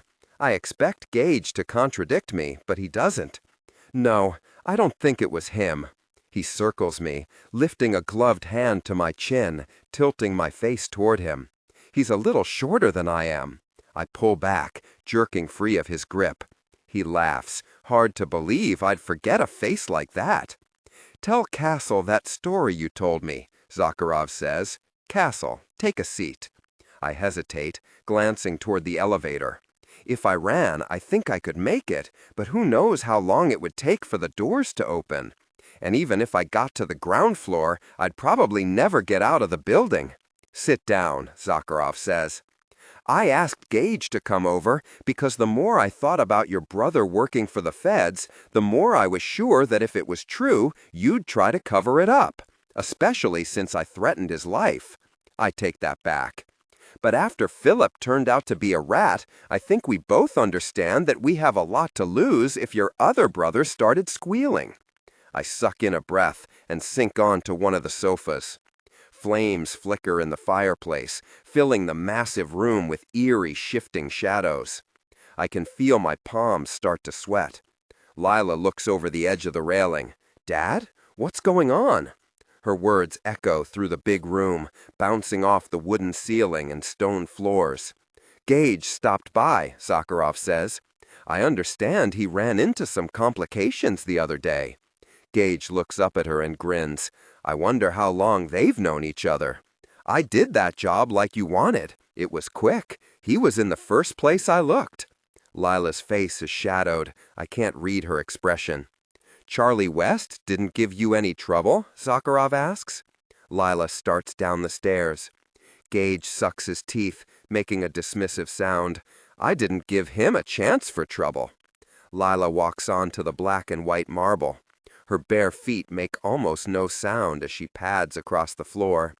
Should Cassel be hearing this? It strikes me that once upon a time I thought of her as part of the class of people with magic. I knew that there were regular people and there were workers, and workers were better than regular people. That's what everyone in Kearney believed, or at least what they told me. When I was a kid, Lila's cousin, my own brother's best friend, didn't even want me to be around her because he thought I wasn't a worker. But even among workers, there are different roles. Lila is inheriting Zakharov's position, where you order murders but don't actually have to carry them out. She doesn't hold the gun, she just calls the shots. Let Gage tell his story, Zakharov says. We trust Cassel, don't we? She turns her head toward me. The fire highlights the curve of her jawline, the point of her chin. Of course we do. Zakharov once asked me whether I would mind taking orders from his daughter. At the time, I said I wouldn't. Now, I wonder what it would really be like. I wonder if I would resent it. Gage clears his throat. After I tap him, some psycho do-gooder decides to chase me through the streets and nearly breaks my arm. He laughs. Guy picks up a plank and knocks my gun right out of my hand. If I was a couple of seconds faster, he would have got himself shot. I concentrate on not reacting. I try to keep a vaguely interested expression on my face. You described him looking a lot like Cassel, didn't you? Sakharov asks. Gage nods, his gaze on me. He's laughing with his eyes. Sure, black hair, tan skin, tall, cute, stole my gun. Zakharov crosses to where Lila is standing and puts his gloved hands on her shoulders. Pulse with adrenaline while remaining coherent. Political intrigue deserves... Could it have been his brother? They look pretty alike. Baron is no do-gooder, I say. Gage shakes his head. Without a picture, I'm not sure, but I don't think so. Zakharov nods. Tell him the rest. I have to climb a fence to get away, Gage says. 3 blocks later, I get grabbed by guys in black suits. They hustle me into a car, and I think I'm done for. But they tell me that if I tell them what happened, they aren't going to investigate the hit. And did you tell them? Zakharov asks, although I can tell he's already heard the story and knows the answer. Leela pulls away from her father to perch on the edge of the couch. Well, at first I tell them no, I'm no snitch, but it turns out that they don't really care about who ordered me to do the job or even what I did. All they want to know about is the psycho do-gooder. They let me go just for telling them about some guy I talked to for a couple of seconds. I said he took my gun. I feel an odd sense of dizziness. It's almost like falling. They wanted to know if we knew each other. They wanted to know if he identified himself as a federal agent. I said no to both. Then, when they turned me loose, I came to Mr. Z because I thought maybe he'd know what was going on. That sounds nothing like my brother, I say, giving them the steadiest look I can manage. A man can't be too careful, says Zakharov. Sorry I couldn't be more help, Gage says. If you need anything else, let me know. I've got to get going, I say, standing up. That is, if we're done here? Zakharov nods. I start toward the elevator. My shoes tap a sharp rhythm on the stone tiles. I hear sudden footsteps following mine. Wait up, Gage says. I'll ride down with you. I look back to see Zakharov and Leela across the room, watching us. Leela raises a hand in a half wave. I get into the elevator and close my eyes as the doors shut. You gonna kill me? I ask, in the silence that follows. I hate waiting. What? When I look at him, Gage is frowning. You're the psycho who attacked me. You're a death worker. I figured you lied back there because you wanted some kind of personal revenge. I sigh. Why did you do it? Why not tell Zakharov it was me? No big thing. You let me go, I pay my debts. He's got sharp, almost delicate features, but he's muscled under his coat. I can tell from his shoulders. All I want is my gun. It's a 1943 Beretta, a family heirloom. It belonged to my grandmother. She got it from some Italian boyfriend after the war, and she gave it to me when my parents kicked me out. I slept the whole bus ride to New York with that thing under what I was using for a pillow. It kept me safe. I nod. I'll get it to you. Just give the gun to Leela, and she'll pass it along, he says. Look, whatever those agents wanted you for, I figure it's none of my business. It didn't sound to me like you were one of them, and Leela wouldn't thank me for getting you in trouble with her father. I frown. What do you mean? You're the youngest Sharpe brother, right? Cassel. Leela's been talking about you for forever. He grins appraisingly, raising both his eyebrows. I didn't think you could possibly measure up, but it's the rare boy who can catch me. I laugh. How long have you known her? I did a job for her father when I was 13. I guess she was about 12 at the time. We got along like a house on fire. Used to go into her mother's room and try on her clothes and sing in front of her big double mirror. We were going to start a band called The Skies Over Tokyo, but neither of us could play an instrument and neither of us could sing. It takes me a moment to put it together that he means he killed someone for Zakharov when he was just a kid. I'm shocked before I remember that I was doing the same thing for Anton. Then I realize that I'm going to do it again, for Yulikova this time. Yulikova, who knows I've already lied to her once. My stomach sinks as the elevator doors open. I feel like the bottom is dropping out of the world. Chapter 11. The next morning, I am called into Dean Wharton's office right after morning announcements. I stand in front of his burnished wooden desk and try not to think of the pictures I saw of him with Minus' bare hand parting the collar of his starched white shirt. I guess everyone has a dark side, but I don't think I was prepared for that to extend to elderly Wallingford faculty. Wharton's not a guy that I thought a lot about. He's the dean of students, probably close to retirement age, with tufts of carefully combed-over silver hair on his head. He's never much liked me, but I've always given him plenty of reasons to feel that way, with my bookmaking operation, the sleepwalking, and my mother being a convicted criminal. I feel like I'm looking at him with fresh eyes now, though. I see today's newspaper, half hidden in a stack of files, open to the crossword. A few shaky blue pen marks in the margins. I see the cap of a pill case under the desk and a single yellow pill. And perhaps most telling of all, I see the tremble in his left hand, which might be a nervous tic, but shows how close he's playing to the edge. But then maybe I am reading him backward, seeing what I want to see. I know he's doing something bad, so I expect him to be nervous. I just wish I knew exactly what he's doing. Mr. Sharpe, being in my office twice in as many weeks does not bode well for any student. His tone is as sternly exasperated as ever. I know that, sir, I say, as contritely as possible. You cut your morning classes yesterday, young man. Did you think there wouldn't be any consequences? I'm sorry, sir. I wasn't feeling well, sir. Oh, is that right? And do you have a note from the nurse's office? I just went back to sleep. Then, when I was feeling better, I went to class. So, note? He asks, raising both silver brows. Okay, so say Minus a luck worker. Say he has a gambling problem. Maybe he's coming up on retirement and realizes, for whatever reason, that he doesn't have enough socked away. I figure he's a guy who, at least mostly, stuck to the straight and narrow. But honest people get screwed too. The bottom falls out of the market. A family member gets sick, and insurance doesn't even begin to cover it. For whatever reason, maybe he veers off the path. My eye is drawn to the single yellow pill on the carpet. Hiring a luck worker is pretty easy. He wouldn't need to target a student, although I guess maybe, being so straight-laced, he didn't know where else to go. But using luck work to win at gambling is a pretty uncertain proposition, although sometimes people can get around it. Most racetracks and casinos have ways to control for luck work. Of course, he might need luck for some other reason.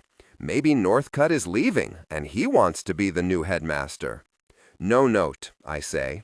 You're going to serve a Saturday detention with me, right here in this office, Cassel. I want you here at 10 in the morning. No excuses. Or you're going to get that third demerit you're flirting with. I nod. Yes, sir. The pill under his desk might be nothing. It could be aspirin or allergy medicine. But I don't have many clues, and I want this one. I should drop something, but all the little stuff that it would make sense to be holding is in my bag. I don't have keys or a pen or anything. You can go, he tells me, handing over a hall pass without really looking. I think about dropping that, but I imagine it fluttering to the floor far from where I need it to be. It's impossible to aim paper. I stand and take a few steps toward the door before I have an idea. It's not a very good one. Excuse me, Dean Wharton. He glances up, brows knitted. Sorry, I dropped my pen. I walk over to his desk and bend down, grabbing for the pill. He pushes back his chair so he can look, but I'm up again fast. Thanks, I say, walking to the door before he can think too much about it. As I start down the stairs, I look at the pill in my hand. There are ways to search online to find out about medication. Pulse with adrenaline while remaining coherent. Political intrigue deserves... You can put in details like the color and shape and markings and get a whole gallery of pills to compare against. I don't have to do any of that because this pill has Aricept stamped into the top and 10 on the other side. I know what it is. I've seen the commercials on late-night television. It's medication to control Alzheimer's. Danica is waiting for me outside the cafeteria at lunch. She's sitting on one of the benches, her mass of brown and purple hair hanging in her face. She waves me over and shifts aside her hemp book bag so that I can sit down. I lean back and stretch my legs. It's cold and the storm is rolling in, but there's still enough sun that it's nice to sit in a patch of it. "Hey," I say. She shifts, and I can see what her hair hid before, red eyes and puffy skin around them, streaks of salt on her cheeks marking the map of tears. "Lila called you, huh?" I don't mean to sound callous, but the words come out that way. She wipes her eyes and nods. "I'm sorry." I reach into my pocket, hoping I have a tissue. Honest. She snorts and touches her cell phone where it's resting in the lap of her pleated Wallingford skirt. "I broke things off with Barron about 10 minutes ago. I hope you're happy." "I am," I say. "Barron's a sleazebag. He's my brother. I should know. Sam is a much better guy. I know that. I always knew that." She sighs. "I'm sorry. I'm mad at you for being right, and I shouldn't be. It's not fair. Barron's a sociopath. They're very convincing, especially if you're one of those girls who think she can fix a boy." "Yeah," she says. "I guess I was. I wanted to believe him." "You've got a real taste for darkness," I say. She looks away from me, out at the overcast sky, the formless shifting mass of clouds. I wanted to think there was a part of him that only I could see, a secret part that wanted kindness and love but didn't know how to ask for it. I'm stupid, right? Oh yeah. The taste for darkness, but not the stomach for it. She flinches. "I guess I deserve that. I'm sorry I believed what he said about you, Cassel. I know you haven't told me everything, but..." "No," I sigh. "I'm being a jerk. I'm mad because I wanted you to be the person that I could count on to always know right from wrong. That's not fair to expect from anyone. And I guess I thought that we were better friends, despite all our sniping at each other. Friends screw up sometimes," she says. "Maybe it'd help if I put my cards on the table. Tell me what Barron said, and I'll tell you the honest truth. This is a one-time offer." "Because tomorrow you'll go back to lying?" she asks. "I don't know what I'll do tomorrow. That's the problem." Which is one of the truest things I have ever said. "You never told me what kind of worker you are, but Lila and Barron both did. I don't blame you for not telling me. That's a pretty big secret. And you really just found out last spring?" "Yeah," I say. "I didn't think that I was a worker at all. When I was a kid, I used to pretend I was a transformation worker. I imagined that I could do anything if I was one. That turns out to be almost true." She nods, considering. "Barron said you told the federal agents what you are, in exchange for immunity for all past crimes." "I did," I say. "Immunity for murdering Philip, for instance? That's what Barron thinks?" I shake my head and laugh with actually being amused. "That I killed Philip?" She nods, braced. I'm not sure whether she's braced for me to tell her what an idiot she is or because she thinks I'm about to confess to the whole thing. He says the guy they're blaming for Philip's murder was dead way before Philip was. "That part's true," I say. She swallows.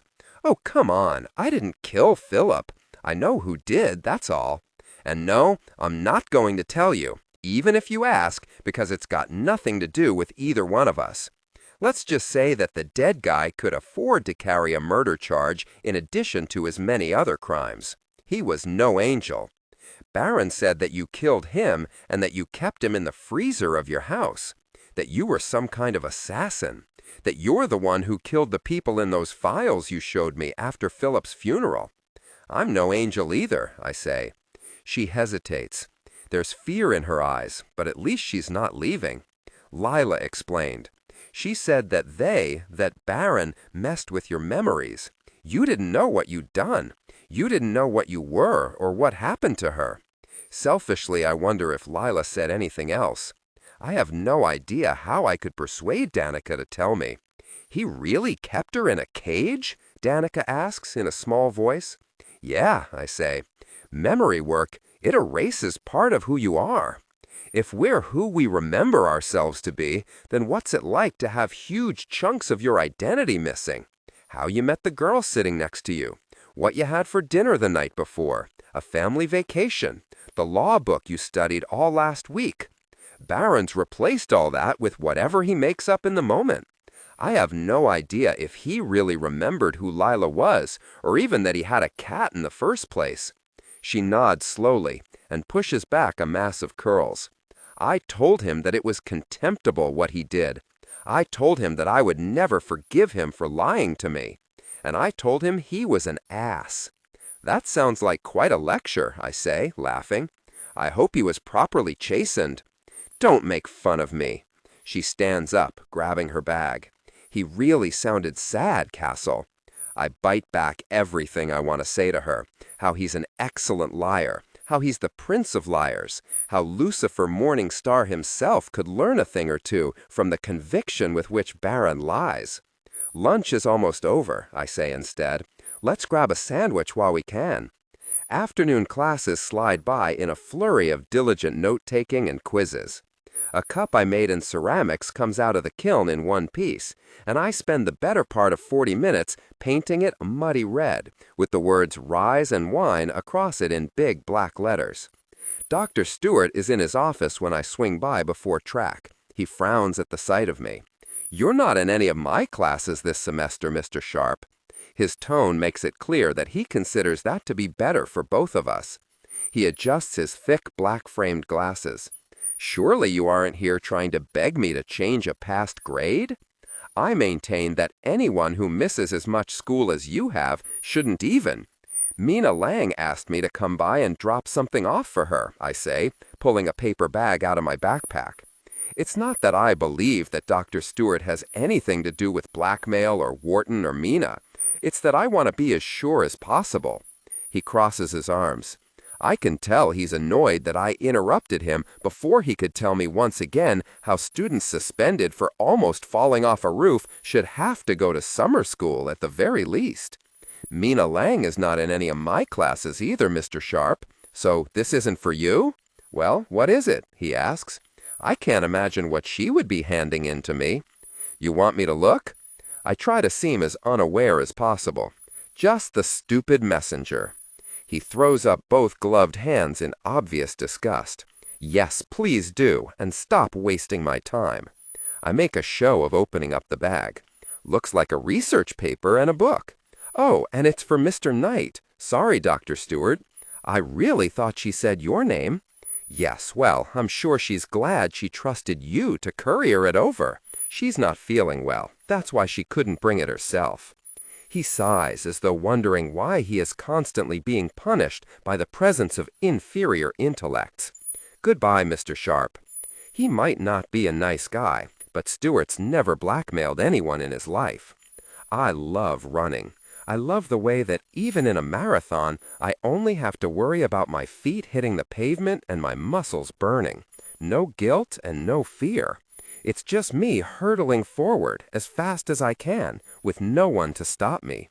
I love the cold wind against my back and the sweat heating my face. Some days my mind is blank when I run. Pulse with adrenaline while remaining coherent. Political intrigue deserves. Other days I can't stop thinking, turning everything over and over again in my head. Today I come to a couple of different conclusions. 1. No one is blackmailing Mina Long. 2. Mina Long is a physical worker, fixing Wharton's Alzheimer's. 3. Since Alzheimer's can never be cured, she can never stop working him, which means she just gets sicker and sicker while he stays the same. 4. Despite all her lies, Mina is probably actually in trouble. Sam looks up from his bed when I walk into our dorm room. I've got a wrapped towel around my waist and am fresh from the shower. He's got a bunch of brochures scattered beside him, colleges his parents want him to consider. None of them have a department that teaches visual effects. None of them will let him make his own rubber masks. All of them are Ivy League. Brown, Yale, Dartmouth, Harvard. Hey, he says. Look, I was talking to Mina over lunch yesterday. She said she was sorry. She basically admitted what you said, that she wanted us to blackmail Wharton for her. Yeah? I start rooting around for sweatpants and put them on when I finally locate them under a pile of other clothes at the bottom of my closet. Did she say why she needed the money? Said she wanted to leave town. I didn't really understand it, but it seems like someone's brokering the deal between Wharton and her. That person won't let her leave, so she's gotta run. Do you think it's her parents? No, I say, thinking of Gage and myself and Lila and of what Mrs. Wasserman said when I was sitting in her kitchen. Lots of kids are kicked out onto the streets, taken in by crime families, and then sold off to the rich. Probably not her parents. Don't you think we can help her? He asks. There's too much that's fishy about this situation, Sam. If she needs the money, then she should blackmail Wharton for it herself. But she can't. She's afraid of him. I sigh. Sam, you nearly yanked her wig off in public. Don't you think you should make it up to her? Besides, I told her that the investigative firm of Sharpe and you was still on the case. He grins, and I'm glad to see him distracted. I wonder again if he likes Mina. I really, really hope not. I think she's sick, Sam, I say. I think that she's curing Wharton, and it's making her sick. Even more reason to do something. Tell him he's got to give her the money. Explain the situation. You know, make it clear she's not alone. Wharton's the one who got her into this. We've got pictures. She's a player, I say. She could still be playing us. Come on, Cassel. She's a lady in trouble.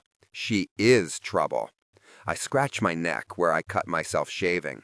Look, I have a Saturday detention with Wharton. He'll be alone in his office. What if she can't wait until the weekend? Well, we'll burn that bridge when we come to it. I open my laptop. What's with the brochures? Oh, he says, I've got college applications to write. How about you? I've got to plan an assassination, I say, logging into the school's wireless and bringing up the search engine. I know, weird, right? Cassel Sharpe, boy assassin. He shakes his head. You should have your own comic book. I grin. Only if you'll be my runty spandex-wearing sidekick. Runty? I'm taller than you are. He sits up, and the springs of the bed groan, echoing his point. I grin at him. Not in my comic, you're not. Killing someone is a lot like conning someone. You need to know a lot of the same things. Maybe the feds have to keep me in the dark, but I have to follow my own instincts. If something goes wrong with their plan, I'll need to improvise. And to do that, I need to study my victim. Patton's a public figure. Learning about him isn't hard. Every detail of his life has been analyzed by the press, all his faults enumerated by his opponents. I look at photos until I know every detail of his face, until I can spot the lines of pancake makeup at the edges of his neck when he's camera ready, until I see how he combs the few white hairs he's got, and how he dresses to match the tone of his speeches. I look at pictures of him in his home, at rallies, kissing babies. I pore over news reports and gossip columns and restaurant guides to see who he meets with, many, many people, his favorite food, spaghetti bolognese, what he orders at the diner he frequents, eggs over easy, buttered white toast, turkey sausage, and even how he takes his coffee, cream and sugar. I study his security, too. He always has 2 bodyguards who follow him everywhere. They aren't always the same 2 guys, but they all have broken noses and smirking smiles. There are a few articles about Patton using funds to hire ex-cons to round out his security staff, men he personally pardoned. He never goes anywhere without them. I watched several YouTube videos of him ranting about conspiracy theories, workers, and big government. I listened to the faint traces of his accent, the way he enunciates, and the way he pauses just before he says something he thinks is really important. I watch the way he gestures, reaching out to the audience like he's hoping to wrap them in his arms. I call my mother and get a few more particulars while pretending to be interested in how she edged herself into his life. I find out where he buys his suits. Bergdorf. They have his measurements so he can just call and have a suit tailored and overnighted to a speaking engagement. What languages he speaks. French and Spanish. The medicine he takes for his heart. Capitan and a single baby aspirin. The way he walks, heel to toe, so that the backs of his shoes always wear down first. I watch and look and listen and read until I feel like Governor Patton is standing over my shoulder and whispering into my ear. It's not a good feeling. Chapter 12, Friday afternoon. As I'm coming back from classes, my phone buzzes in the pocket of my uniform pants. I take it out, but the number is blocked. "Hello?" I say into the mouthpiece. "We're coming to get you tomorrow night," says Yulikova. "Clear your schedule. We want to be moving by 6 p.m. Something's wrong. Really, really wrong. You said everything was happening next Wednesday, not this Saturday." "I'm sorry, Cassel," she says. "Plans change. We have to be flexible right now." I lower my voice. "Look, that thing with the death worker and me tailing him, I'm sorry I didn't tell you about the gun. I know you know. I just panicked. I still have it. I didn't do anything with it. I could bring it to you." I shouldn't bring it to her. I promised it to Gage. I should bring it to her. I should have given it to her in the first place. She doesn't speak for a long moment. "That wasn't your smartest move." "I know," I say. "Why don't you turn the gun in tomorrow night and we'll just call the whole thing a misunderstanding?" "Right." My feeling of disquiet grows, although I can't say why. There's just something not right about her tone. Something that makes me feel like she's already distanced herself from this situation. I'm surprised she's letting me off so easy about the gun. Nothing about this sits right. "I was reading about Patton," I say, to keep her talking. "We can talk about this when we pick you up." She says it kindly, but I can hear the dismissal in her voice. "He has private security with him at all times. Tough guys." I was just wondering how we were getting around that. "I promise you, Cassel, we've got good people handling this. Your part is significant, but small. We're going to take care of you." "Humor me," I say, putting some of the anger I feel into my voice. She sighs. "I'm sorry. Of course you're concerned. We understand the risk you're taking, and we appreciate it." I wait. "We have one of them on the payroll. He's going to stall the other guard for long enough that you can take care of things. And he's going to watch your back." "Okay," I say. "I'll meet you at Wallingford. Call me when you get here." "Try not to worry," Yulikova says. "Goodbye, Cassel." My heart's racing, and my stomach is in knots as I close my phone. Pulse with adrenaline while remaining coherent. Political intrigue deserves. There is nothing worse than the creeping, formless sense of dread until that moment when it becomes clear what you should have been dreading all along, when you know it's not just all in your head, when you see the danger. The feds don't need me to bring in Patton. They don't need me at all. If they've really got one of his bodyguards on their payroll, they could disappear him any time they wanted. I sit down on the library steps and call Barron. I can hear traffic in the background when he picks up. "You want something?" He sounds annoyed. "Oh, come on," I say. I'm not exactly pleased with him either. "You can't really be pissed off just because you thought that I couldn't convince her you were lying when you were actually lying." "So you called to gloat?" he asks. "Yulikova moved up the date for the thing, and she has an inside man already, someone positioned to do this job a lot better than me. Does that sound fishy to you?" "Maybe," he says. "And that death worker I chased down, her people picked him up after to see if I lied about anything." "Did you?" "Yeah, I took something from him, and I kind of let him go. She knew that and never said anything." "That does seem weird. I guess you're screwed. Sucks to be you, Cassel. Looks like the feds aren't your friends after all." He hangs up, leaving me with silence. I don't know why I expected anything else. I sit on the steps for a long time. I don't go to track practice. I don't go to dinner. I just turn the phone over and over in my hands until I realize I have to get up and go somewhere eventually. I dial Lila's number. I don't expect her to answer, but she does. I need your help, I say. Her voice is low. We've helped each other enough, don't you think? I just need to talk through some things with someone. It shouldn't be me. I take a deep breath. I'm working with the feds, Lila, and I'm in trouble. A lot of trouble. I'm getting my coat, she says. Tell me where you are. We arrange to meet at the old house. I get my keys and head to my car. I'm sitting in the kitchen in the dark when she opens the door. I'm thinking about the smell of my father's cigarillos and what it was like when we were very young and nothing really mattered. She flips on the lights and I blink up at her. Are you okay? She comes over to the table and puts one gloved hand on my shoulder. She's wearing tight black jeans and a scarred leather jacket. Her blonde hair is as bright as a gold coin. I shake my head. Then I tell her everything. About Patton, about Mara, about wanting to be good and falling short, about following her that day when I chased down Gage without knowing why, about Eulacola and the gun. Everything. By the time I'm done, she's sitting backward in one of the chairs, resting her chin on her arms. How mad at me are you? I ask. I mean, exactly how mad? Like on a scale of 1 to 10, where 1 is kicking my ass and 10 is a Shark Tank? She shakes her head at my scale. You mean because you watched me put out a contract on someone and then watched Gage kill him? That you're cooperating with the law, maybe even working for them?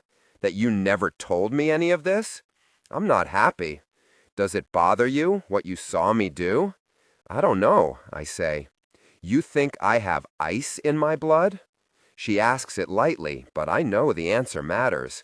I wonder what it would be like, being raised to be a crime lord. You are what you always were gonna be. Remember when we were kids? She says. There's a slight smile on her mouth, but the way she's looking at me doesn't quite match up. You thought I would be the one making deals and enemies, backstabbing and lying. You said you were gonna get out, travel the world, not get swept up in the life. Shows what I know. That's one long game you've been playing, Cassel. One long, dangerous game. I didn't mean for everything to get so crazy. It was one thing after another. I had to fix things. Someone had to fix things for Mara, and I was the only one who knew, so there just wasn't anyone else. And I had to keep Barron from going to the Brennans, and I do stop myself there, because I can't say the rest. I can't explain how I needed to stop myself from being with her. I can't explain how I nearly didn't manage it. Okay, well, quit. She makes a wild gesture with her hands, as though stating something so obvious that it shouldn't have to be said. You did what you thought you had to do, but you still have a way out, so take it. Get away from the feds, and if they don't want to let you off easy, then go into hiding. I'll help. I'll talk to my dad. I'll try to see if he can take some of the pressure off the thing with your mother, at least until you can solve this. Don't let them play you. I can't quit. I look away, at the peeling wallpaper above the sink. I can't. It's too important. What makes you so eager to throw away your life on whatever cause comes along? That's not true. That's not what I was doing. None of it is your fault. What is it that you feel so damn guilty about that makes you act like you don't matter? Her voice rises, and she rises with it, coming around the table to push against my shoulder. What makes you think that you've got to solve everyone's problems, even mine? Nothing. I shake my head, turning away from her. Is it Jimmy Greco and Antonasis Calvis and the rest? Because I knew them, and they were really bad men. The world's a better place without them in it. Stop trying to make me feel better, I say. You know I don't deserve it. Why don't you deserve it? She yells, her voice sounding like the words are being ripped out of her gut. Her hand is on my upper arm. She's trying to get me to look at her. I won't. You, I say, standing, because of you. For a moment, neither of us speaks. What I did, I start, but I can't make that sentence go anywhere good. I start over. I can't forgive myself. I don't want to forgive myself. I sink down to the linoleum tiles and say what I have never said before. I killed you. I killed you. The words over and over and over, rolling out of me. My voice is catching. My voice is breaking. I'm alive, Lila says, sliding to her knees so that I have to look at her, have to see her. I'm right here. I take a deep, shuddering breath. We're alive, she says. We made it. I feel like I'm about to shake apart. I've screwed up everything, haven't I? Now it's her turn not to meet my gaze. I wouldn't let Daneka work me, she says, slowly and carefully, putting every word together as if having one out of place will make everything fall apart. But I didn't stop loving you, because I always have, Cassel, since we were kids. You have to remember, I paraded around in my underwear at my own birthday party. That startles a laugh out of me. I touch the ear she pierced that night, the hole closed now, and try to imagine a world where I wasn't the only one who felt something. I didn't think that meant, 'cause you're an idiot, she says, an idiot. When the curse wore off, I couldn't let you see that I still had feelings. I thought I was the only one who'd ever had them. She has woven her fingers together and is clenching them tight, the leather taut over her knuckles. You were kind. You're always kind. I figured you pretended to love me until you couldn't pretend anymore, and I couldn't let you think you still had to. So I jabbed myself in the hand with scissors or pens, with anything sharp in reach, whenever I thought of you. And despite that, I still wanted to see you. I haven't been pretending, Lila, I say. I never was. I know how it looked, me asking Daneka to make you not feel anything. But I kissed you before I knew what my mother had done, remember? I kissed you because I had wanted to for a very long time. She shakes her head. I don't know. That night, in your dorm room, Lila, you were cursed, I say, and I almost didn't care. Pulse with adrenaline while remaining coherent. Political intrigue deserves. It was awful, because you acted like you really felt all these things, and I had to constantly remind myself that it wasn't real, and sometimes I was overwhelmed by the awfulness. I wanted to blot out how bad I felt. I knew it wasn't right, and I still didn't stop myself. Okay, she says, it's okay, but I would never want. I know that, Cassel, she says. You could have explained. And said what? That I did want to be with you? I demand. That I just couldn't trust myself enough? That... She leans forward and brings her mouth to mine. I have never been so profoundly glad to be forced to shut up. I close my eyes, because even seeing her is too much right now. I feel like a man who's been living on bread and water and is now overwhelmed by a feast. I feel like someone chained in the dark for so long that the light has become terrifying. My heart wants to beat its way out of my chest. Her lips are soft, sliding against mine. I am lost in kiss after drowning kiss. My gloved fingers trace the skin of her cheek and the hollow of her throat until she moans into my mouth. My blood is boiling, pooling low in my gut. She unknots my tie with quick fingers. When I pull back to look at her, she grins and tugs the cloth free from my collar in a single motion. I raise both eyebrows. With a laugh, Lila pushes herself off the floor and reaches out her gloved hand to haul me to my feet. Come on, she says. I stand up. Somehow my shirt has gotten untucked. Then we're kissing again, staggering up the stairs. She stops to kick off her boots, bracing herself against me in the wall. Lila, I say, but that's all I can manage as she begins to unbutton my white dress shirt. It falls to the floor of the hallway. We lurch into my bedroom, where I imagined her 1,000 times, where I thought I had lost her forever. Those memories seem blurred now, hard to count as important beside the vividness of her cool, leather-clad hand brushing over the hard planes of my stomach and the corded muscles of my arms. I suck in my breath. She steps away to bite the end of her glove, pulling it off her hand that way. When she drops it, my gaze tracks its fall. I catch her bare hand and kiss her fingers, which makes her stare at me, wide-eyed.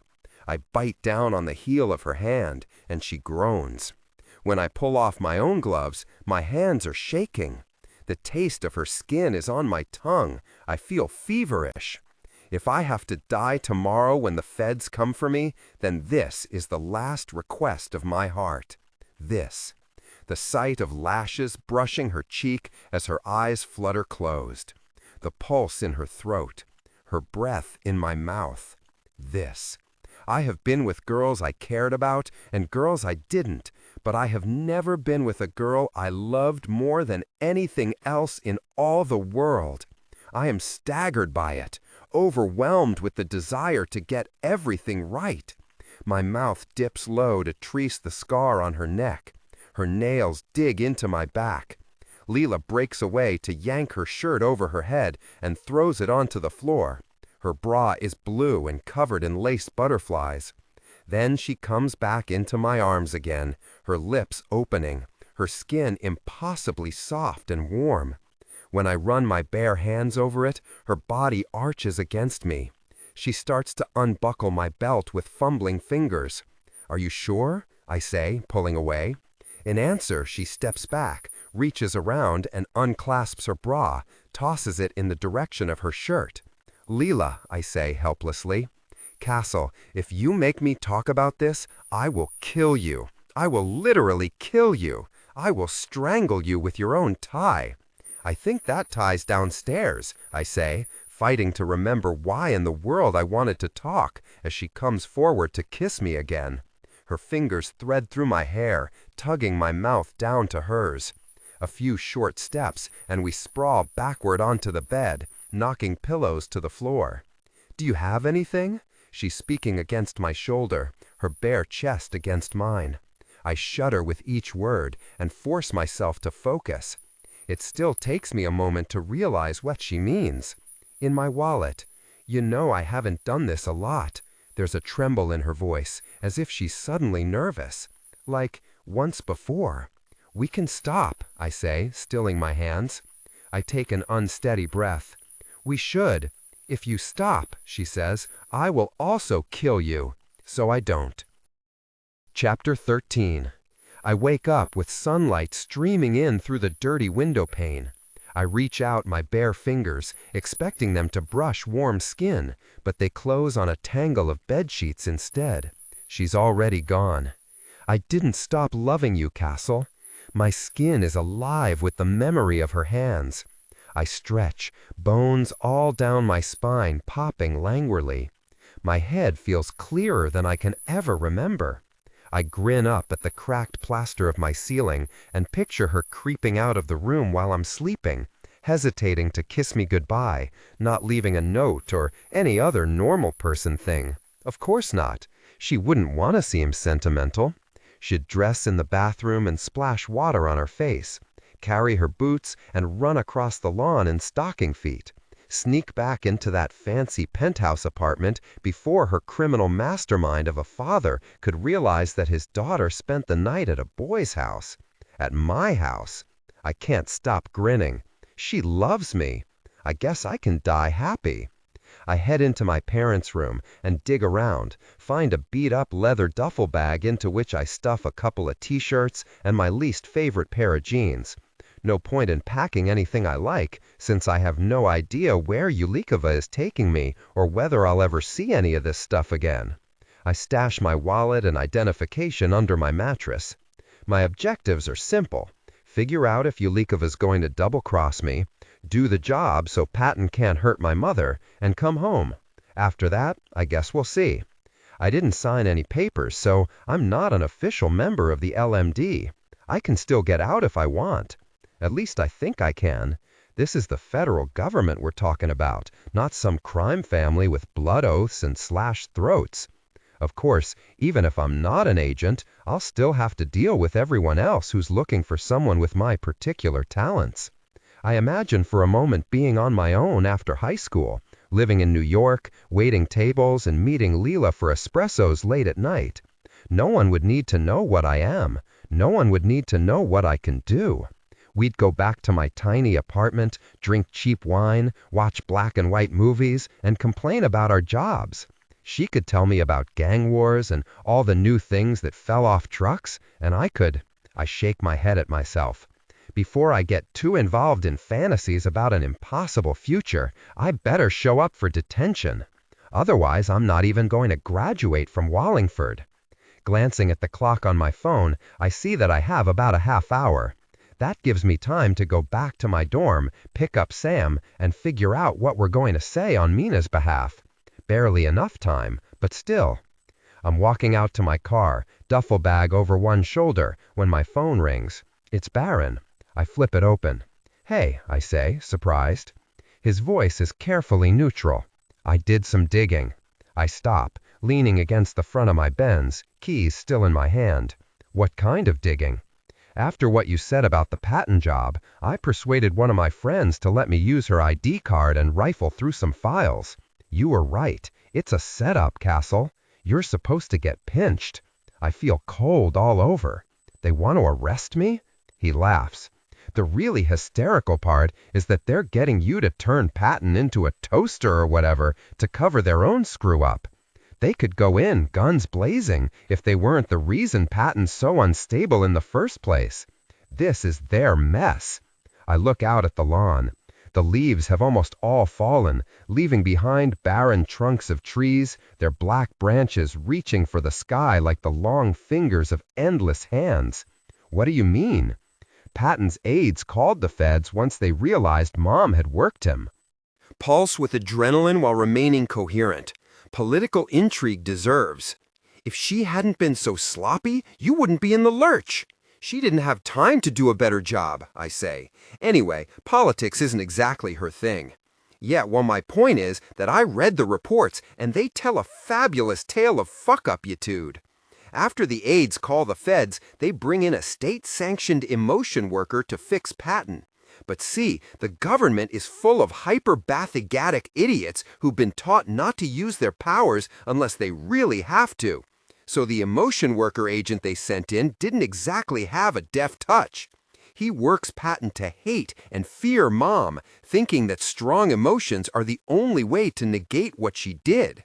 But instead, Patton gets completely unhinged, like no hinge in sight, all violent outbursts and crying jags. I shudder, thinking about what it would be like to be made to feel two contradictory things at the same time. It's worse when I realize that's what I was asking Danica to do to Leela. Love and indifference warring together. I don't know what might have happened. Thinking about it is like looking down into the deep ravine you somehow miss stepping into in the dark. Barron goes on. Now, the backbone of getting Proposition 2 passed is having workers who are also upstanding citizens endorse it. Prominent members of the community coming forward and submitting themselves for voluntary testing makes the rest of us look bad, but it makes the program look good, safe, humane. Problem was, Patton decided that now was the time to be crazy. He got everyone with a positive HBG test fired. Then he started asking federal employees to get tested. He managed to put a lot of pressure on them. He wanted the federal units with hyperbathygamic agents disbanded. Like the LMD, I say, thinking of Ulikova and Agent Jones. But he's got no authority over them. I told you this was a comedy of errors, says Barron. Sure, he can't do a thing to make that happen. But he can threaten to embarrass them by telling the press how they worked him against his will. So, in all their wisdom, what do you think Team Good does? I have no idea, I say. Another call makes my phone buzz, but I ignore it. They send another worker so that he can fix the first botched job on Patton's brain. I laugh. I bet that went real well. Oh yeah, Patton killed him. That's how well it went. Killed him? Since this is Barron, it's possible he's embellishing the truth, if not outright lying. But the story he's telling adds up in a way that the story Ulikova told me doesn't. Barron's story is messy, full of coincidences and mistakes. As a liar myself, I know that the hallmark of lies is that they are simple and straightforward. They are reality the way we wish it was. Yeah, Barron says. The agent's name was Eric Lawrence, married, 2 kids. Patton strangled him when he figured out that Agent Lawrence was trying to work him. Amazing, right? So they have a homicidal governor on their hands, and the higher-ups tell them they need to clean up the mess before there's a huge scandal. I take a deep breath and let it out slowly. So after I transform Patton, what? They arrest me, I guess? I have a motive, because of Mom. Then I'd get put in jail. What's the use of that if they want me to work for them? I can't work for them in prison, or at least whatever I could do would be pretty limited. Transform other inmates? Make cigarettes into bars of gold? That's the brilliant part, Cassel, Barron says. You're not getting it. Not only would they have a scapegoat, but once you become a criminal who is no longer protected by an immunity deal, you'd have a lot fewer civil liberties. They could control you. Totally.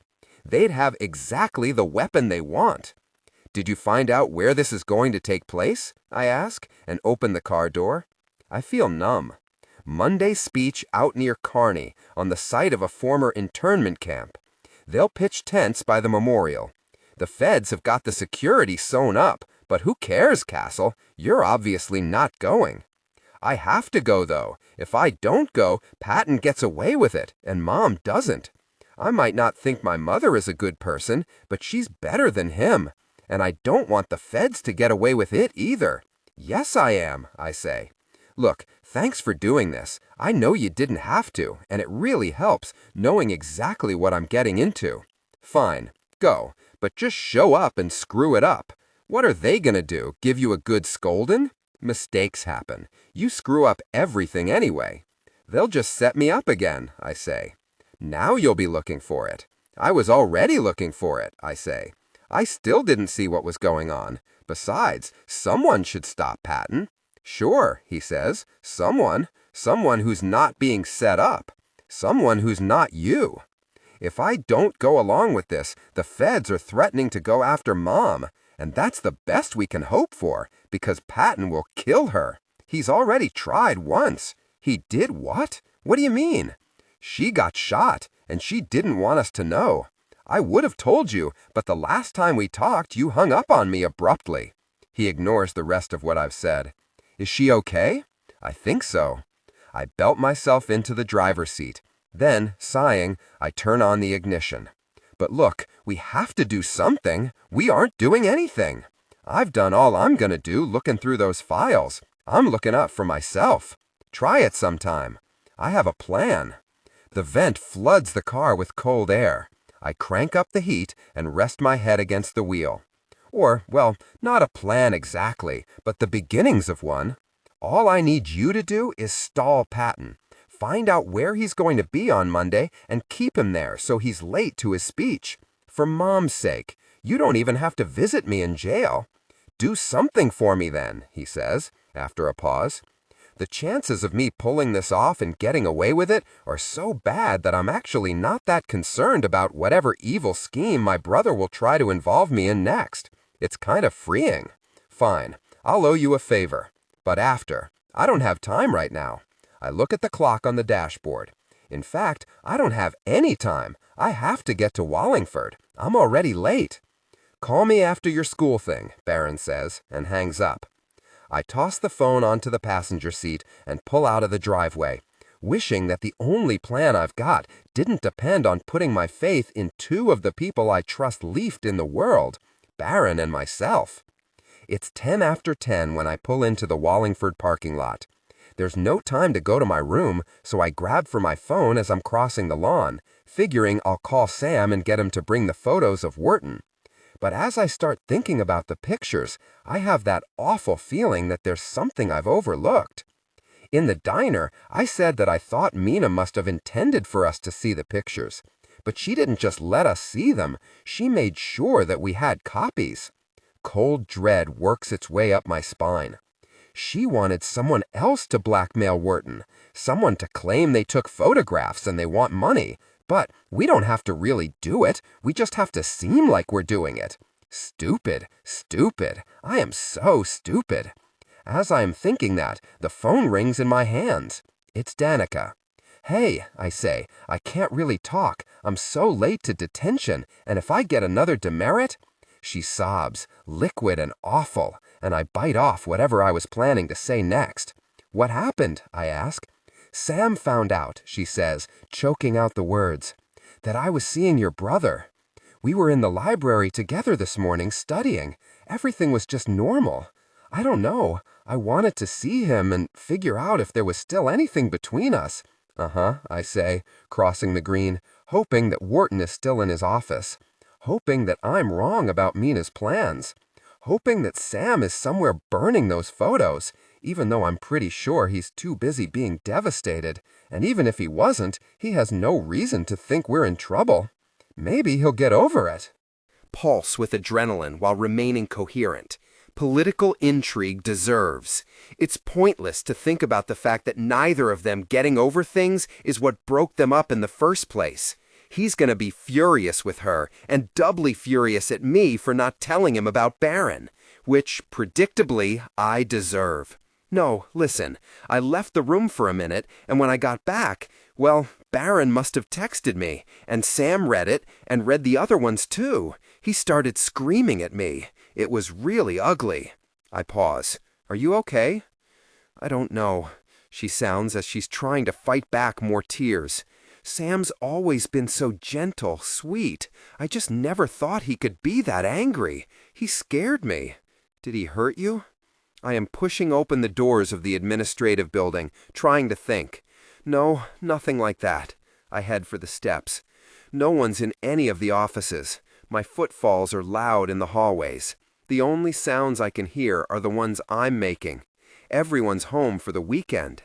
My heart starts to race. Wharton's gone, and Mina has probably already told him that Sam and I are blackmailing him. He'll toss our room, and if he does, he's gonna find the pictures. And, oh God, the gun. He's gonna find the gun. Sam threw his books across the room, and then he got really cold, really distant, Danica is saying, although it's hard to focus on her words. It was like something just switched off inside him. He told me that he was supposed to meet you, and he didn't care if you didn't show. He said that he'd take care of things, for once. He said he had a... Wait, what? I ask, snapping to attention. What did he say he had? A shot rings through the stairwell from the floor above me, echoing through the empty building.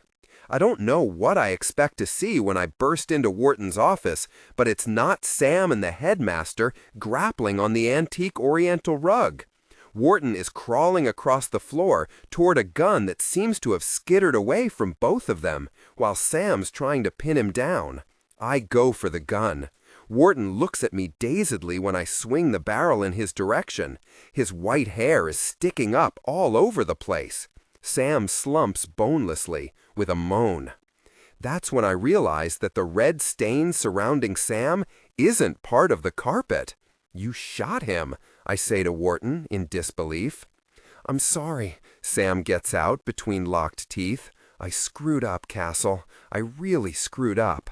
You're going to be fine, Sam, I say. Mr. Sharpe, you are 20 minutes late for your detention, Dean Wharton says from the floor. I wonder if he's in shock. If you don't want to be in more trouble than you already are, I suggest that you give me that gun. You're kidding me, right? I'm calling an ambulance. I cross to Wharton's burled wood desk.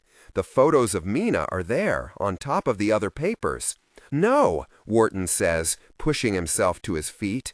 He lunges for the phone cord and pulls it out of the wall with a violent jerk. He's breathing hard, looking at me with glazed eyes. I forbid it. I absolutely forbid it. You don't understand. If the board finds out about this, well, you just don't understand the difficult position that will put me in.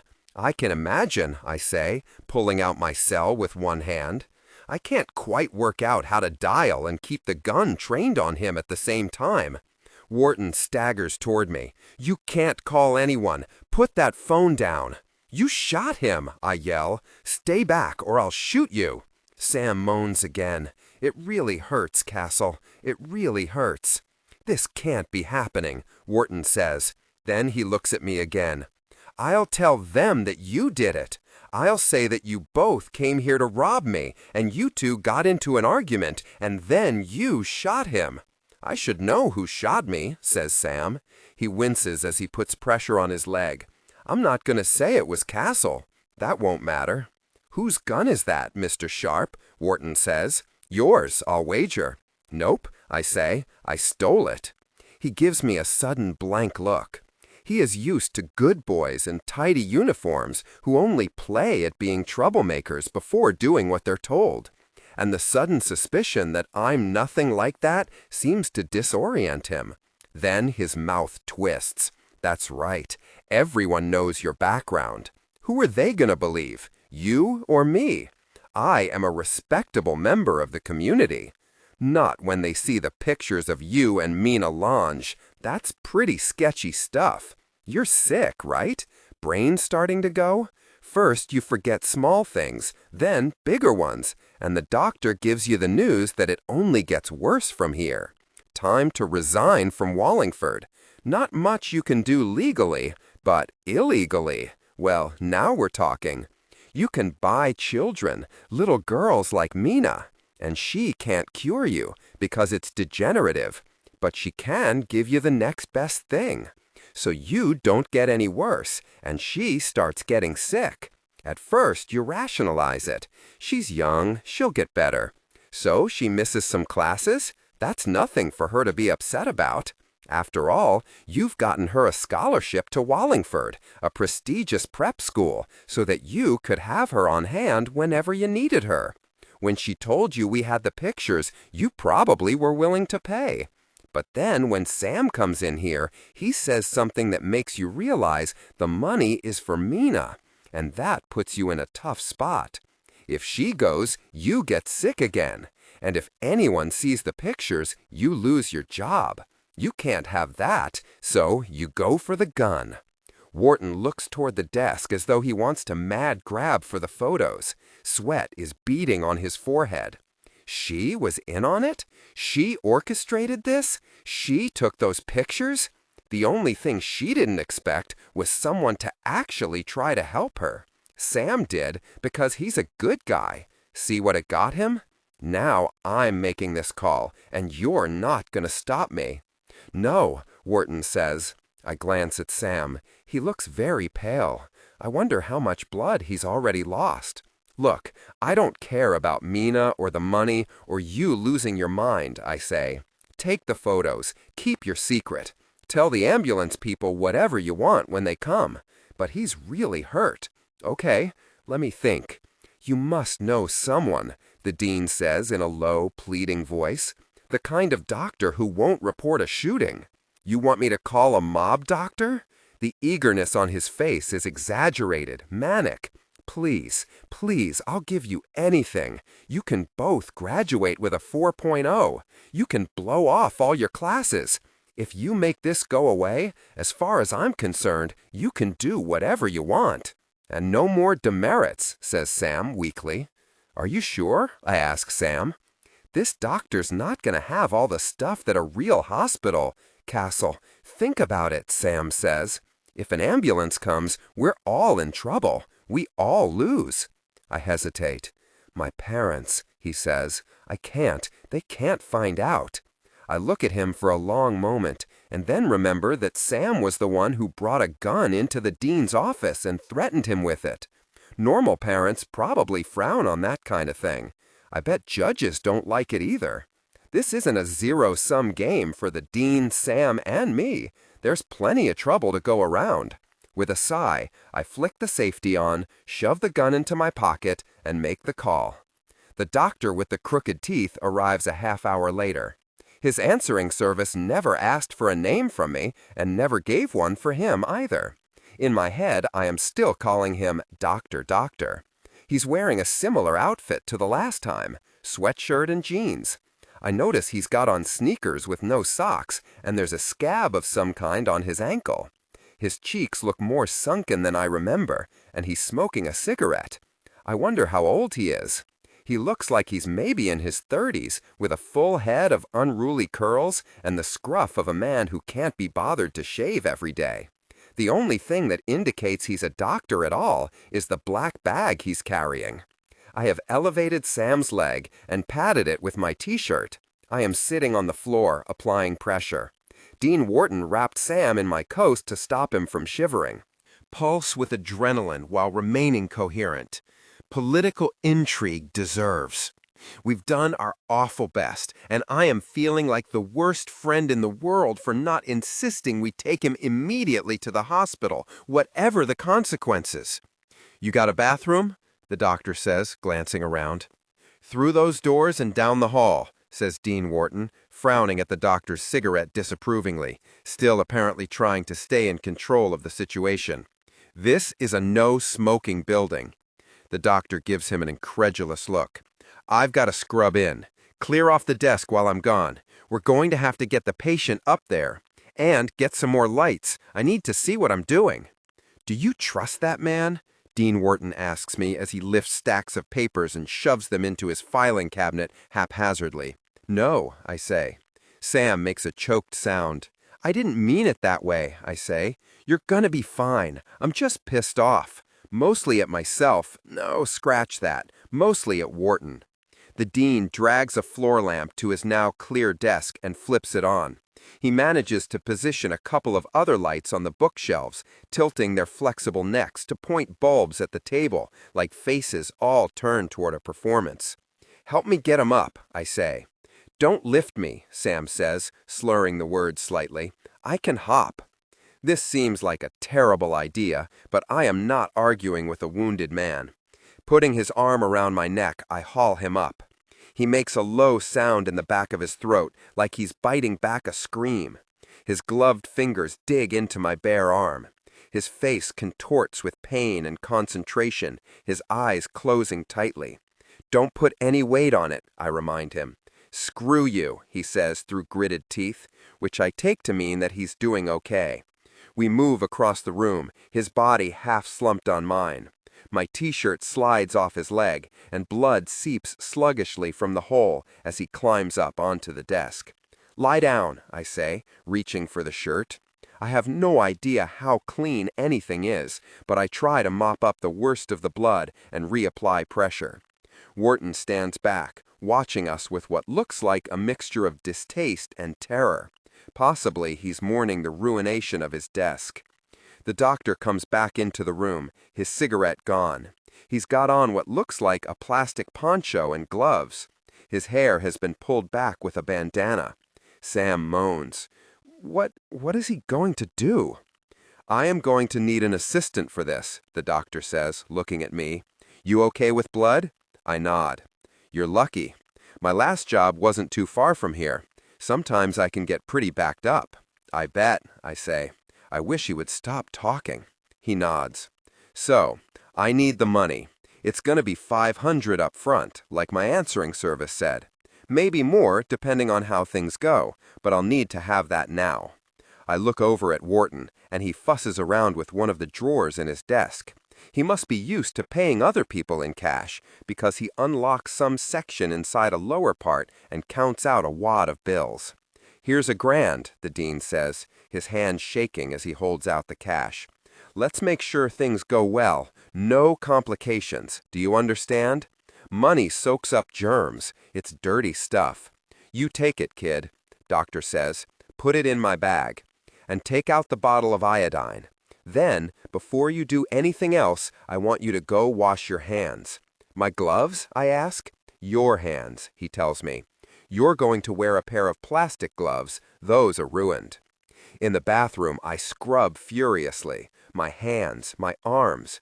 He's right about my leather gloves. They are so sodden with blood that my hands were stained red underneath. I splash water onto my face for good measure. Bare to the waist, I feel like I should try to cover up somehow, but there's nothing to cover up with. My t-shirt is a disgusting mess. My coat is still on the floor of the other room. I return to the dean's office to find the doctor has his bag open. It's a mess of bottles, cloths, and clamps. He's taking out sharp, scary metal instruments and laying them out on a side table he's dragged over. I put on a pair of thin plastic gloves and get out the iodine. "Cassel," Sam says faintly, "I'm gonna be okay, right?" I nod. I swear. "Tell Daneka I'm sorry." Tears are welling up in the corners of his eyes. "Tell my mom." "Shut up, Sam," I say fiercely. "I said you were gonna be fine." The doctor grunts. "Get me one of the swabs, soak it in the iodine, and wipe off the bullet hole." "But," I say, not sure how to proceed. "Cut off his pants." He sounds exasperated, and I can see that he's taking out a brown vial and a large needle. I try to keep my hand steady as I take out the scissors from the kit and slice open Sam's cargo pants. The material rips wide, to his thigh, and I see the actual wound, just above his knee, small and welling with blood. When my fingers touch his skin, brushing it with brown medicine, he twitches. "It's fine, Sam," I say. Across the room, Wharton sits down heavily in a chair and puts his head in his hands. The doctor walks over to Sam, holding up a syringe. He taps it, like he's trying to get the air out. "This is morphine. It should help with the pain." Sam's eyes go wide. "You're going to need to be sedated for this," the doctor says.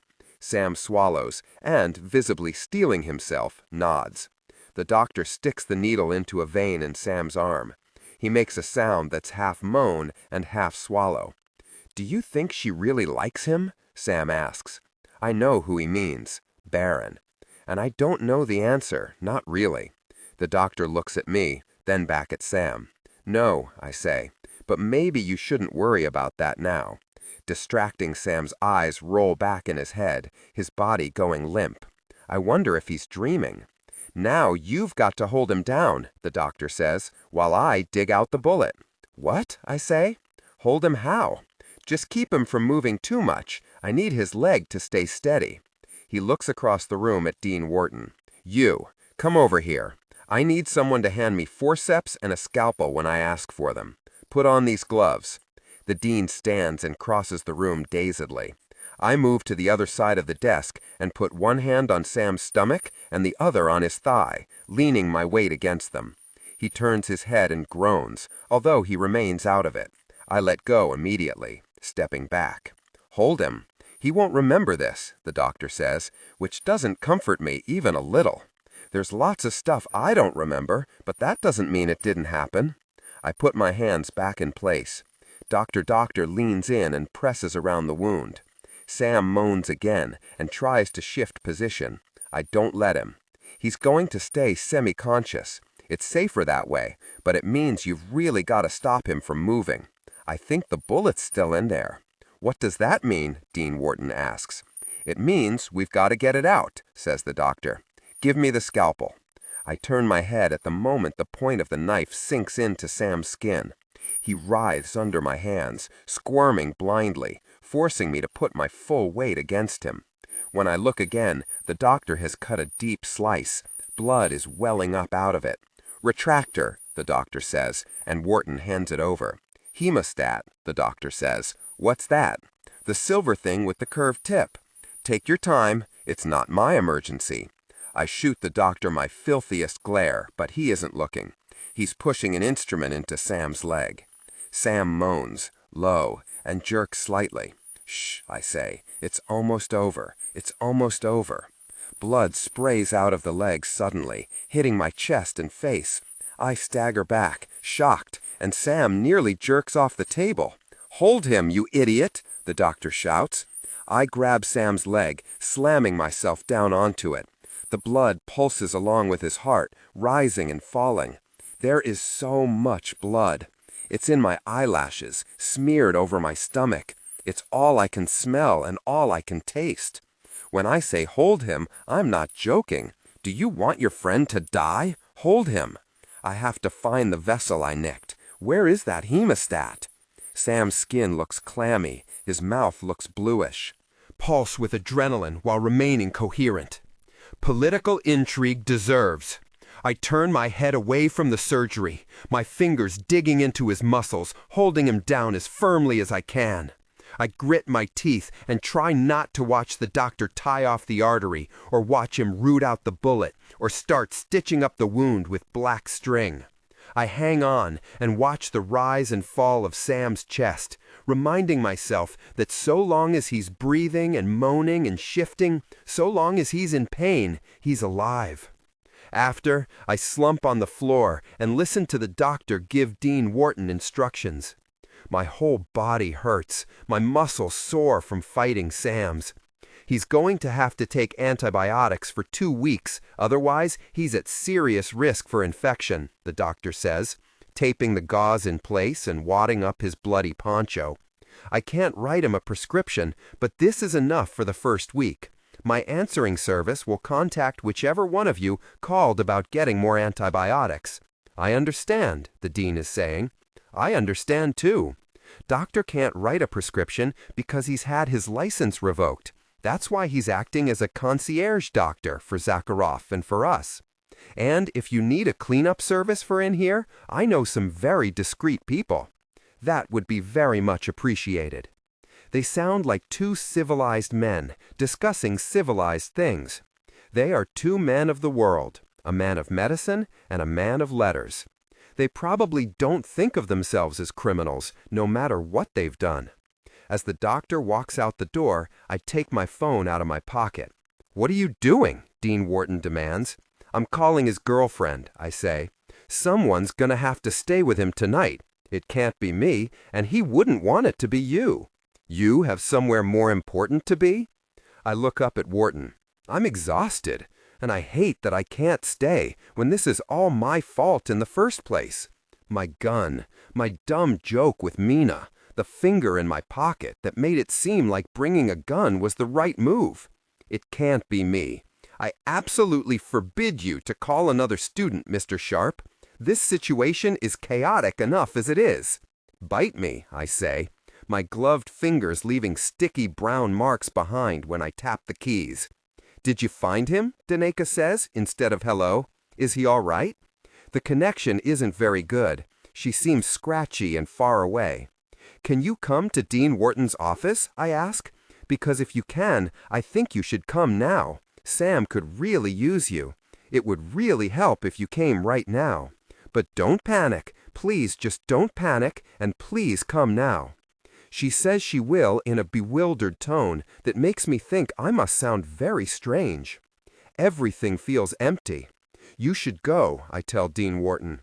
By the time Daneka arrives, he's already gone. She looks around the room, at the blood-soaked carpet, at the lamps on the bookshelves, at Sam lying on Wharton's massive desk, unconscious. She looks at his leg and at me, sitting on the floor without a shirt on. "What happened?" she asks, walking over to Sam and touching his cheek lightly with her glove. "Sam got shot." She looks scared. "A doctor came and fixed him. When he wakes up, I know he'll want you there." "Are you okay?" she asks. I have no idea what she means. Of course I'm all right. I'm not the one lying on a desk. I stagger to my feet and pick up my coat. I nod. "But I have to go, okay? Dean Wharton knows about this." I gesture vaguely, mostly toward his carpet. "I don't think we can move Sam until he wakes up. What about noon now? It's 2 in the afternoon. "Right," I say, glancing toward the windows. Dean Wharton drew the blinds, I remember. Not that I would be able to tell the time by the amount of sunlight. "I can't, Cassel. What's going on? What happened? Does where you're going have to do with Sam?" I start to laugh, and Daneka looks even more worried. "Actually," I say, "it's totally unrelated." "Cassel," she says. I look at Sam, lying on the desk, and think of my mother in Zakharov's house nursing her own gunshot wound. I close my eyes. At the end of a criminal's life, it's always the small mistake, the coincidence, the lark, the time we got too comfortable, the time we slipped up, the time someone aimed a little to the left.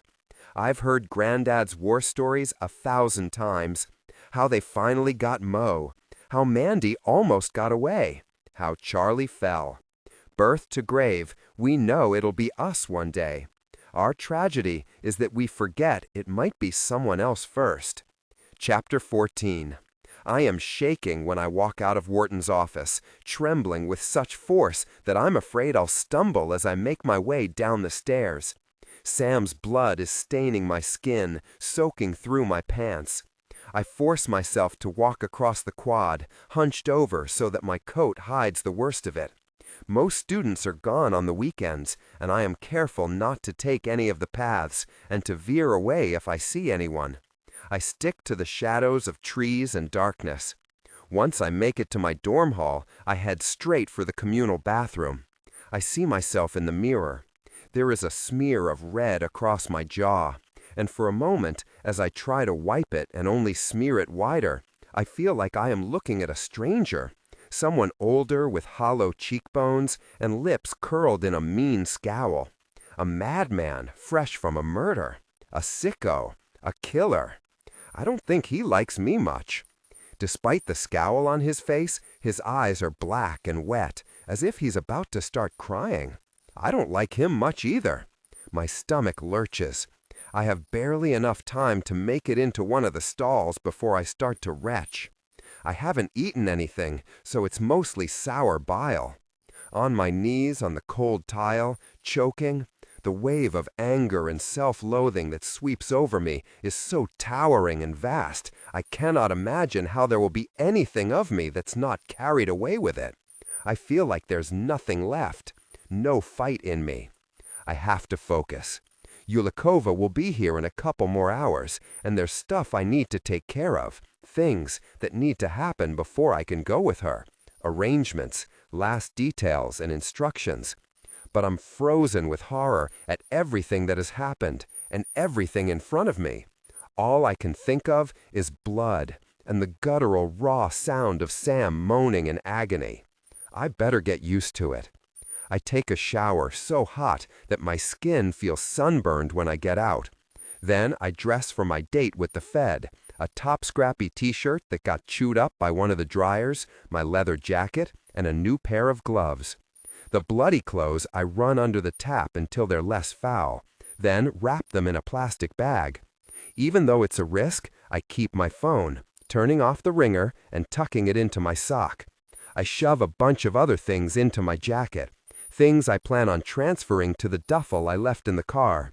Index cards and a pen, styling gel and a comb, a few pictures of Patton that I print out with Sam's crappy inkjet and then fold, a beaten-up detective paperback. Then I walk to the corner store, dumping the plastic bag of bloody clothes into the garbage can outside. Mr. Gazona smiles at me like he always does. "How's your little blonde girlfriend?" he asks. "I hope you're taking her someplace nice on a Saturday night." I grin and get myself a cup of coffee and a ham and cheese sandwich. "I'll tell it was your idea," he says as he gives me my change. "I hope I get to take Leela out some Saturday night. I hope I get a chance to see her again." Trying not to think about that, I go back to the parking lot and force down my food sitting in my parked car. Everything tastes like ashes and dust. I listen to the radio, flipping through channels. I can't concentrate on what I'm listening to, and after a while, I can't keep my eyes open either. I wake to a tapping on the window. Agent Yulikova is standing beside the car, with Agent Jones and another woman I don't recognize beside them. For a moment, I wonder what would happen if I refused to get out. I wonder if they'd have to leave eventually. I wonder if they'd get one of those jaws of life and pop the top off my Benz like it was a tin can. Pulse with adrenaline while remaining coherent. Political intrigue deserves. I open the car door and grab for my duffel.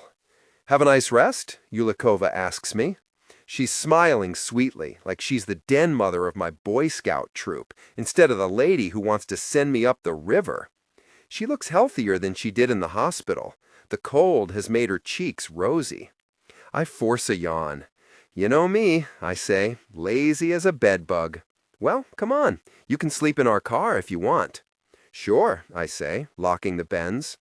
Their car is predictably black, one of those huge Lincolns that you can spread out in. I do. And while I'm getting comfortable, I lean down to put my key into my bag and surreptitiously lift out my cell. Then, leaning back, I palm my phone into the pocket of the car door. The last place anyone is going to look for contraband is in their own vehicle. "So, you have something to turn in?" Yulikova says. She's in the back with me. The other two agents are up front. The gun. Oh no, the gun. I left it in Wharton's office, under the desk. She must see it in my face, the flash of horror. "Did something happen?" she asks. "I forgot it," I say. "I'm so sorry. If you let me out, I'll go get it." "No," she says, exchanging a look with the other female agent. "No, that's all right, Cassel. We can get it when we bring you back. Why don't you tell us where it is?" "If you want me to get it," I say. She sighs. "No, that's fine." "Are you going to tell me what's going on now?" I ask. "I'd really feel a lot more comfortable if I was in on the plan." "We're going to tell you everything, honest," she says. "It's very simple and straightforward. Governor Patton is going to give a press conference, and when it's over, we'd like you to use your gift to change him into, well, into a living thing that can be contained. Do you have a preference?" She gives me a look like she's trying to gauge whether or not I'm testing her. "Well, leave that up to you and whatever is going to be easier, but it's imperative that he doesn't get away." "If it's all the same, I'll turn him into a big dog, I guess. Maybe one of those fancy hounds with the pointy faces. Seleucus, right? No, borzoi. Some guy my mother used to know had those. His name was Clyde Austin. He hit me in the head with a bottle." I leave those details out. "Or maybe a big beetle. You could keep him in a jar. Just remember to put in the air holes." There is a sudden flicker of fear in Yulikova's eyes. "You're upset. I can see that," she says, reaching out and touching her gloved hand to mine. It's an intimate, motherly gesture, and I have to force myself not to flinch. "You're always sarcastic when you're nervous. And I know this isn't easy for you, not knowing details, but you have to trust us. Being a government operative means always feeling a little bit in the dark. It's how we keep one another safe." Her face is so kind. What she's saying is reasonable. She seems truthful, too. She's got no obvious tells that would indicate otherwise. The thought nags me that Barron could have made up everything he told me about the content of the files. That would be profoundly awful and totally plausible. I nod. I guess I'm used to relying on myself. When you first came to us, I knew you were going to be a special case. Not just because of your power, but because of where you were from. We seldom have significant contact with boys like you and Barron. The average LMD recruit is a kid who's been living on the street, either because they left home or because they were forced out. Sometimes a family contacts us with a child who they think might be a worker, and we bring them into the program. Non-worker families, you mean? I ask. Are they scared, the parents? Usually, she says. Sometimes the situation is so potentially violent that we have to remove the child. We have 2 schools in the country for worker children under the age of 10. Military schools, I say. She nods. There are worse things, Cassel. Do you know how many worker children are murdered by their own parents? The statistics are one thing, but I've seen the bones, heard the terrified excuses. We'll get a report of a kid who might be a worker, but when we get to the town, the girl will be staying with relatives, whom no one has any reliable contact information for, and who don't have a phone. The boy will have transferred to another school, only there's no record of where that might be. They're usually dead.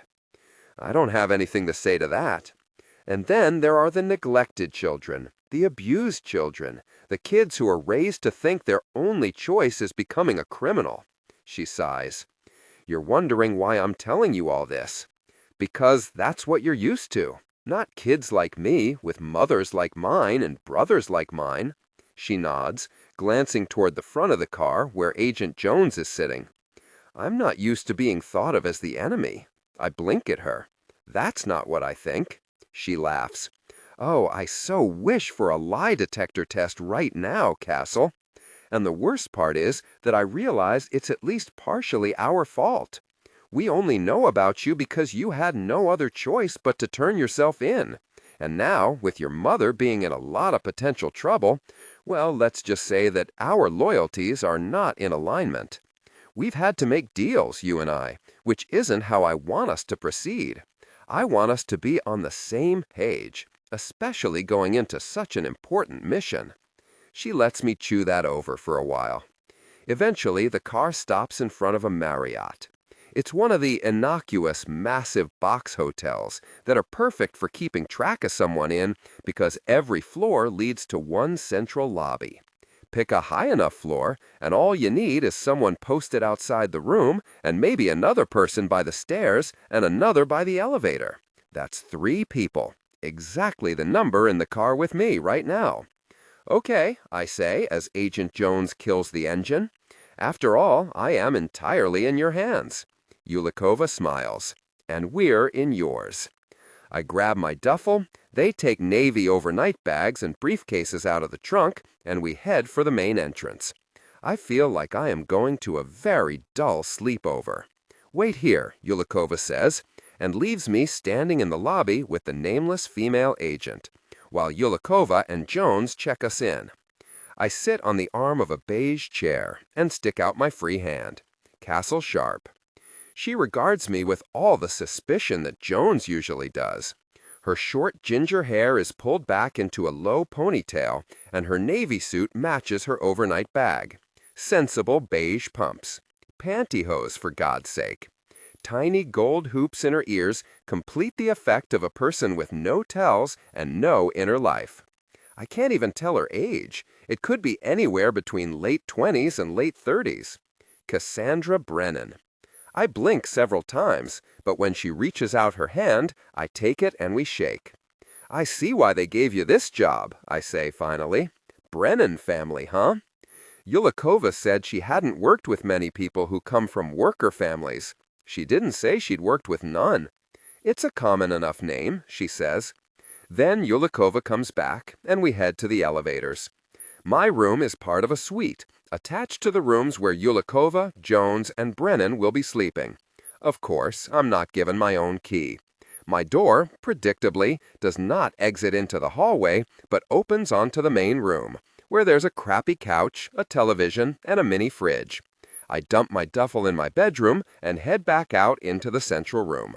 Agent Jones is watching me, as if I'm about to pull some kind of ninja move and escape through the air vent. You want something from the vending machine? You ask one of us to accompany you. Otherwise, you won't be able to re-enter the room. The doors lock automatically, he says, like I've never been in a hotel before. Jones is about as subtle as a 2x4 to the face. Hey, I say, where's that partner of yours? Hunt, wasn't it? Promoted up the chain, he says tersely. I grin. Give him my felicitations. Jones looks like he wants to slug me, which is only slightly different from his usual way of looking at me like I'm a slug. Pulse with adrenaline while remaining coherent. Political intrigue deserves... Are you hungry? Yulikova asks me, interrupting our little conversation. Did you have dinner? I think of the remains of the sandwich moldering in my car. The thought of eating still fills me with a vague queasiness, but I don't want them to notice. I didn't, I say, but I am eager to hear some specifics about what happens next. Perfect, Yulikova says. Why don't you wash up, and Agent Brennan can go out and get us some food. There has to be a Chinese place around here. Then we'll talk. Cassel, is there anything you don't like? I like everything, I say, and walk into my room. Jones follows. Can I have a look at that bag? Go right ahead. I sit down on the bed. He smiles thinly. It's just procedure. My duffel seems to bore him after he feels around the lining and looks at my pictures and blank index cards. Have to pat you down, too, he says. I stand up and think of my cell phone in the pocket of their car door. It's hard not to smile, but I remind myself that congratulating myself on my own cleverness is a good way to get caught. He leaves, and I waste some time reading my paperback. It contains the unlikely reveal that the detective and the murderer he's been tracking are actually the same person. I am incredulous at how long it took him to figure that out. I got it a lot faster when it was me. A little while later, I hear the far door to the suite open and some conversation. Then someone knocks on my door. By the time I emerge, Brennan is passing out paper plates. The smell of grease makes my mouth water. I thought I wasn't hungry, but I am suddenly ravenous. Did we get hot mustard? I ask, and Jones passes a couple of packets in my direction. As we eat, Yulikova puts a map on the table. It's of an open area, a park. Like I said in the car, this is a very straightforward plan. Complications are to be avoided. We wouldn't allow you to be part of an operation we weren't very confident in, Cassel. We understand that you're inexperienced. Governor Patton is giving a press conference on the site of one of the former worker internment camps.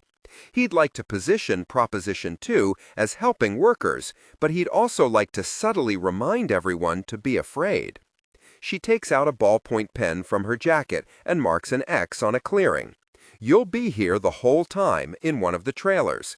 The only real danger is that you're going to be bored.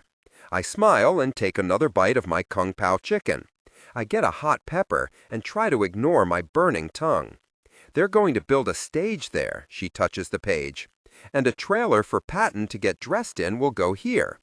Over this way are a few other trailers for his staff to work out of. We've managed to get one that we're assured can be kept secure. So I'm going to be by myself? She smiles. We'll have people everywhere outside, posing as local police. We also have a few people in Patton's security detail. You'll be in good hands. Which makes sense, sort of. But it also makes sense that if I'm alone in the room and I come out and attack Patton, I'll look like I was acting alone. The feds will be off the hook. What about security cameras? I ask. Agent Brennan raises her eyebrows. Because it's outdoors, there aren't any, Yulikova says. But what we need to worry about are press cameras. She makes a blue dot in front of where she marked the stage. The press pit is here, but there will be vans parked in the lot over there where our vehicles will be too. If you stay in the trailer, you should be out of sight. I nod. Agent Jones serves himself another pile of sesame chicken and rice, squirting sauce over the whole thing. Governor Patton is going to make a brief speech, and then he's going to answer questions from reporters, Yulikova says. You're going to slip into one of the trailers and stay there until Governor Patton takes the stage. We have a monitor set up so that you can watch the local news. They're broadcasting the event live. What's the speech supposed to be about? Yulikova coughs discreetly. Senator Rayburn has attacked Patton in the press. This is supposed to be his chance to redirect the conversation and to reach out to the rest of the country. If Proposition 2 passes in New Jersey, other states will start drafting similar legislation. Okay, so I wait until Patton leaves the stage. Then what? Do I count to 3 and jump out at him? We have a uniform for you. You'll have a clipboard and headset mic. You'll look like one of the crew backstage. And we have a specially formulated black ink that covers your hand. It looks like you're wearing a glove, but your fingers will remain bare. Clever. I am eager to see that stuff. My grandfather would be happy to know that the government really has been holding out on us in terms of secret cool toys. Too bad I can't tell him. While Patton is giving his speech, you will move to his dressing room and wait for him there. When he comes in, well, it's a pretty tight space. It shouldn't be too difficult to get your hands on him. We'll be able to communicate with you through the headset, so if you have any questions or want to know the position of the governor, we will be able to give you all the support you need. I nod again. It's not a terrible plan. It's a lot less complicated than Philip's whole lurk around the bathroom all night scheme for killing Zakharov. It's also eerily similar. I guess transformation work assassinations all have a certain pattern. So, okay, Governor Patton's a borzoi. Everyone's freaking out. Now what? What's my exit strategy? I have a minute or two, maybe less, before the blowback hits. His bodyguards are right outside. She makes a circle on the paper where the trailer is. Figure the confrontation happens here. Agent Brennan leans forward to see the mark. The bodyguard who's in our employ, the man who's going to be on the left, will explain that Patton doesn't want to be disturbed. Patton will doubtless be in great distress. Doubtless, I say. No one ever laughs at this stuff. We believe his erratic behavior makes it likely that our agent will be able to explain away the scuffle and the sounds that follow. When you're ready, let us know through the headset, and we'll get you both out of there. I won't be able to go right away, I say. Agent Jones starts to speak, and I hold up a gloved hand, shaking my head. No, I mean I can't. The blowback makes it so that I will be shifting shape. You might be able to move me a short distance, but it's going to be complicated, and I won't be able to help. They look at one another. I've seen him do it before, Jones says. As much as I hate to say it. We're going to have to stall for time. Ulikova and Agent Brennan are both eyeing me speculatively. It's that bad? Agent Brennan asks. I mean, I shrug. I don't know. I'm not really looking. Sometimes I don't really have anything to look with, if you know what I'm saying. She blanches. I think I may have successfully freaked out my first FBI agent. Go me. All right, Ulikova says. We'll change the plan. We'll wait out Cassel's blowback and then get him out. We'll have a car standing by. I grin. I'll need a leash. Agent Jones gives me an evaluating look. For Patton. And a collar. Can we get a really embarrassing one? His nostrils flare. That's very practical thinking. Ulikova seems sincere and calm, but Jones's jumpiness is getting on my nerves. It might just be that he gets like this before missions, but it is driving me up the wall. And that's it, Ulikova says, reaching for another egg roll. Any questions, Cassel? Any questions? Anyone? Where will you all be? I touch the map, pushing it a little toward her. Back here, she says, her gloved finger tapping against the table, indicating a vague place distantly in front of the stage. There's a van we can use as a command center, where Patton won't be threatened by our presence. He's requested all his own security, so we can't be too obvious. But we will be there, Cassel, very close by. Very close by, but not anywhere I'll know about. Great. What if I need to find you? I ask. Pulse with adrenaline while remaining coherent. Political intrigue deserves...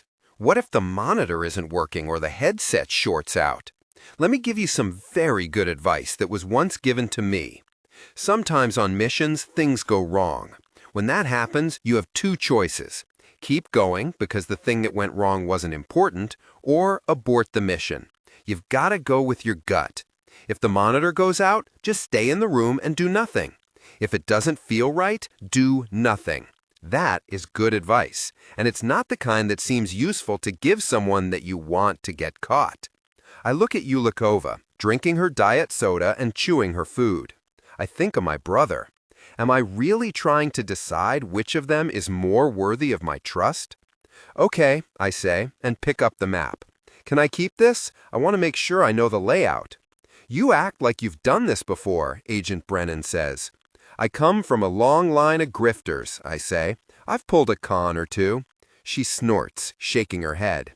Jones glowers at both of us. Ulikova cracks open her fortune cookie and holds up the fortune. Printed across the ribbon of paper in block letters are the words, "You will be invited to an exciting event." I turn in shortly after that. Looking at the hotel phone by my bed, I itch to call Danica and find out how Sam's doing. Even knowing that it's probably bugged, I am tempted. But he should be resting, and I don't even know if he'll want to talk to me. Any mention of him being shot would have the feds making all the wrong guesses and asking too many questions. One more thing no one can afford. I shouldn't call Leela either, even though last night seems more dream than real. Just thinking of her as I sit on the scratchy hotel comforter, remembering the slide of her skin on mine, the way she laughed, the curve of her mouth, it feels risky, as though even the memory of her will give the feds something they can use against me. Now that she knows I'm working with the agency, I wonder what she'll do with that information. I wonder what she'll expect me to do. I get into bed and try to sleep, my thoughts careening between Leela and Sam. I hear her laugh and see his blood, feel her bare hands and hear his scream. on until everyone's laughing and everyone's screaming all the way down into my dreams. The next morning, I stumble out into the main room. Agent Jones is there, sitting on the couch and drinking a mug of room service coffee. He glowers in my direction in the manner of a man who has taken a shift that started many hours ago. I bet the three of them traded off all night to make sure I didn't skip out. I find another cup and pour myself some coffee. It's terrible. "Hey," I say, thinking suddenly of my mother and a hotel nothing like this one. "Can you really cook meth in a hotel coffee pot?" "Sure," he says, looking into his cup thoughtfully. "Guess Mom was right about one thing." After I take a shower and get dressed, the rest of them are there, ordering breakfast. The whole day stretches in front of us with very little to do. Jones wants to watch a basketball game on the big plasma television, so I spend the afternoon playing cards with Yulikova and Brennan at the table. First, we gamble for candy from the vending machine, then for spare change, then for choice of which film we rent. I pick The Thin Man. I need a laugh. Chapter 15. Monday morning. I wake up not remembering where I am. Then it all comes rushing back. The hotel, the feds, the assassination. Adrenaline hits my bloodstream with such force that I kick off the covers and stand, pace the room with no idea where I am going. Corralling myself into the bathroom, I avoid my own gaze in the mirror. I am nearly sick with nerves, doubled over by them. I don't know whether to believe Barron or not. I don't know if I'm being set up. I don't know who the good guys are anymore. I thought that the people I grew up around, mostly criminals, were different from regular people. Certainly different from cops, from federal agents with their shiny badges. I thought grifters and con men were just born bad. I thought there was some inner flaw in us, something corrupt, that meant that we'd never be like other people, that the best we could do is ape them. But now I wonder, what if everyone is pretty much the same, and it's just 1,000 small choices that add up to the person you are?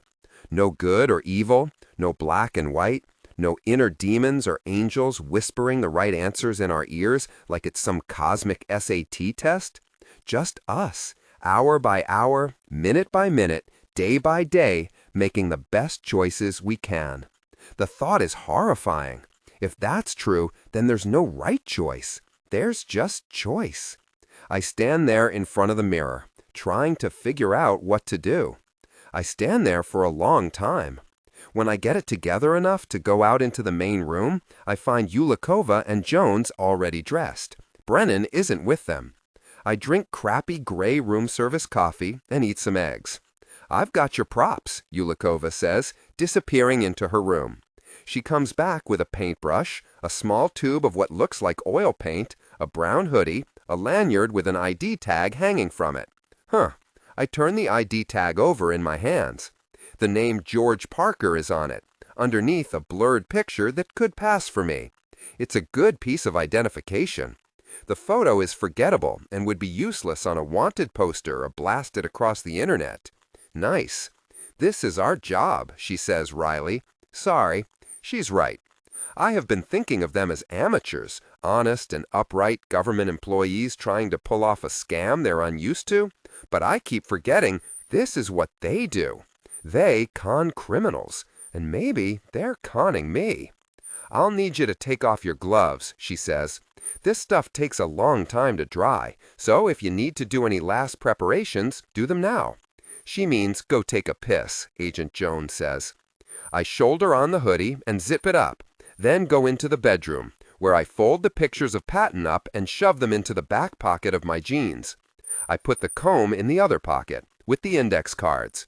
The pen and hair gel I stick into the front pocket of the hoodie, along with my car keys. I walk back out to the table and take off my gloves, spreading my fingers out on the pressed wood of the table as I sit. Yulikova glances at my face and then back at my hands. She picks up my right hand with her gloved fingers and draws it closer to her, turning it palm up. Jones is watching us, readiness in every line of his body. If I grabbed for the bare skin of her throat, he'd be out of his chair and on us in seconds. If I grabbed for her throat, he'd be too late. I bet he knows it too. She uncaps the tube and squirts cold black gel onto the back of my hand. She doesn't look flustered at all, just calm and efficient. If she thinks of me as anything more dangerous than just another worker Kate she's training, she doesn't show it. The bristles of the brush tickle. I'm not used to anything touching my hands so directly, but the paint covers my skin thoroughly, drying to a dull, leathery sheen. Yulikova is careful to ink everything, even the pads of my fingers, and I am careful not to move, no matter how much I want to laugh. "Okay," she says, capping the tube. "As soon as that dries, we'll be ready to go. You can relax now." I study her face. "You promise that the charges against my mother will be dropped, right?" "It's the least we can do," she says. There is nothing in her expression that gives me any reason not to believe her. But her words aren't exactly a guarantee. If she's lying, I know what I have to do. But if she's not, then I will have thrown away everything for nothing. It's an impossible choice. The only chance I have is to rattle her into revealing something. What if I don't want to join the LMD? I mean, after this operation. What if I decide I'm not cut out for federal agenting? That makes her stop in the process of cleaning off the brush in a cup of water.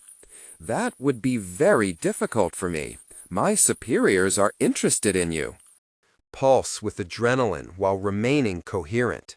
Political intrigue deserves. I'm sure you can imagine, a transformation worker is very rare. In fact, she brings out a stack of familiar papers, the contracts. I was going to wait to do this later, when we had a few minutes alone, but I think now is the time. My bosses would feel a lot more comfortable if you would go ahead and sign. I thought we agreed to wait until I graduated. This operation has forced my hand. I nod. I see. She leans back and pushes her gloved fingers through her mop of gray hair. She must not have gotten all the paint off her glove, because some of it smears like soot over her bangs. I can understand if you have doubts. Go ahead and think about them, but remember why you first talked about joining us. We can keep you from becoming a prize to be fought over by rival crime families. We can protect you. Who's going to protect me from you, though? From us? Your family are some of the worst. Jones starts, but Yulikova stops his words with a wave of her hand. Cassel, this is a real step forward for you. I'm glad you're asking me this. I'm glad you're being honest. I don't say anything. I am holding my breath, without really knowing why. Of course you feel this way. Listen, I know you're conflicted, and I know you want to do the right thing. So we'll keep talking and keep being honest. For my part, I am telling you honestly that if you walk away from the LMD now, my bosses won't be happy with your decision, and they won't be happy with me. I stand up, flexing my fingers, looking for cracks in the faux gloves. They move like a second skin. Is this about Lila Zakharov? Yulikova asks. The reason you're hesitating?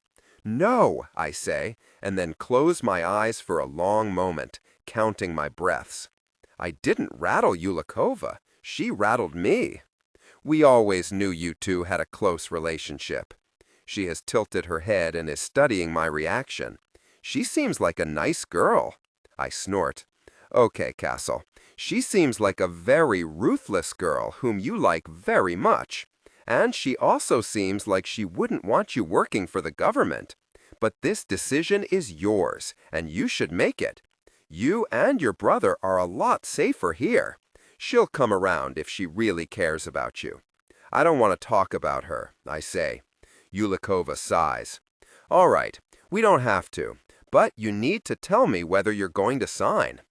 There is something reassuring about the stack of paperwork. If they were just going to throw me in prison, they wouldn't need me to agree to anything. They'd have all the bargaining power once I was behind bars. I pick up the lanyard and hang it around my neck. Then I grab the headset off the table. I'm not going to be able to figure anything out this way. We could talk forever, and Yulikova would never slip up, never reveal anything by mistake. The Zakharovs are a crime family, Cassel. They'll use you up and spit you out if you let them. And her, too. She's going to have to do things for them that will change her. I said I didn't want to talk about it. Agent Jones stands up and looks at his watch. It's almost time to go. I glance toward the bedroom. Should I pack up my things? Jones shakes his head. We'll come back here tonight before we drop you off at Wallingford. Let you sleep off the blowback and wash off that paint. Thanks, I say. He grunts. All of that sounds possible. I might really be coming back to this room. Yulikova and Jones might really be federal agents trying to figure out how to deal with a kid whose criminal past and valuable skill make him both an asset and a liability. They might really not be planning on double-crossing me. Time to go all in, one way or the other. Time to decide what I want to believe. You pays your money and you takes your chance. Okay, I say, sighing. Give me the papers. I take the pen out of my hoodie and sign on the dotted line, with a flourish. Agent Jones's eyebrows go up. I grin. Yulikova walks over and looks at the papers, tracing one gloved finger just under my name. She puts the other hand on my shoulder. We're going to take good care of you, Cassel. I promise. Welcome to the Licensed Minority Division. Promises, promises. I put away the pen. Now that the final decision is made, I feel better, lighter. The burden of it is removed from my shoulders. We head out. In the elevator, I ask, "Where's Agent Brennan?" "Already there," is Jones's response, setting things up for us. We cut through the lobby and go out to the car. When I get in, I make sure to take the same side that I rode in on the way here. As I fumble with my seatbelt, I grab my cell phone out of the sidewell in the door and shove it into my pocket. "You want to stop for a breakfast burrito or something?" Jones asks. Last meal. I think it, but don't say the words aloud. "Not hungry," I say.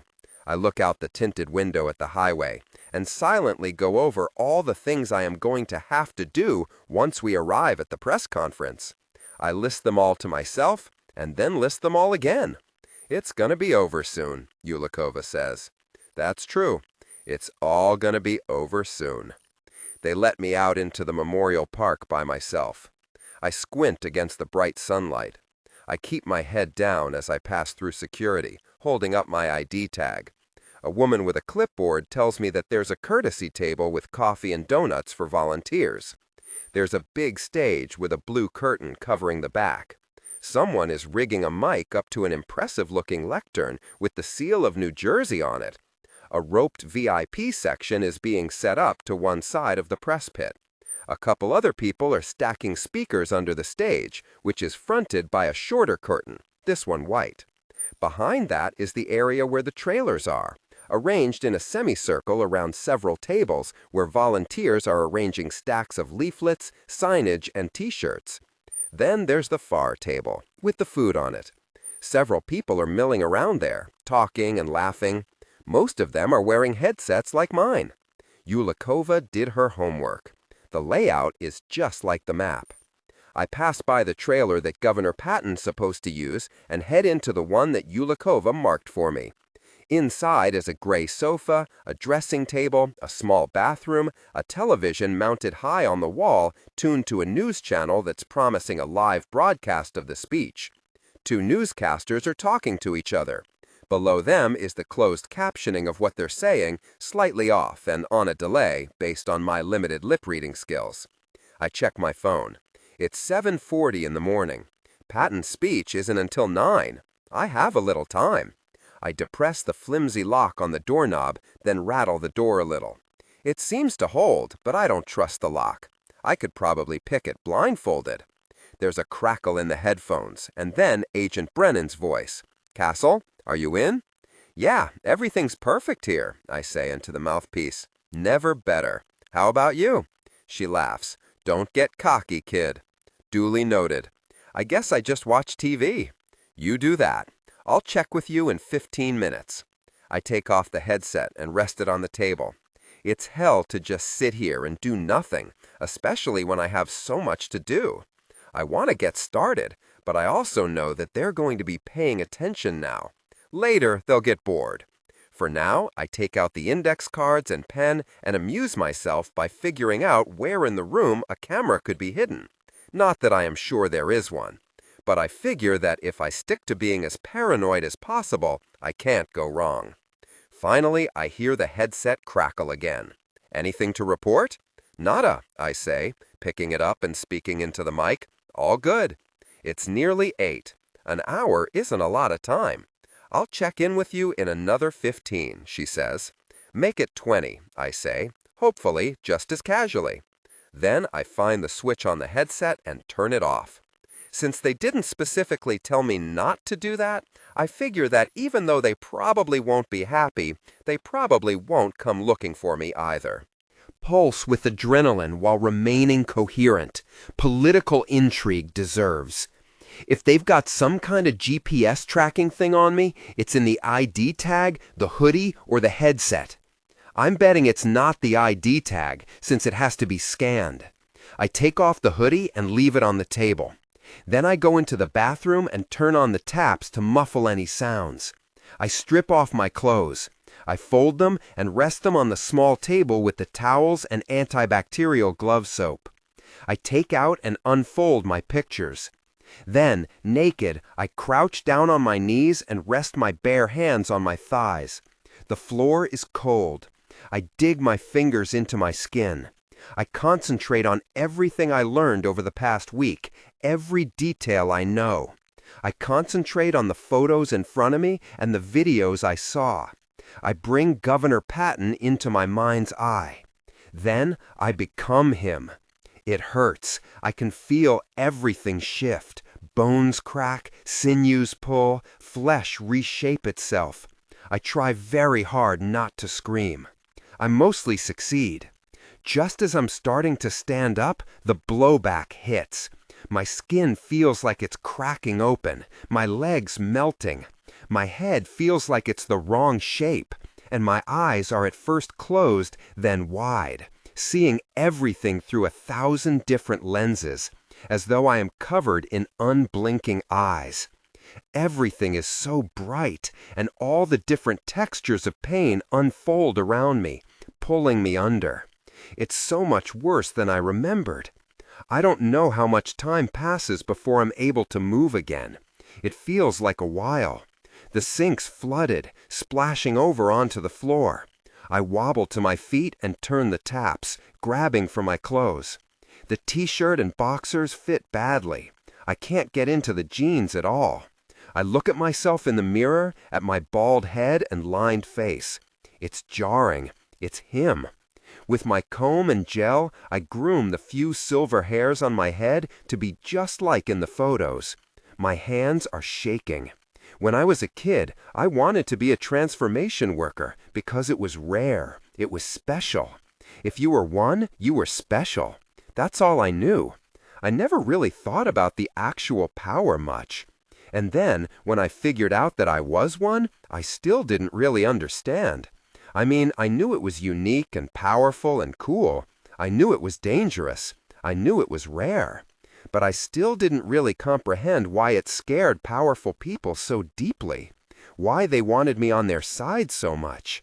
Now I know why people are afraid of transformation workers. Now I know why they want to control me. Now I get it. I can walk into someone's house, kiss their wife, sit down at their table, and eat their dinner. I can lift a passport at an airport, and in 20 minutes, it will seem like it's mine. I can be a blackbird staring in the window. I can be a cat creeping along a ledge. I can go anywhere I want and do the worst things I can imagine, with nothing to ever connect me to those crimes. Today I might look like me, but tomorrow I could look like you. I could be you. Hell, I'm scared of myself right now. Holding my phone in one hand and my index cards in the other, edging past where I guess cameras might be so as not to be caught on film, I walk out of the trailer. People turn their heads, wide-eyed, at Governor Patton in his underwear, standing in the open air. Wrong damn trailer, I growl, and push open the door to Patton's. There, just like I hoped, hangs the suit I ordered from Bergdorf Goodman. zipped up in a cloth storage bag and tailored to his measurements. A new pair of shoes and socks and a fresh white shirt still in plastic. A silk tie is hanging around the hanger holding the suit. Other than that, the trailer looks a lot like mine. Couch, dressing area, television monitor. Seconds later, an assistant comes in the door without knocking. She looks panicked. "I'm so sorry. We didn't realize you had arrived. They're ready for you in makeup, Governor. No one saw you come in, and I didn't. Well, I'll let you finish getting ready." I glance at my phone. It's 8:30. I lost about half an hour being unconscious and missed checking in with Agent Brennan on top of it. "Come back and get me in 10 minutes, I say, trying to keep my voice inflections as like his as I can. I watched all those videos and I practiced, but it's not easy to sound entirely unlike yourself. I have to finish getting dressed. When she leaves, I call Baron. "Please," I say to the universe, to whatever's listening, "please pick up the phone. I'm trusting you. Pick up the phone." "Hey, little brother," Baron says, and I slump onto the couch with relief. Until that moment, I wasn't sure he would come through. One government drone to another, how are you doing? "Just tell me you're actually," I start. "Oh, I am. Oh, definitely. I'm here with him now. I was just explaining how our mother's a federal agent and how this was all a government conspiracy." "Oh," I say. Good. He already knew most of it. I can hear the grin in his voice. I'm just filling in details. "But go ahead and let everyone know that Governor Patton is going to need to delay that press conference by a half hour, okay? I guess that if you tell a compulsive liar to stall a guy who's completely paranoid, then wild conspiracy theories are the way he's going to do it. I should be glad that Barron isn't explaining how the governor of Virginia is aiming a laser at the moon and they all need to proceed to underground bunkers immediately. I grin too. I can definitely do that. Hanging up, I grab the suit pants and shove my foot into the leg hole. They're nicer clothes than I've ever worn before. Everything about them feels expensive. By the time the assistant comes back, I'm tying my tie and ready to go to makeup. You might wonder what I'm doing. I kind of wonder that myself. But someone has to stop Patton, and this is my chance. There are tons of people on the governor's support staff, but luckily, most of them are still at his mansion, waiting for the real Patton to leave. I only have to deal with the ones who came ahead. I sit on a director's chair outside and let a girl with short spiky hair spray foundation on my borrowed face. People ask me a lot of questions about interviews and meetings that I can't answer. Someone brings me a coffee with cream and sugar that I don't drink. Once, a judge calls asking to talk to me. I shake my head. After the speech, I say, and study my mostly blank index cards. There's a federal agent here, one of my aides tells me. She says there could be a security breach. I'd expect them to try to pull a trick like that. No, I'm going on. They can't stop me, I say. I want one of our security officers to make sure she doesn't disrupt me when I'm on stage. We're going out live, right? The aide nods. Perfect. I don't know what Yulikova and the rest of them suspect or don't, but in a few minutes, it won't matter. That's when Agent Brennan comes around the side of the trailer I'm supposed to be in, holding up her badge. "Governor," she says. I stand and do the only thing I can think of. I walk up onto the stage in front of the small crowd of supporters waving signs and the larger crowd of press correspondents with video cameras pointed at me. It might not be that many people, but it's enough. I freeze. My heart thumps in my chest. I can't believe I am really doing this. It's too late to stop. I clear my throat and reshuffle my index cards, walking until I'm standing behind the lectern. I can see Yulikova talking frantically into a radio. "Fellow citizens, distinguished guests, members of the press, thank you all for extending me the courtesy of your attendance today. We stand on the very spot where hundreds of New Jersey citizens were detained after the ban passed, during a dark period in our nation's history. And we stand here looking ahead to legislation that, if it passes, may again take us in directions we don't anticipate." There's applause, but it's cautious. This isn't the tone that the real Patton would take. He'd probably say some crap about how testing workers will keep them safe. He'd talk about what a glorious day we are at the dawn of. But today, I'm the one with the microphone. Pulse with adrenaline while remaining coherent. Political intrigue deserves. I toss my index cards over my shoulder and smile at my audience. I clear my throat. It was my plan to read a short prepared statement and take questions, but I am going to diverge from my usual procedure. Today is not a day for politics as usual. Today, I plan to speak to you from the heart. I lean against the lectern and take a deep breath. I've killed a lot of people. And when I say a lot, I mean really a lot. I've lied, too. But honestly, after hearing about the killing, I doubt you care about a little lying. I know what you're asking yourself. Does he mean he killed people directly, or merely that he ordered their deaths? Ladies and gentlemen, I'm here to tell you, I mean both. I look out at the reporters. They're whispering back and forth. Cameras flash. Signs sag. For example, I killed Eric Lawrence of Toms River, New Jersey, with my own hands. Gloved hands, mind you. I'm not some kind of pervert. But I did strangle him. You can read the police report. Well, you could have if I hadn't suppressed it. Now you might ask yourself, why would I do such a thing? And what does this have to do with my crusade against workers? And what in the world made me say any of this out loud, no less in public? Well, let me tell you about a very special lady in my life. You know how sometimes you meet a girl and you go a little crazy? I point at a tall guy in the front. You know what I mean, don't you? Well, I want to come clean with regard to Chandra Singer. I might have exaggerated some things there. If your girlfriend breaks up with you, sometimes you get upset, and you might be tempted to phone her up 12 times in a row to beg her to take you back. Or maybe spray paint something obscene on her car. Or maybe you frame her for a massive conspiracy and try to have her gunned down in the middle of the street. And if you're really upset, maybe you try to wipe out all workers in the state. The more you love her, the crazier you get. My love was great. My crimes were greater. I'm not here asking for forgiveness. I don't expect forgiveness. In fact, I expect a media circus of a trial followed by a lengthy incarceration. But I tell you this today because you, my fellow citizens, deserve my honesty. Hey, better late than never, and I've got to say, it does feel really good to get it all off my chest. So, in summary, I killed people. You probably shouldn't put too much stock in other stuff I said before right now. And, oh yeah, Proposition 2 is a terrible idea that I supported mostly to distract you from my other crimes. So, any questions? For a long moment, there is only silence. Okay then, I say. Thank you. God bless America, and God bless the great state of New Jersey. I stumble off the stage.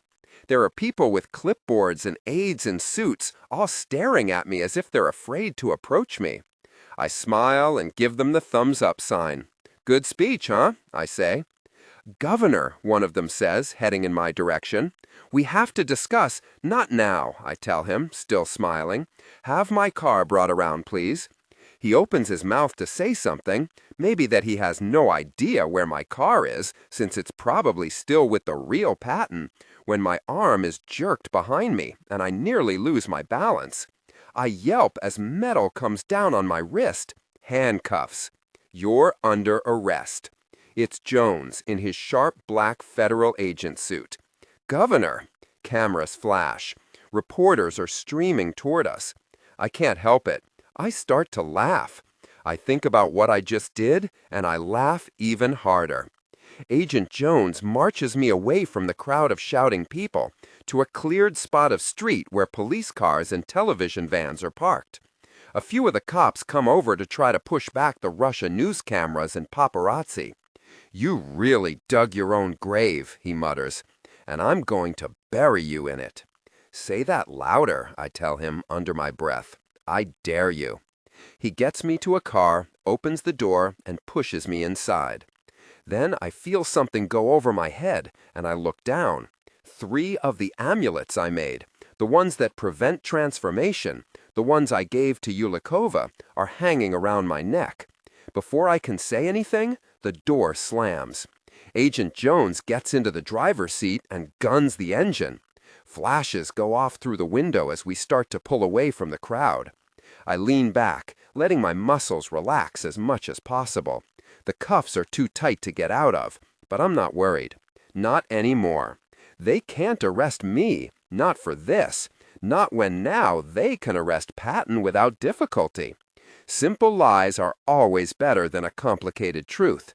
Explaining that the Patton on television, the one that confessed, wasn't really Patton, but the real Patton had actually committed those crimes, is too confusing. They might scream at me. They might not want me to be a member of the LMD anymore, but they'll eventually have to admit that I solved the problem. I took down Patton. Not the way that they wanted, but no one got hurt, and that has to be worth something. Where's Yulikova? I ask. Are we going back to the hotel? No hotel, Jones says. Want to tell me where we are going? I ask. He doesn't say anything, just keeps driving for a few more moments. Come on, I say. I'm sorry, but I had some information that there was a plan to set me up for working Patton. You can deny it if you want to, and maybe my information was wrong, but I got cold feet. Look, I know I shouldn't have done what I did, but he pulls abruptly onto the shoulder of the road. Cars are whizzing by us on one side, and there is a dark patch of trees on the other. I stop talking. He gets out and comes around to open my door. When he does, he's pointing a gun at me. Get out, he says. Slowly. I don't move. Right now, he yells. I'm cuffed. I don't have a lot of choices. I slide out of the car. He pushes me around to the back and pops the trunk. I say. Then he undoes the top 2 buttons on my shirt so that he can push the amulets against my skin. When he buttons everything up and tightens my tie, the charms are trapped underneath. Now I have no chance of shaking them off. Get in, he says, indicating the trunk.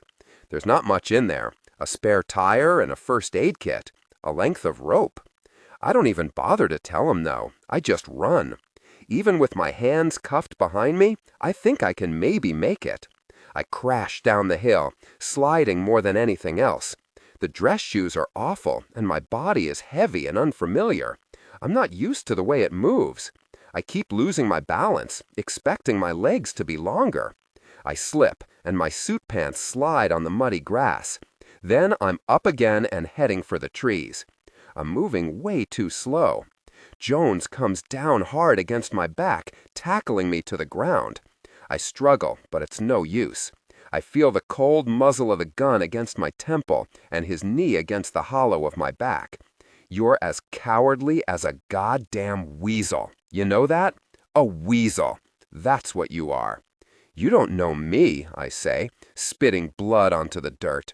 I can't help it. I start to laugh. And you obviously don't know much about weasels either.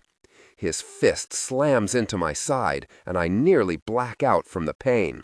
Someday I am going to keep my mouth shut. Get up. I do. We walk back to the car like that. When we get there, he shoves me against the trunk. In, he says. Now. I'm sorry, I say. Patton's fine. He's alive. Whatever you think I did. The gun clicks once, ominously close to my ear. I let him shove me into the trunk. He takes rope and knots it around my legs, connecting that to the chain of the handcuffs in back, tight so that I can barely move. No more running for me. Then I hear the rip of duct tape and feel it wrap my hands in 2 sticky cocoons. He's taping something against my palms, something heavy, stones. When he's done, he rolls me over so that I'm looking at him and the highway beyond. Every time a car barrels past, I think that someone will stop, but no one does. I knew you were too much of a wild card when we brought you in. You're too dangerous. Pulse with adrenaline while remaining coherent. Political intrigue deserves. You'll never be loyal. I tried to tell Yulikova, but she wouldn't listen. I'm sorry, I say, a little desperate. I'll tell her. I'll tell her you're right. Just let her know where we are. He laughs. Nope. But then you're not Cassel Sharpe anymore, are you? You're Governor Patton. Okay, I say, fear making me babble. Agent Jones, you're one of the good guys. You're supposed to be better than this. You're a federal agent. Look, I'll go back. I'll confess. You can lock me up. You should have just let us frame you, Jones says, cutting off a length of silvery duct tape with an army knife. If no one has any control, if you're out there, free to make deals with anyone, how's that gonna be? It's only a matter of time before some foreign government or some corporation makes you a deal. And then you will be the dangerous weapon we let slip through our fingers. Better to just take you out of the equation. It barely registers that I was right, that they were setting me up. But I signed the... He brings the tape down over my mouth. I try to spit and turn my head, but he gets it on, tight across my lips. For a moment, I forget I can breathe through my nose, and I panic, trying to suck in air. And while you were making your little speech, I had an idea. I called up some very bad people who are real eager to meet you. I think you know Ivan Zakharov, don't you? Turns out he's willing to pay a lot of money for the pleasure of personally murdering a certain governor. He grins. Bad luck for you, Cassel. As the trunk lid comes down, plunging me into darkness, and then the car starts to move, I wonder if I've ever had any other kind. Chapter 16. The air gets warm fast in the trunk, and the oil and gasoline fumes make me want to gag.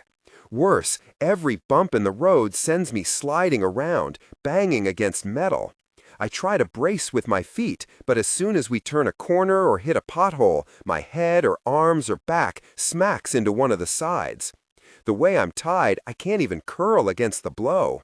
All told, this is a pretty bad way to spend the last hours of my life. I try to think through my options, but they're dismal. I can't transform, not with 3 amulets around my neck. And since I can't touch my own skin with my hands, even if I somehow manage to rip the amulets off, I'm not sure I could change myself anyway. One thing I have to say for Agent Jones, he is thorough. I hear the moment that we pull off the highway. The noise of traffic dims. Gravel under the tires sounds almost like heavy rain. A few minutes later, the engine gutters out and a car door slams. I hear voices, too distant and low to be recognized. By the time Agent Jones opens up the trunk, I am wild-eyed with panic. The cold air rushes in, and I start struggling against my bonds, even though there's no way that I am going to do anything but hurt myself. He just watches me squirm. Then he pulls out his knife and saws through the rope. I can finally extend my legs. I do so slowly, my knees hurting from being bent too long. Out, he says. I struggle to sit up. He has to help me onto my feet. We are outside, underneath a massive industrial structure, with huge iron framing pieces holding up a tower that looms above us, spewing fire into the cloudy late morning sky. Plumes of smoke rise to blot out the shining steel bridges leading to New York. It looks like it's about to rain. I turn my head and see that maybe 10 feet away from me is another sleek black car, this one with Zakharov leaning against it, smoking a cigar. Stanley is standing next to him, screwing a silencer onto a very large black gun. Then, just as I am sure nothing about this can get worse, the passenger door opens and Lila steps out. She's got on a black pencil skirt with a gray belted coat and calf-high leather boots. Sunglasses cover her eyes, and her mouth is painted the color of old blood. She's got a briefcase in her gray gloved hands. I have no way to signal her. Her only glance in my direction is cold and perfunctory. I shake my head. No, no. Agent Jones just laughs dryly. Here he is, just like I promised. But I never want to see his body again. Do you understand? Lila sets down the suitcase next to her father. I have your money, she tells Jones. Good, says Agent Jones. Let's get started. Zakharov nods, blowing a cloud of smoke that spirals up and away from him, like the plumes from one of the buildings. What guarantee do I have that you aren't going to try to pin it on my organization? Your offer came as a real surprise. We don't make so many deals with representatives of the government. This is just me, one man doing what I think is right. Agent Jones shrugs his shoulders. Your guarantee is that I'm here. I'm going to watch you gun him down. My hands might be clean, but we're both responsible for his death. Neither one of us wants an investigation. Forensics might find a way to place me at the scene. If I rat on you, I'll go down for kidnapping at the very least. I'll hold up my end of the bargain. Zakharov nods slowly. You got cold feet? Jones asks. You get to be a worker hero and eliminate a guy who has been gunning for you lately. That was a misunderstanding, Zakharov says. You mean that you haven't been sheltering Chandra Singer? My mistake. Agent Jones doesn't even attempt to disguise his sarcasm. We don't have cold feet, says Zakharov. I'll do it, Lila says. Then she looks at Stanley, pointing to the gun. Give me that. I widen my eyes, pleading silently. I move my foot in the dirt, hoping I can spell something out fast. M, I try to manage, upside down, so she can read it. M, I want it to say. Agent Jones clocks me on the side of the head with the butt of his gun, hard enough to make the world shift out of focus. I feel like my brain is actually rattling around in my skull. I fall onto my stomach, hands still cuffed behind my back. I didn't even see he'd drawn a weapon. I lie there, gasping. It's so unexpectedly nice to see him squirming in the dirt, Zakharov says, walking over to me and bending down to pat my cheek with one gloved hand. Governor, did you really think that no one could touch you? I shake my head, not sure what that's supposed to convey. Please, I think, please, ask me something you need answered. Please, rip off the tape. Please. Lila steps forward with the gun held at her side. She looks at me for a long moment. Please. Zakharov rises to his feet. His black coat swirls around him like a cape. Get him up, he tells Agent Jones. A man should be on his feet when he dies. Even this man. Lila's blonde hair blows gently around her face, a halo of gold. She takes off her sunglasses. I'm glad. I want to look into her eyes one last time. Blue and green, the colors of the sea. A girl like that, Granddad said, perfumes herself with ozone and metal filings. She wears trouble like a crown. If she ever falls in love, she'll fall like a comet, burning the sky as she goes. At least it's you pulling the trigger. I wish I could say that. Are you sure? Zakharov asks her. She nods, touching a gloved finger to her throat, almost unconsciously. I took my marks. I'll take the heat. You'll have to go into hiding until we're sure it won't be traced to you, Zakharov says. Lila nods again. It'll be worth it. Ruthless. That's my girl. Agent Jones pulls me to my feet. I stagger unsteadily, like a drunk. I want to cry out, but the tape smothers the sound. The gun in her hand wavers. I take one last look and then close my eyes so tightly that they're wet at the corners. So tightly that spots dance in the blackness of my vision. I wish I could tell her goodbye. I expect the gunshot to be the loudest thing in the world, but I forgot about the silencer. All I hear is a gasp. Lila is leaning over me, pulling off her gloves so that she can get a fingernail under the corner of the duct tape. She rips it off my mouth.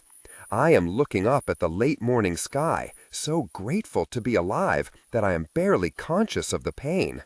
Me, I say, babbling, Cassel. Pulse with adrenaline while remaining coherent. Political intrigue deserves. I swear, it's me. I don't even remember falling, but I am lying on the gravel. Agent Jones is beside me, unmoving. Blood pools in the dirt. His blood, as bright as paint. I try to roll onto my side. Is he dead? I know. She touches the side of my face with bare fingers. How? I say. How did you... When? You were such a jackass, she says. Do you think I don't watch television? I heard your insane speech. Of course I knew it was you. You told me about Patton. Oh, I say. That, of course. Stanley pats down Jones and unlocks my cuffs. As soon as they're off and the duct tape is pulled away, taking skin and stone and ink with it, I rip at my collar, pulling off the amulets and throwing them onto the ground. All I want is to get out of this body. For the first time, the pain of the blowback feels like a release.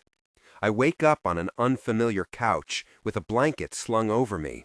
I start to sit up and realize that Zakharov's sitting on the other side of the room in a shallow pool of light, reading. The glare of the bulb is giving his face the hard lines of a sculpture, a study of a crime boss in repose. He looks up and smiles. Feeling better? I guess so, I say, as formally as I can manage from a mostly prone position. My voice creaks. Yeah. I sit upright, smoothing out the wrinkled mess of my suit. It doesn't fit anymore. My arms and legs too long for the sleeves and pants, the body of it hanging off me like extra skin. Leela's upstairs, he says, helping your mother pack.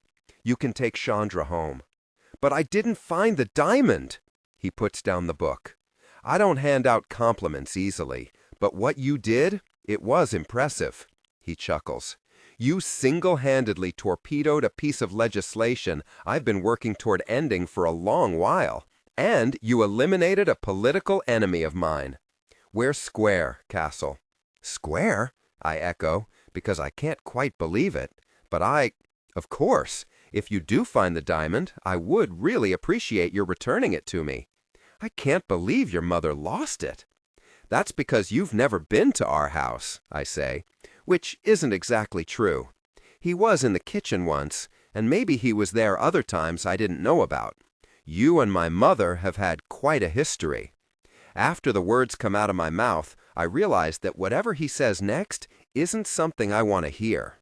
He looks faintly amused. There's something about her, Cassel. I have met many evil men and women in my life. I have made deals with them, drank with them. I have done things that I myself have difficulty reconciling, terrible things. But I have never known anyone like your mother.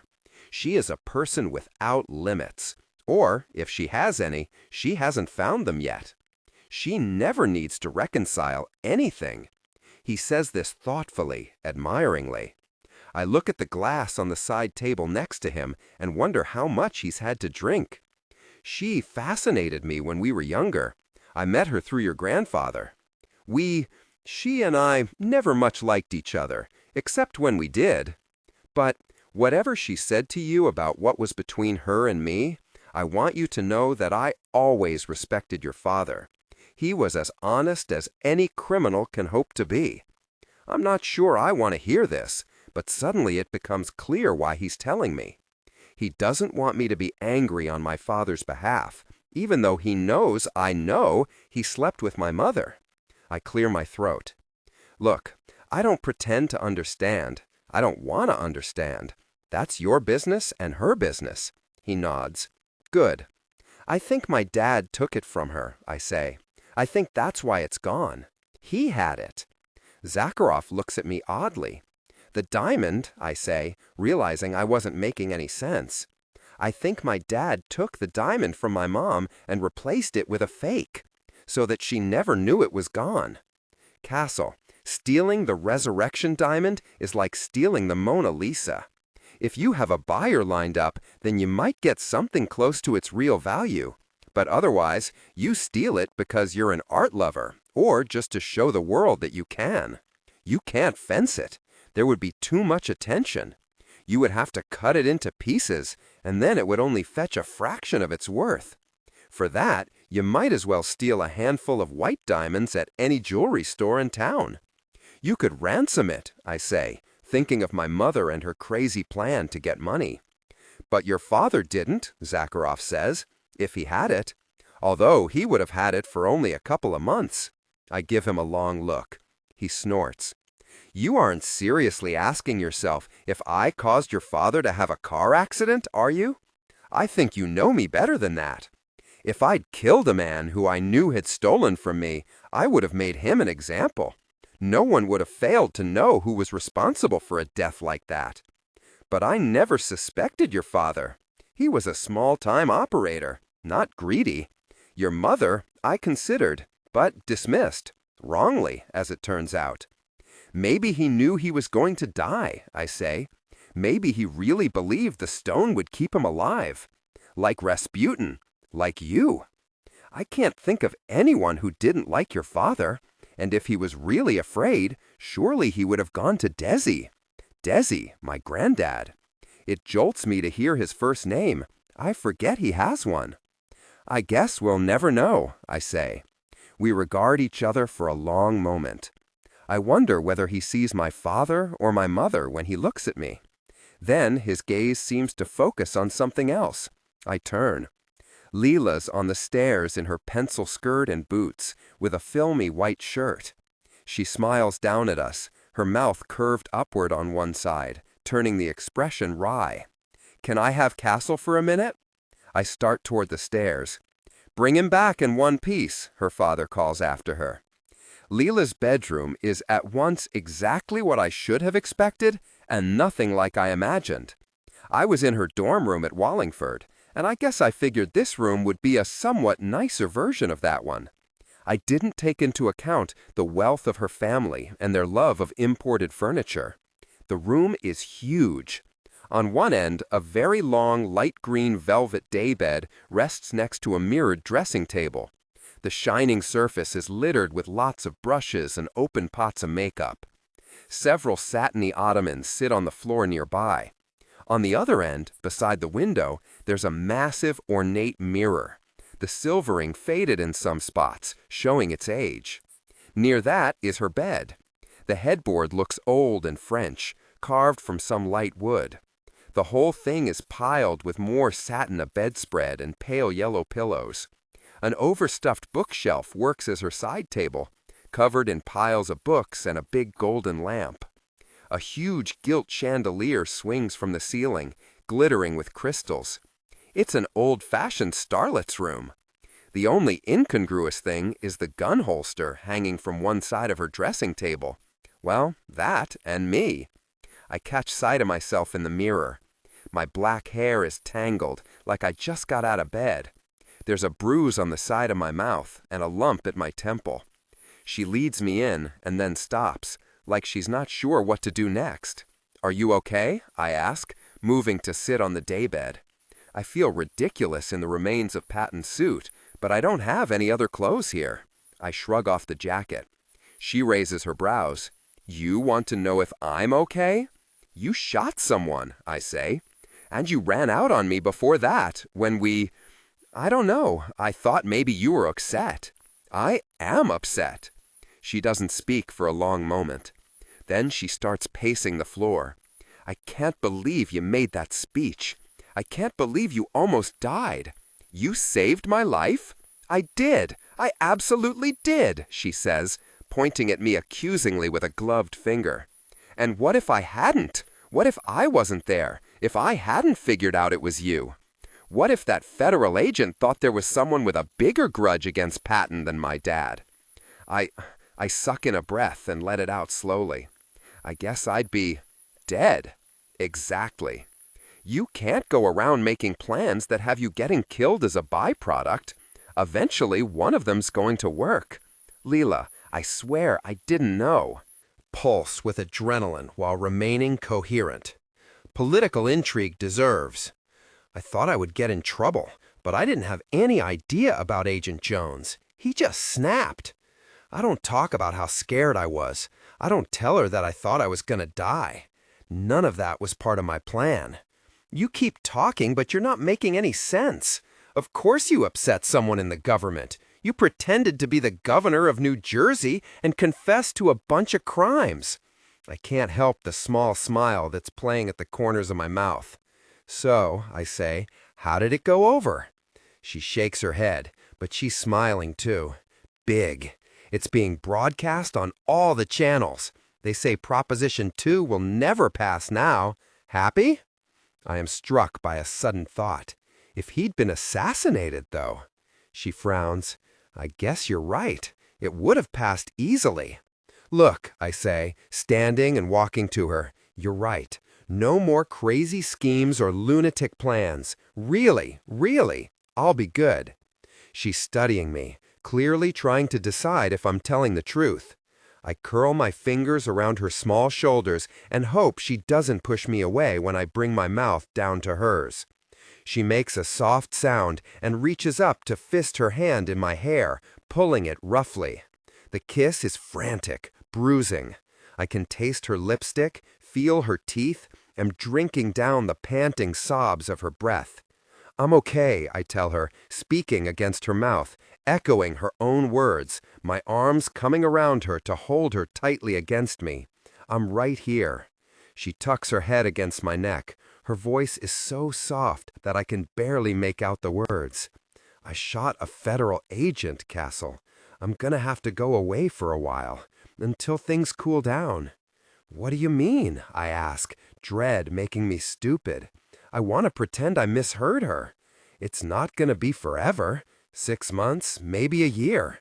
By the time you graduate, probably things will have blown over, and I'll be able to come back. But it means that, well, I don't know where that leaves us. I don't need any promises. It's not like we're... But you shouldn't have to go, I say. It was because of me. It's my fault. She slides out of my arms, walks to the dressing table, and dabs at her eyes with a tissue.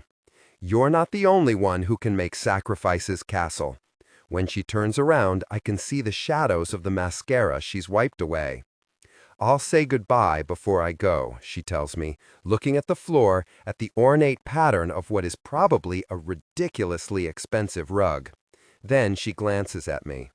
I ought to say something about how I'll miss her, or about how a couple of months is nothing, but I am silenced by rage so terrible that it locks my throat.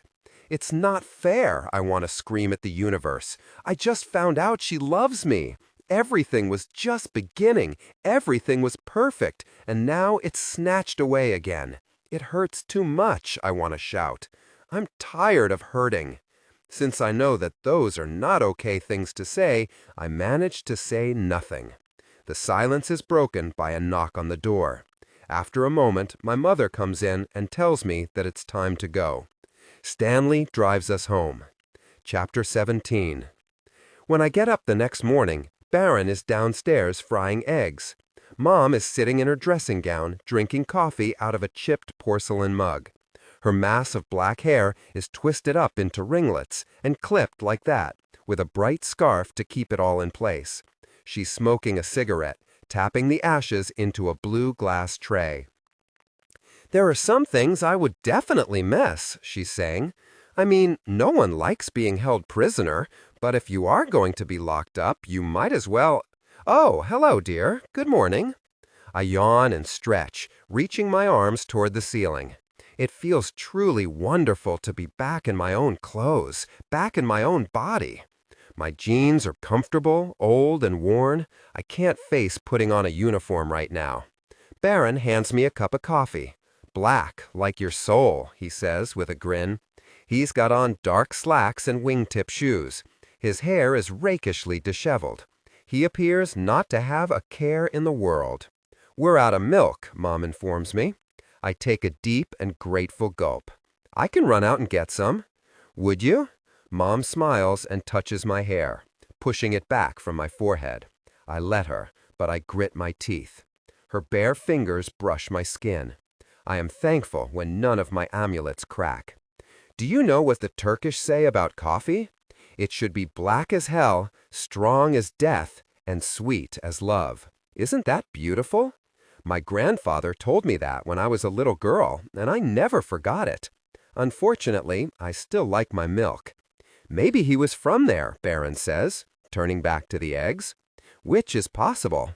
Our grandfather has passed down lots of different stories to explain our perpetually tanned skin, from the one about being descended from an Indian Maharaja, to the one about runaway slaves, to something about Julius Caesar. Turkish, I never heard. Yet. Or maybe he read it in a book, I say.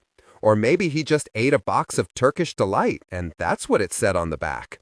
Such a cynic, my mother says, picking up her plate, scraping the toast crusts into the trash, and putting it in the sink.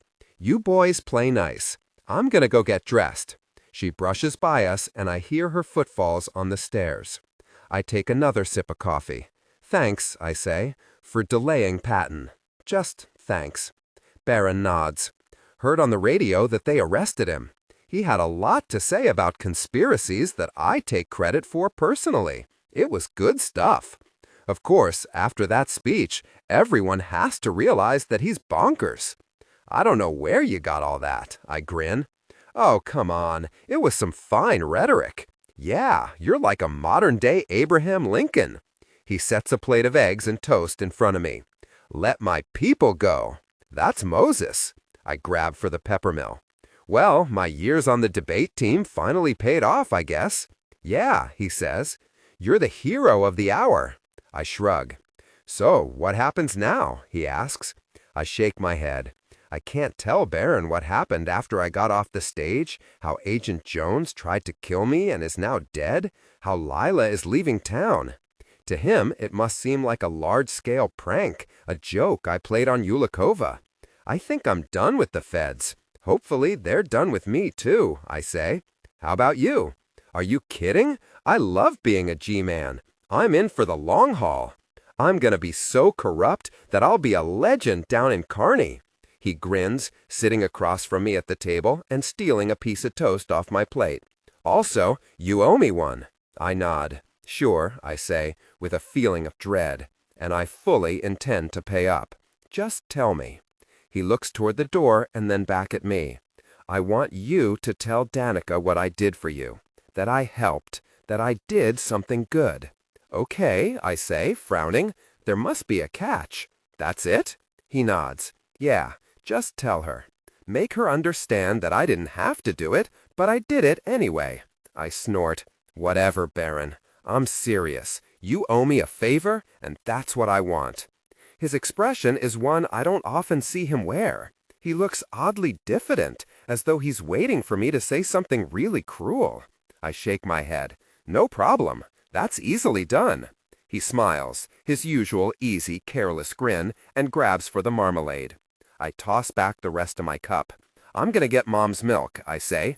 Can I take your car? Sure, he says, pointing to the closet near the door. Keys are in the pocket of my coat. I pat down my jeans and realize my wallet is upstairs, under the mattress where I left it for safekeeping before I went off with the feds. Can I borrow $5 too? He rolls his eyes. Go ahead. I find his leather jacket and root around in the inside pocket, eventually coming up with both keys and wallet. I flip open the wallet and am in the process of taking out money when I see Danica's picture in one of the plastic sleeves. I slide it out with the cash and then leave quickly, slamming the door in my haste. After I get to the store, I sit in the parking lot, staring at the picture. Danica's sitting on a park bench, her hair blowing in a light wind. Pulse with adrenaline while remaining coherent. Political intrigue deserves. She's smiling at the camera in a way that I've never seen her smile before. Not at me, and not at Sam. She looks lit up from the inside, shining with a happiness so vast that it's impossible to ignore. On the back is the distinctive scrawl of my brother's handwriting. This is Danica Wasserman. She is your girlfriend, and you love her.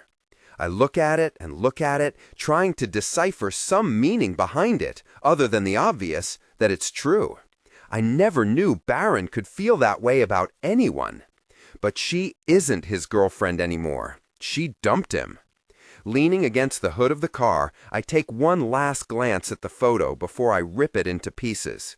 I throw those into the trash can outside the store, nothing more than colored confetti on top of discarded wrappers and soda bottles. Then I go inside and buy a pint of milk. I tell myself that he meant to throw out Danica's picture, that he just forgot. I tell myself I got rid of it for his own good. His memory is full of holes, and an outdated reminder would just be confusing. He might forget that they broke up and embarrass himself. I tell myself that they would have never worked out, not in the long run, and he'll be happier if he forgets her. I tell myself that I did it for him, but I know that's not true. I want Sam and Danica to be happy together, like they were before. I did it for myself. I did it to get what I want. Maybe I should regret that, but I can't. Sometimes you do the bad thing and hope for the good result. There is a black car idling next to the driveway when I return. I pull past it, park, and get out. As I start toward the house, the passenger side door opens and Yulikova steps onto the grass. She's got on a tan suit with her signature chunky necklaces. I wonder how many of the stones are charms. I walk a little ways toward her, but stop so that she has to close the distance on her own. "Hello, Cassel," she says. "We've got some things to talk about. Why don't you get into the car?" I hold up the milk. "Sorry," I say, "but I'm a little busy right now." "What you did? You can't think there are no consequences?" I'm not sure if she means the speech or something worse, but I don't much care. "You set me up," I say. "One big con. You can't blame me because I turned out not to be gullible enough. You can't blame the mark. That's not how it works. Have some respect for the nature of the game." She's quiet for a long moment. "How did you find out? Does it really matter? I never meant to betray your trust. It was for your safety as much as anything else that I agreed we should implement." I hold up one gloved hand. "Just spare me the justifications. I thought you were the good guys, but there are no good guys." "That's not true." She looks honestly upset, but then I've learned that I can't read her. The problem with a really excellent liar is that you have to just assume they're always lying. You would never have spent a single night in jail. We weren't going to lock you up, Cassel. My superiors felt that we needed a little leverage over you, that's all. You haven't exactly been trustworthy yourself. You were supposed to be better than me, I say. Anyway, that's done.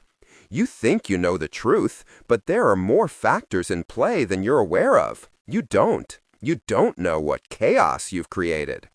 Because you wanted to get rid of Patton, but you also wanted Proposition 2 to pass. So you decided to make a martyr out of him. 2 birds, 1 stone. It's not about what I want, she says. It's bigger than that. I think we're done here. You know that's not possible.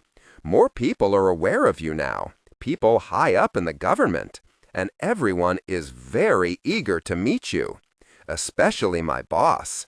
That and $1 will almost buy me a cup of coffee. You signed a contract, Cassel. That's binding. Did I say, smirking. I think you should check again. I'm pretty sure you're going to find out that I never signed anything. My name is nowhere.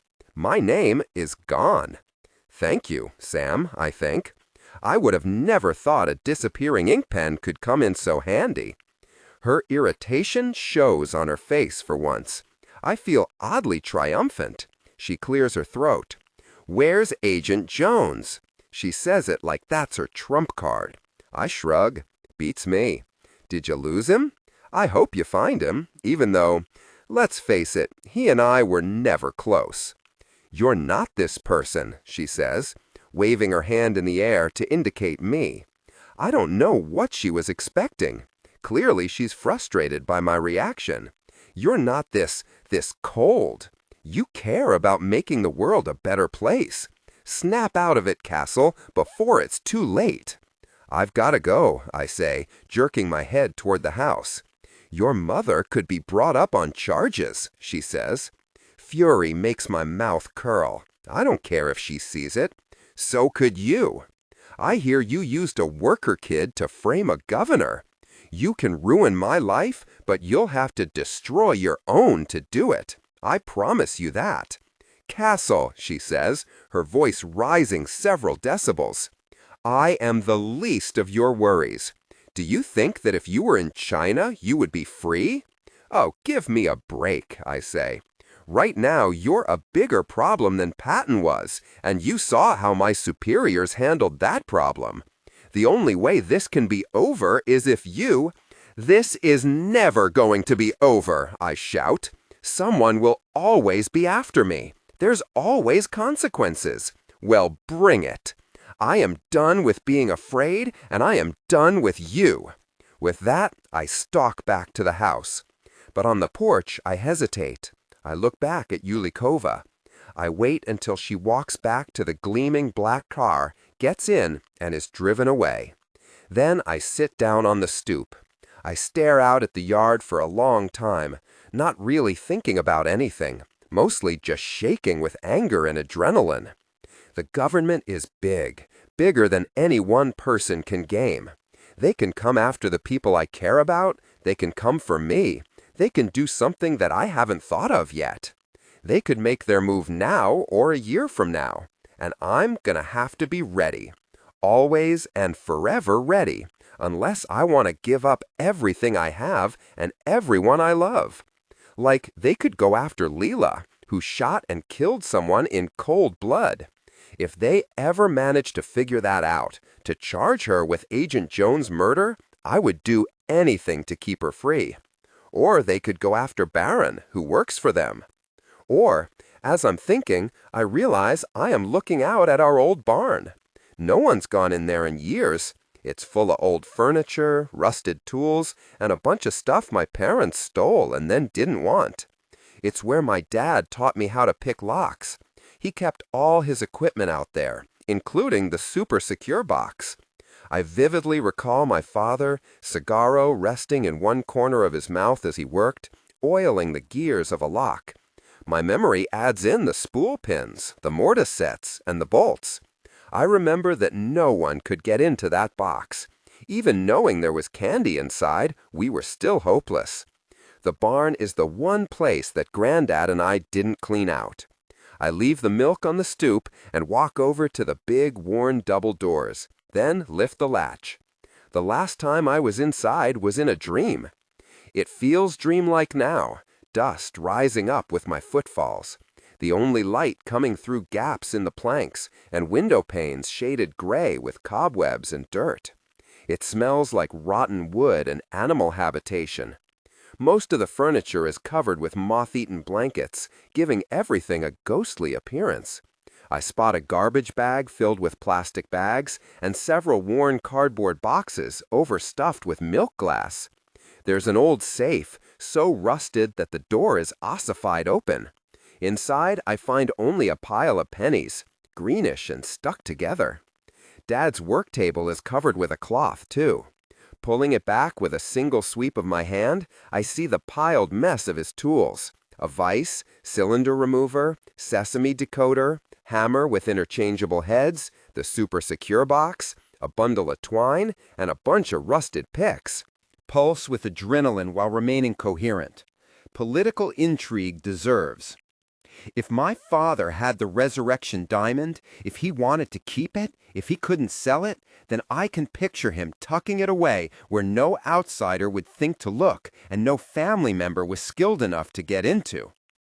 I cast about for a few minutes and then do what I never would have thought to do as a kid. I clamp the box in the vise. Then I plug in a reciprocating saw and slice it open. Metal filings are scattered across the floor, curled in glittering piles by the time I'm done. The box is destroyed, the top cut completely off. There's no diamond inside, just a bunch of papers and a very old half-melted lollipop. I would have been extremely disappointed had I ever managed to open it as a kid. I'm disappointed now. I unfold the papers and a photo falls out into my hands. A bunch of very blond boys standing in front of a huge house. One of those old money Cape Cod mansions with a widow's walk and columns looking right onto the ocean. I turn it over and see 3 names in a spidery hand I don't recognize. Charles, Philip, Anne. Guess one of them wasn't a boy after all. For a moment, I wonder if I'm looking at the research for an old con. Then I unfold another piece of paper. It's a birth certificate for a Philip Rayburn, not Sharpe, a name I always knew was as fake as the prize in a Cracker Jack box. Rayburn, my dad's real last name, the one he gave up, the one he hid from us. Cassel Rayburn. I try it out in my head, but it sounds ridiculous. There's a newspaper clipping too, one about how Philip Rayburn died in a boating accident off the shore of the Hamptons at the age of 17. A ridiculously expensive way to die. The Rayburns could afford to buy anything. Certainly they could afford to buy a stolen diamond. The door creaks open, and I turn around, startled. I found the milk by the door. What are you doing out here? Baron asks. And what did you do to Dad's lockbox? Look, I say, holding up the lollipop. There really was candy in there. Go figure, right? Baron gapes at me with the horrified expression of someone realizing that he might be the stable brother after all. I am back at Wallingford just after dinner. My hallmaster, Mr. Pascoli, gives me an odd look when I try to hand him the note my mother wrote me. You're fine, Cassel. The dean already explained that you might be out for a few days. Oh, I say. Right. I'd nearly forgotten about the deal Dean Wharton made with Sam and me. There was so much about to happen back then that taking advantage of it was a dim hope. Now that I am at Wallingford again, though, I wonder what I can really get away with. I wonder if I could stay in bed and just sleep until I wasn't tired anymore, for instance. Probably not. I don't know what I expect when I walk into my room, but it's not Sam, lying on the bed, his left leg wrapped with gauze. Danica is sitting beside him, and they're playing what appears to be a very intense game of gin rummy. Clearly Sam is already getting away with having a girl in our dorm room. I admire his gumption. Hey, I say, leaning against the doorframe. What happened to you? Danica asks. We were worried. I was worried, I say, looking at Sam. Are you okay? I mean, your leg. It still hurts. He lowers it gingerly to the floor. I have a cane for right now, but I might have a limp, the doctor said. It might not go away. That quack? I hope you got a second opinion. The wash of guilt I feel makes the words come out harsher than I intend. We did the right thing, Sam says, taking a deep breath. There is a seriousness in his face that I don't remember being there before. Pain shows. I don't regret it. I almost ruined my whole future. I guess I took it for granted before. Everything. The good college, the good job. I thought what you were doing seemed so exciting. I'm sorry, I say, and I am. I am very, very sorry if that's what he thought. No, he says, don't be. I was stupid, and you saved me from getting into a lot of trouble. I look over at Danica. Sam is always too generous, but I can trust her to tell me if she thinks I've done something wrong. I never wanted either of you to get hurt because of me. Cassel, Danica says, in the exasperated, affectionate tone she reserves for us when we're being complete idiots. You can't blame yourself for Mina Lang. She's not someone you brought into our lives. She goes to school here, remember? You didn't make this happen. And you can't blame yourself for whatever else you're thinking of. We're your friends. That might be your first mistake, I say, half under my breath. Sam laughs. In a good mood, are we? Did you see? Danica asks me. Proposition 2 isn't going to pass. And Patton resigned. Well, he was arrested, so I guess he had to. You must have seen it. He even admitted that your mother hadn't done anything wrong. I think about telling Danica the truth. Of all the people I know, she's the one who would be the most proud of me. But it feels unfair to get them involved, no matter what they say, especially since this is something far bigger and more dangerous than anything I've been in the middle of before. You know me, I say, shaking my head. I'm not much for politics. She looks at me slyly. Too bad you didn't see it, because if I am made valedictorian of our class, I'd love to have help writing my speech, and Patton's is the perfect model. It sets the exact right tone. But I guess if you really don't care about that kind of thing. You want to tell everyone that today is the day you speak from your heart and confess all your crimes? Because I didn't think you had all that much to confess. So you did see it, Sam says. "You're a liar, Cassel Sharpe," Danica says, but there's no heat in it. A lying liar who lies. I guess I heard someone talking about it somewhere. I smile up at the ceiling. "What do you want? A leopard can't change his spots." "If the leopard was a transformation worker, he could," Sam says. I get the sense that maybe I don't have to say anything. They appear to have put a theory together on their own. Danica grins at Sam. I try not to think of the photo in Baron's wallet or of the way she was smiling at my brother in the picture. I especially try not to compare it to her smile now. "Deal me in next go-around," I say. "What are we playing for?" "The sheer joy of victory," Sam tells me.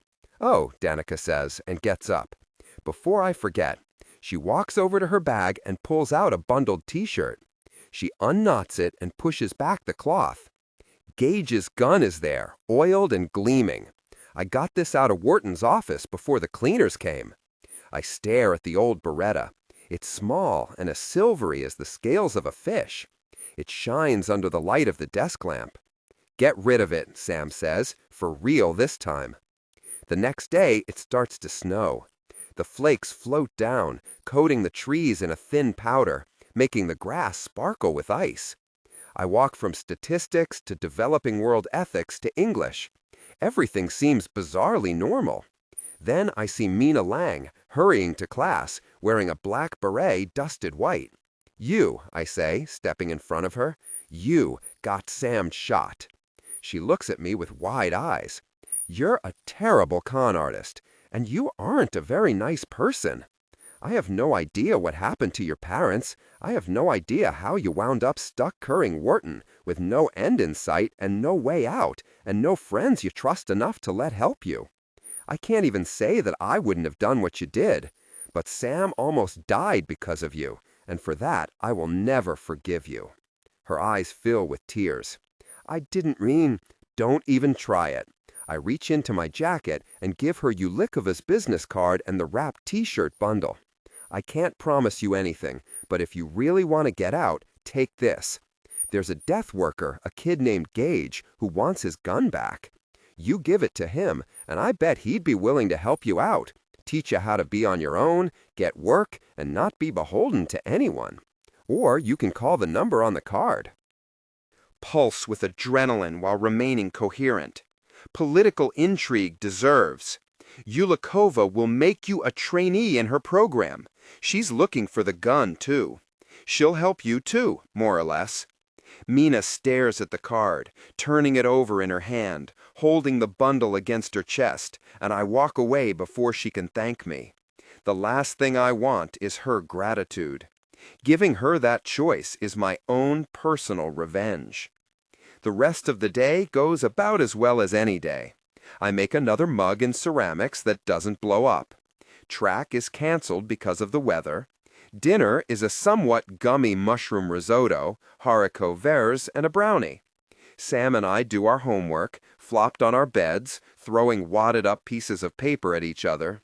It snows even harder while we sleep, and in the morning we have to fight our way to class through a volley of snowballs. Everyone arrives with ice melting in their hair. The debate club has a meeting in the afternoon, so I go to that and doodle in my notebook. Through sheer lack of attention, I wind up stuck with the topic, why violent video games are bad for America's youth.